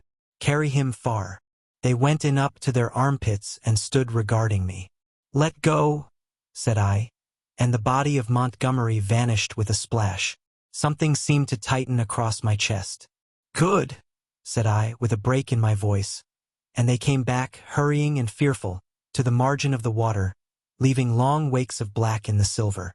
At the water's edge they stopped, turning and glaring into the sea as though they presently expected Montgomery to arise therefrom and exact vengeance. "Now these," said I, pointing to the other bodies. They took care not to approach the place where they had thrown Montgomery into the water, but instead carried the 4 dead beast people slantingly along the beach for perhaps 100 yards before they waded out and cast them away. As I watched them disposing of the mangled remains of Myling, I heard a light footfall behind me, and turning quickly saw the big hyena swine perhaps a dozen yards away. His head was bent down, his bright eyes were fixed upon me, his stumpy hands clenched and held close by his side. He stopped in this crouching attitude when I turned, his eyes a little averted. For a moment we stood eye to eye. I dropped the whip and snatched at the pistol in my pocket. For I meant to kill this brute, the most formidable of any left now upon the island, at the first excuse. It may seem treacherous, but so I was resolved. I was far more afraid of him than of any other 2 of the beast folk. His continued life was, I knew, a threat against mine. I was perhaps a dozen seconds collecting myself. Then cried I, "Salute! Bow down!" His teeth flashed upon me in a snarl. "Who are you that I should?" Perhaps a little too spasmodically I drew my revolver, aimed quickly and fired. I heard him yelp, saw him run sideways and turn, knew I had missed, and clicked back the cock with my thumb for the next shot. But he was already running headlong, jumping from side to side, and I dared not risk another miss. Every now and then he looked back at me over his shoulder. He went slanting along the beach and vanished beneath the driving masses of dense smoke that were still pouring out from the burning enclosure. For some time I stood staring after him. I turned to my 3 obedient beast folk again and signaled them to drop the body they still carried. Then I went back to the place by the fire where the bodies had fallen and kicked the sand until all the brown bloodstains were absorbed and hidden. I dismissed my 3 serfs with a wave of the hand and went up the beach into the thickets. I carried my pistol in my hand, my whip thrust with the hatchets in the sling of my arm. I was anxious to be alone, to think out the position in which I was now placed. A dreadful thing that I was only beginning to realize was that over all this island there was now no safe place where I could be alone and secure to rest or sleep. I had recovered strength amazingly since my landing, but I was still inclined to be nervous and to break down under any great stress. I felt that I ought to cross the island and establish myself with the beast people, and make myself secure in their confidence. But my heart failed me. I went back to the beach, and turning eastward past the burning enclosure, made for a point where a shallow spit of coral sand ran out towards the reef. Here I could sit down and think, my back to the sea and my face against any surprise. And there I sat, chin on knees, the sun beating down upon my head and unspeakable dread in my mind, plotting how I could live on against the hour of my rescue, if ever rescue came. I tried to review the whole situation as calmly as I could, but it was difficult to clear the thing of emotion. I began turning over in my mind the reason of Montgomery's despair. "They will change," he said. "They are sure to change." And Moreau, what was it that Moreau had said? "The stubborn beast flesh grows day by day back again." Then I came round to the hyena swine. I felt sure that if I did not kill that brute, he would kill me. The sayer of the law was dead, worse luck. They knew now that we of the whips could be killed even as they themselves were killed. Were they peering at me already out of the green masses of ferns and palms over yonder, watching until I came within their spring? Were they plotting against me? What was the hyena swine telling them? My imagination was running away with me into a morass of unsubstantial fears. My thoughts were disturbed by a crying of seabirds, hurrying towards some black object that had been stranded by the waves on the beach near the enclosure. I knew what that object was, but I had not the heart to go back and drive them off. I began walking along the beach in the opposite direction, designing to come round the eastward corner of the island and so approach the ravine of the huts, without traversing the possible ambuscades of the thickets. Perhaps half a mile along the beach I became aware of one of my 3 beast folk advancing out of the landward bushes towards me. I was now so nervous with my own imaginings that I immediately drew my revolver. Even the propitiatory gestures of the creature failed to disarm me. He hesitated as he approached. "Go away!" cried I. There was something very suggestive of a dog in the cringing attitude of the creature. It retreated a little way, very like a dog being sent home, and stopped, looking at me imploringly with canine brown eyes. "Go away," said I. "Do not come near me." "May I not come near you?" it said. "No, go away," I insisted and snapped my whip. Then putting my whip in my teeth, I stooped for a stone, and with that threat drove the creature away. So in solitude I came round by the ravine of the beast people, and hiding among the weeds and reeds that separated this crevice from the sea I watched such of them as appeared, trying to judge from their gestures and appearance how the death of Moreau and Montgomery and the destruction of the House of Pain had affected them. I know now the folly of my cowardice. Had I kept my courage up to the level of the dawn, had I not allowed it to ebb away in solitary thought, I might have grasped the vacant scepter of Moreau and ruled over the beast people. As it was, I lost the opportunity, and sank to the position of a mere leader among my fellows. Towards noon certain of them came and squatted basking in the hot sand. The imperious voices of hunger and thirst prevailed over my dread. I came out of the bushes, and, revolver in hand, walked down towards these seated figures. One, a wolf woman, turned her head and stared at me, and then the others. None attempted to rise or salute me. I felt too faint and weary to insist, and I let the moment pass. "I want food," said I, almost apologetically, and drawing near. "There is food in the huts," said an ox-boar man, drowsily, and looking away from me. I passed them, and went down into the shadow and odors of the almost deserted ravine. In an empty hut I feasted on some specked and half-decayed fruit, and then after I had propped some branches and sticks about the opening, and placed myself with my face towards it and my hand upon my revolver, the exhaustion of the last 30 hours claimed its own, and I fell into a light slumber, hoping that the flimsy barricade I had erected would cause sufficient noise in its removal to save me from surprise. Chapter 21. The Reversion of the Beast Folk. In this way I became one among the beast people in the island of Dr. Moreau. When I awoke, it was dark about me. My arm ached in its bandages. I sat up, wondering at first where I might be. I heard coarse voices talking outside.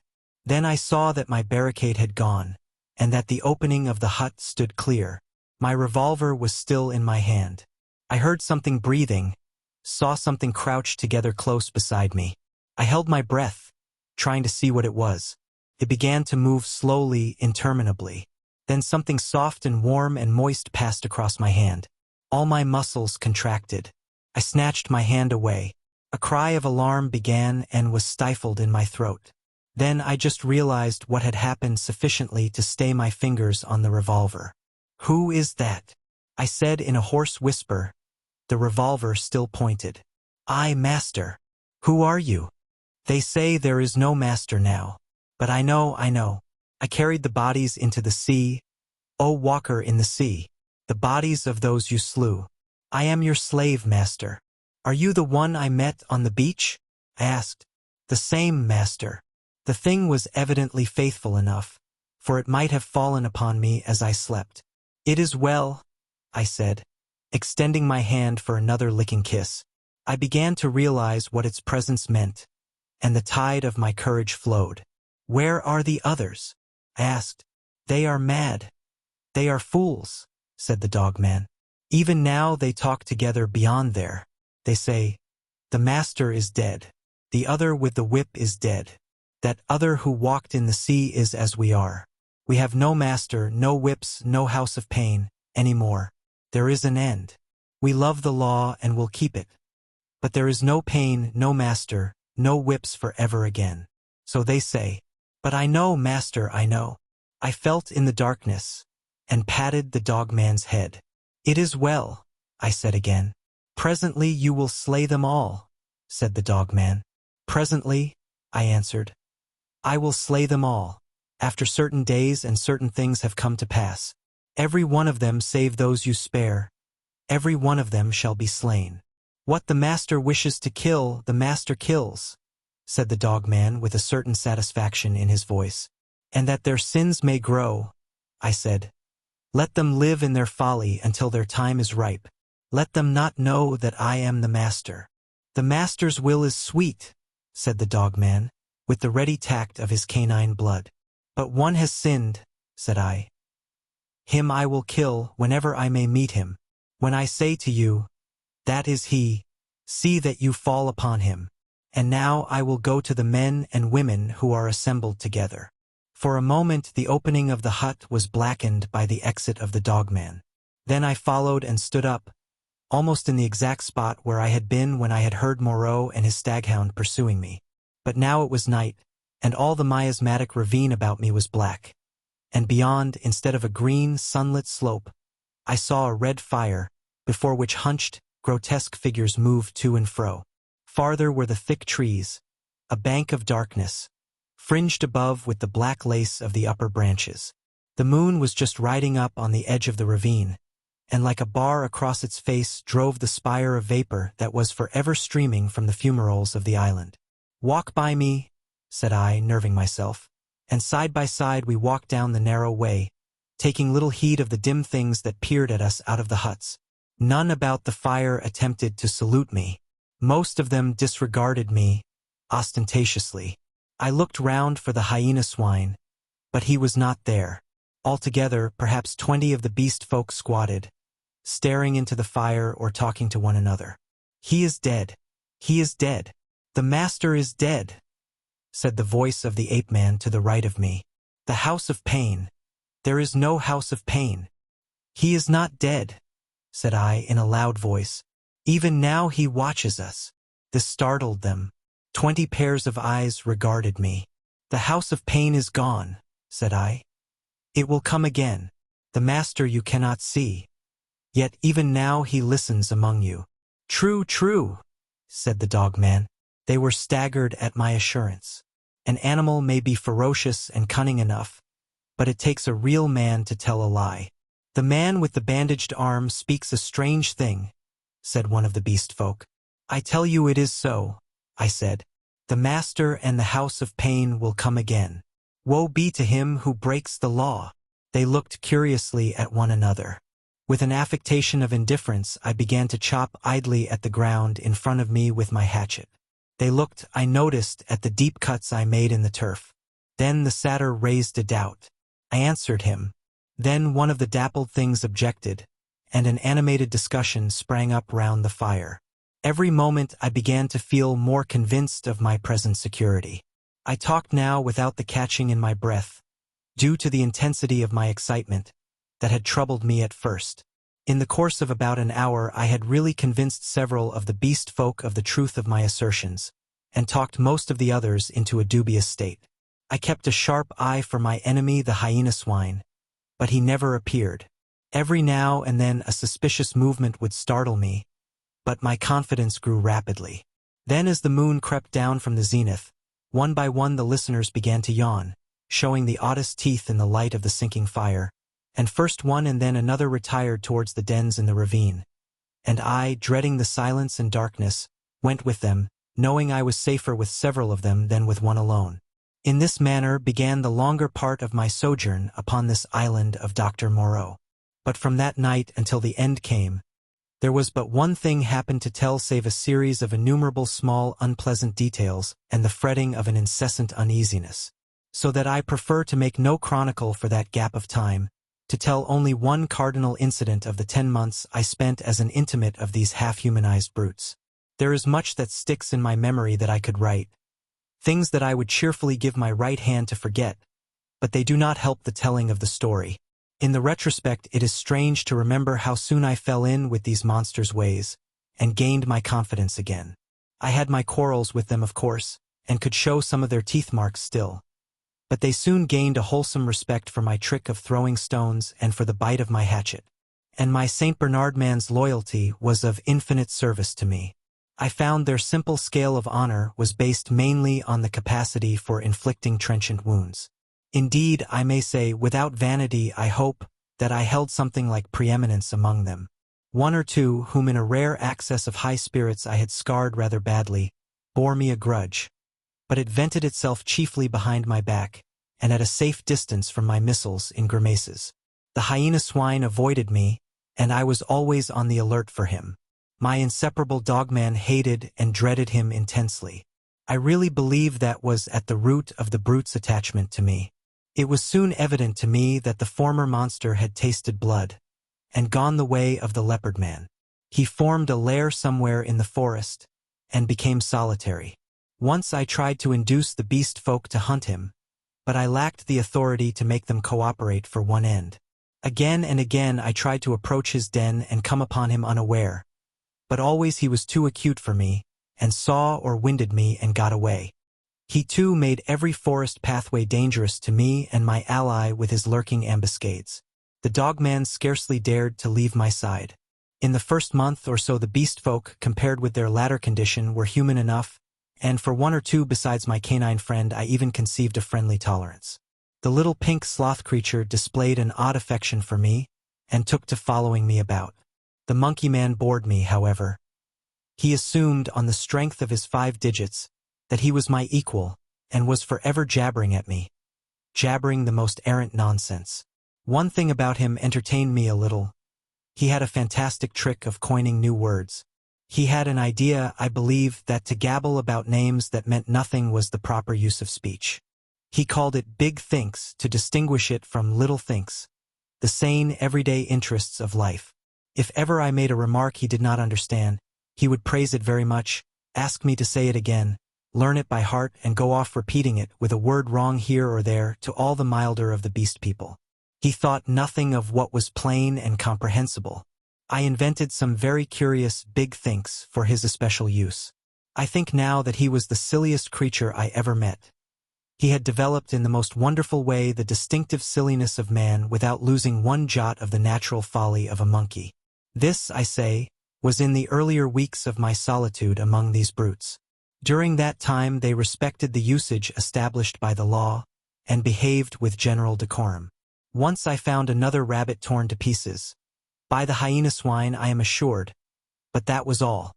It was about May when I first distinctly perceived a growing difference in their speech and carriage, a growing coarseness of articulation, a growing disinclination to talk.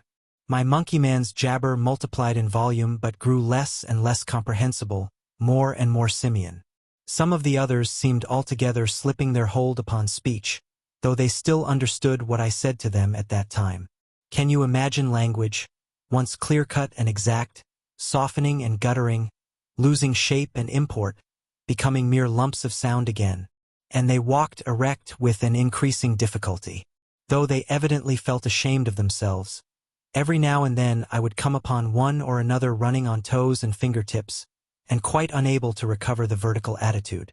They held things more clumsily. Drinking by suction, feeding by gnawing, grew commoner every day. I realized more keenly than ever what Moreau had told me about the stubborn beast flesh. They were reverting, and reverting very rapidly. Some of them, the pioneers in this, I noticed with some surprise, were all females, began to disregard the injunction of decency deliberately for the most part. Others even attempted public outrages upon the institution of monogamy. The tradition of the law was clearly losing its force. I cannot pursue this disagreeable subject. My dogman imperceptibly slipped back to the dog again. Day by day he became dumb, quadrupedal, hairy. I scarcely noticed the transition from the companion on my right hand to the lurching dog at my side. As the carelessness and disorganization increased from day to day, the lane of dwelling places, at no time very sweet, became so loathsome that I left it, and going across the island made myself a hovel of boughs amid the black ruins of Moreau's enclosure. Some memory of pain, I found, still made that place the safest from the beast folk. It would be impossible to detail every step of the lapsing of these monsters, to tell how, day by day, the human semblance left them, how they gave up bandagings and wrappings, abandoned at last every stitch of clothing, how the hair began to spread over the exposed limbs, how their foreheads fell away and their faces projected, How the quasi-human intimacy I had permitted myself with some of them in the first month of my loneliness became a shuddering horror to recall. The change was slow and inevitable. For them and for me it came without any definite shock. I still went among them in safety, because no jolt in the downward glide had released the increasing charge of explosive animalism that ousted the human day by day. But I began to fear that soon now that shock must come. My Saint Bernard brute followed me to the enclosure every night, and his vigilance enabled me to sleep at times in something like peace. The little pink sloth thing became shy and left me, to crawl back to its natural life once more among the tree branches. We were in just the state of equilibrium that would remain in one of those happy family cages which animal tamers exhibit, if the tamer were to leave it forever. Of course these creatures did not decline into such beasts as the reader has seen in zoological gardens. Into ordinary bears, wolves, tigers, oxen, swine, and apes. There was still something strange about each. In each Moreau had blended this animal with that. One perhaps was ursine chiefly, another feline chiefly, another bovine chiefly, but each was tainted with other creatures, a kind of generalized animalism appearing through the specific dispositions. And the dwindling shreds of the humanity still startled me every now and then. A momentary recrudescence of speech perhaps, an unexpected dexterity of the 4 feet, a pitiful attempt to walk erect. I too must have undergone strange changes. My clothes hung about me as yellow rags, through whose rents showed the tanned skin. My hair grew long and became matted together. I am told that even now my eyes have a strange brightness, a swift alertness of movement. At first I spent the daylight hours on the southward beach watching for a ship, hoping and praying for a ship. I counted on the Ipecacuanha returning as the year wore on. But she never came. 5 times I saw sails and thrice smoke, but nothing ever touched the island. I always had a bonfire ready, but no doubt the volcanic reputation of the island was taken to account for that. It was only about September or October that I began to think of making a raft. By that time my arm had healed, and both my hands were at my service again. At first, I found my helplessness appalling. I had never done any carpentry or such-like work in my life, and I spent day after day in experimental chopping and binding among the trees. I had no ropes and could hit on nothing wherewith to make ropes. None of the abundant creepers seemed limber or strong enough, and with all my litter of scientific education I could not devise any way of making them so. I spent more than a fortnight grubbing among the black ruins of the enclosure and on the beach where the boats had been burnt, looking for nails and other stray pieces of metal that might prove of service. Now and then some beast creature would watch me and go leaping off when I called to it. There came a season of thunderstorms and heavy rain, which greatly retarded my work. But at last the raft was completed. I was delighted with it, but with a certain lack of practical sense which has always been my bane. I had made it a mile or more from the sea, and before I had dragged it down to the beach the thing had fallen to pieces. Perhaps it is as well that I was saved from launching it. But at the time my misery at my failure was so acute that for some days I simply moped on the beach and stared at the water and thought of death. I did not, however, mean to die, and an incident occurred that warned me unmistakably of the folly of letting the days pass so. For each fresh day was fraught with increasing danger from the beast people. I was lying in the shade of the enclosure wall, staring out to sea, when I was startled by something cold touching the skin of my heel, and starting round found the little pink sloth creature blinking into my face. He had long since lost speech and active movement, and the lank hair of the little brute grew thicker every day and his stumpy claws more askew. He made a moaning noise when he saw he had attracted my attention, went a little way towards the bushes and looked back at me. At first I did not understand, but presently it occurred to me that he wished me to follow him, and this I did at last, slowly, for the day was hot. When we reached the trees he clambered into them, for he could travel better among their swinging creepers than on the ground. And suddenly in a trampled space I came upon a ghastly group. My Saint Bernard creature lay on the ground, dead, and near his body crouched the hyena swine, gripping the quivering flesh with its misshapen claws, gnawing at it, and snarling with delight. As I approached, the monster lifted its glaring eyes to mine. Its lips went trembling back from its red-stained teeth, and it growled menacingly. It was not afraid and not ashamed. The last vestige of the human taint had vanished. I advanced a step farther, stopped, and pulled out my revolver. At last I had him face to face. The brute made no sign of retreat, but its ears went back, its hair bristled, and its body crouched together. I aimed between the eyes and fired. As I did so, the thing rose straight at me in a leap, and I was knocked over like a 9-pin. It clutched at me with its crippled hand and struck me in the face. The spring carried it over me. I fell under the hind part of its body. But luckily I had hit as I meant, and it had died even as it leapt. I crawled out from under its unclean weight and stood up trembling, staring at its quivering body. That danger at least was over. But this, I knew, was only the first of the series of relapses that must come. I burnt both of the bodies on a pyre of brushwood. But after that I saw that unless I left the island my death was only a question of time. The beast people by that time had, with 1 or 2 exceptions, left the ravine and made themselves lairs according to their taste among the thickets of the island. Few prowled by day, most of them slept, and the island might have seemed deserted to a newcomer. But at night the air was hideous with their calls and howling. I had half a mind to make a massacre of them, to build traps or fight them with my knife. Had I possessed sufficient cartridges, I should not have hesitated to begin the killing. There could now be scarcely a score left of the dangerous carnivores. The braver of these were already dead. After the death of this poor dog of mine, my last friend, I too adopted to some extent the practice of slumbering in the daytime in order to be on my guard at night. I rebuilt my den in the walls of the enclosure, with such a narrow opening that anything attempting to enter must necessarily make a considerable noise. The creatures had lost the art of fire too, and recovered their fear of it. I turned once more, almost passionately now, to hammering together stakes and branches to form a raft for my escape. I found 1,000 difficulties. I am an extremely unhandy man, my schooling was over before the days of Sloyd, but most of the requirements of a raft I met at last in some clumsy, circuitous way or other, and this time I took care of the strength. The only insurmountable obstacle was that I had no vessel to contain the water I should need if I floated forth upon these untraveled seas. I would have even tried pottery, but the island contained no clay. I used to go moping about the island trying with all my might to solve this one last difficulty. Sometimes I would give way to wild outbursts of rage, and hack and splinter some unlucky tree in my intolerable vexation. But I could think of nothing. And then came a day, a wonderful day, which I spent in ecstasy. I saw a sail to the southwest, a small sail like that of a little schooner, and forthwith I lit a great pile of brushwood, and stood by it in the heat of it, and the heat of the midday sun, watching. All day I watched that sail, eating or drinking nothing, so that my head reeled. And the beasts came and glared at me and seemed to wonder and went away.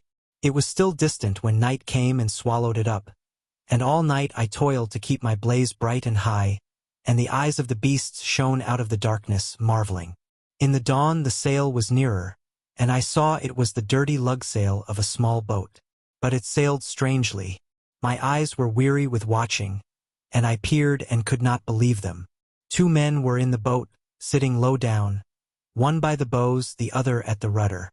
The head was not kept to the wind. It yawed and fell away. As the day grew brighter, I began waving the last rag of my jacket to them. But they did not notice me and sat still, facing each other. I went to the lowest point of the low headland, and gesticulated and shouted. There was no response, and the boat kept on her aimless course, making slowly, very slowly, for the bay. Suddenly a great white bird flew up out of the boat, and neither of the men stirred nor noticed it. It circled round, and then came sweeping overhead with its strong wings outspread. Then I stopped shouting, and sat down on the headland and rested my chin on my hands and stared. Slowly, slowly, the boat drove past towards the west. I would have swum out to it, but something, a cold, vague fear, kept me back. In the afternoon the tide stranded the boat, and left it 100 yards or so to the westward of the ruins of the enclosure. The men in it were dead, had been dead so long that they fell to pieces when I tilted the boat on its side and dragged them out. One had a shock of red hair, like the captain of the Ipecacuanha, and a dirty white cap lay in the bottom of the boat. As I stood beside the boat, 3 of the beasts came slinking out of the bushes and sniffing towards me. One of my spasms of disgust came upon me. I thrust the little boat down the beach and clambered on board her. 2 of the brutes were wolf beasts, and came forward with quivering nostrils and glittering eyes.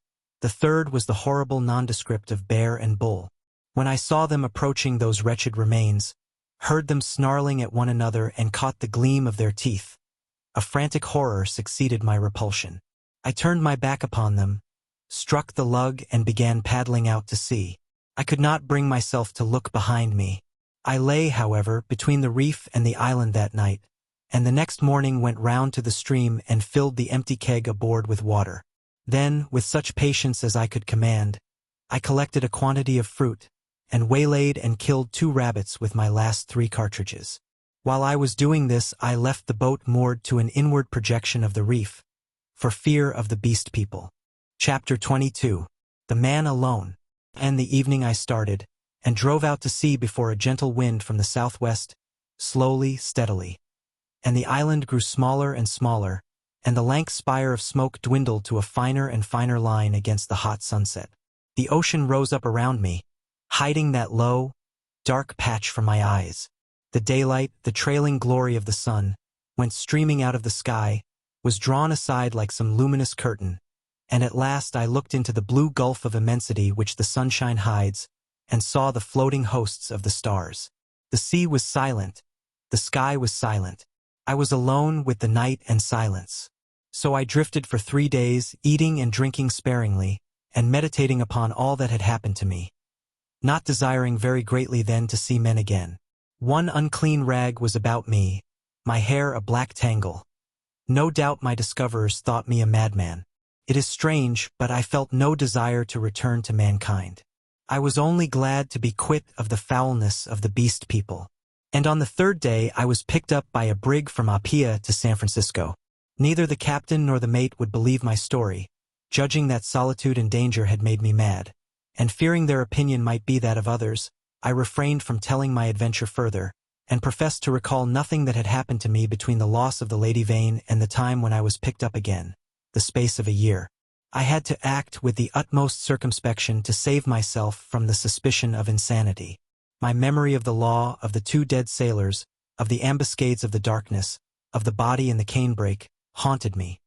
And, unnatural as it seems, with my return to mankind came, instead of that confidence and sympathy I had expected, a strange enhancement of the uncertainty and dread I had experienced during my stay upon the island. No one would believe me. I was almost as queer to men as I had been to the beast people. I may have caught something of the natural wildness of my companions. They say that terror is a disease, and anyhow I can witness that for several years now a restless fear has dwelt in my mind, such a restless fear as a half-tamed lion cub may feel. My trouble took the strangest form. I could not persuade myself that the men and women I met were not also another beast people, animals half wrought into the outward image of human souls, and that they would presently begin to revert, to show first this bestial mark and then that. But I have confided my case to a strangely able man, a man who had known Moreau and seemed half to credit my story, a mental specialist, and he has helped me mightily, though I do not expect that the terror of that island will ever altogether leave me. At most times it lies far in the back of my mind, a mere distant cloud, a memory, and a faint distrust. But there are times when the little cloud spreads until it obscures the whole sky. Then I look about me at my fellow men, and I go in fear. I see faces, keen and bright, others dull or dangerous, others unsteady, insincere, none that have the calm authority of a reasonable soul. I feel as though the animal was surging up through them, that presently the degradation of the islanders will be played over again on a larger scale. I know this is an illusion, that these seeming men and women about me are indeed men and women forever perfectly reasonable creatures, full of human desires and tender solicitude, emancipated from instinct and the slaves of no fantastic law, beings altogether different from the beast folk. Yet I shrink from them, from their curious glances, their inquiries and assistance, and long to be away from them and alone. For that reason I live near the broad free downland, and can escape thither when this shadow is over my soul, and very sweet is the empty downland then, under the wind-swept sky. When I lived in London, the horror was well nigh insupportable. I could not get away from men. Their voices came through windows. Locked doors were flimsy safeguards. I would go out into the streets to fight with my delusion, and prowling women would mew after me. Furtive, craving men glanced jealously at me. Weary, pale workers go coughing by me with tired eyes and eager paces, like wounded deer dripping blood. Old people, bent and dull, pass murmuring to themselves, and all unheeding, a ragged tale of gibing children. Then I would turn aside into some chapel, and even there, such was my disturbance, it seemed that the preacher gibbered big thinks. Even as the ape-man had done, or into some library, and there the intent faces over the books seemed but patient creatures waiting for prey. Particularly nauseous were the blank, expressionless faces of people in trains and omnibuses. They seemed no more my fellow creatures than dead bodies would be, so that I did not dare to travel unless I was assured of being alone. And even it seemed that I too was not a reasonable creature, but only an animal tormented with some strange disorder in its brain which sent it to wander alone, like a sheep stricken with gid. This is a mood, however, that comes to me now, I thank God, more rarely. I have withdrawn myself from the confusion of cities and multitudes, and spend my days surrounded by wise books. Bright windows in this life of ours, lit by the shining souls of men. I see few strangers and have but a small household. My days I devote to reading and to experiments in chemistry, and I spend many of the clear nights in the study of astronomy. There is, though I do not know how there is or why there is, a sense of infinite peace and protection in the glittering hosts of heaven. There it must be, I think, in the vast and eternal laws of matter, and not in the daily cares and sins and troubles of men, that whatever is more than animal within us must find its solace and its hope. I hope, or I could not live. And so, in hope and solitude, my story ends. Edward Prendick. Note: the substance of the chapter entitled Dr. Moreau Explains, which contains the essential idea of the story, appeared as a middle article in the Saturday Review in January 1895. This is the only portion of this story that has been previously published, and it has been entirely recast to adapt it to the narrative form.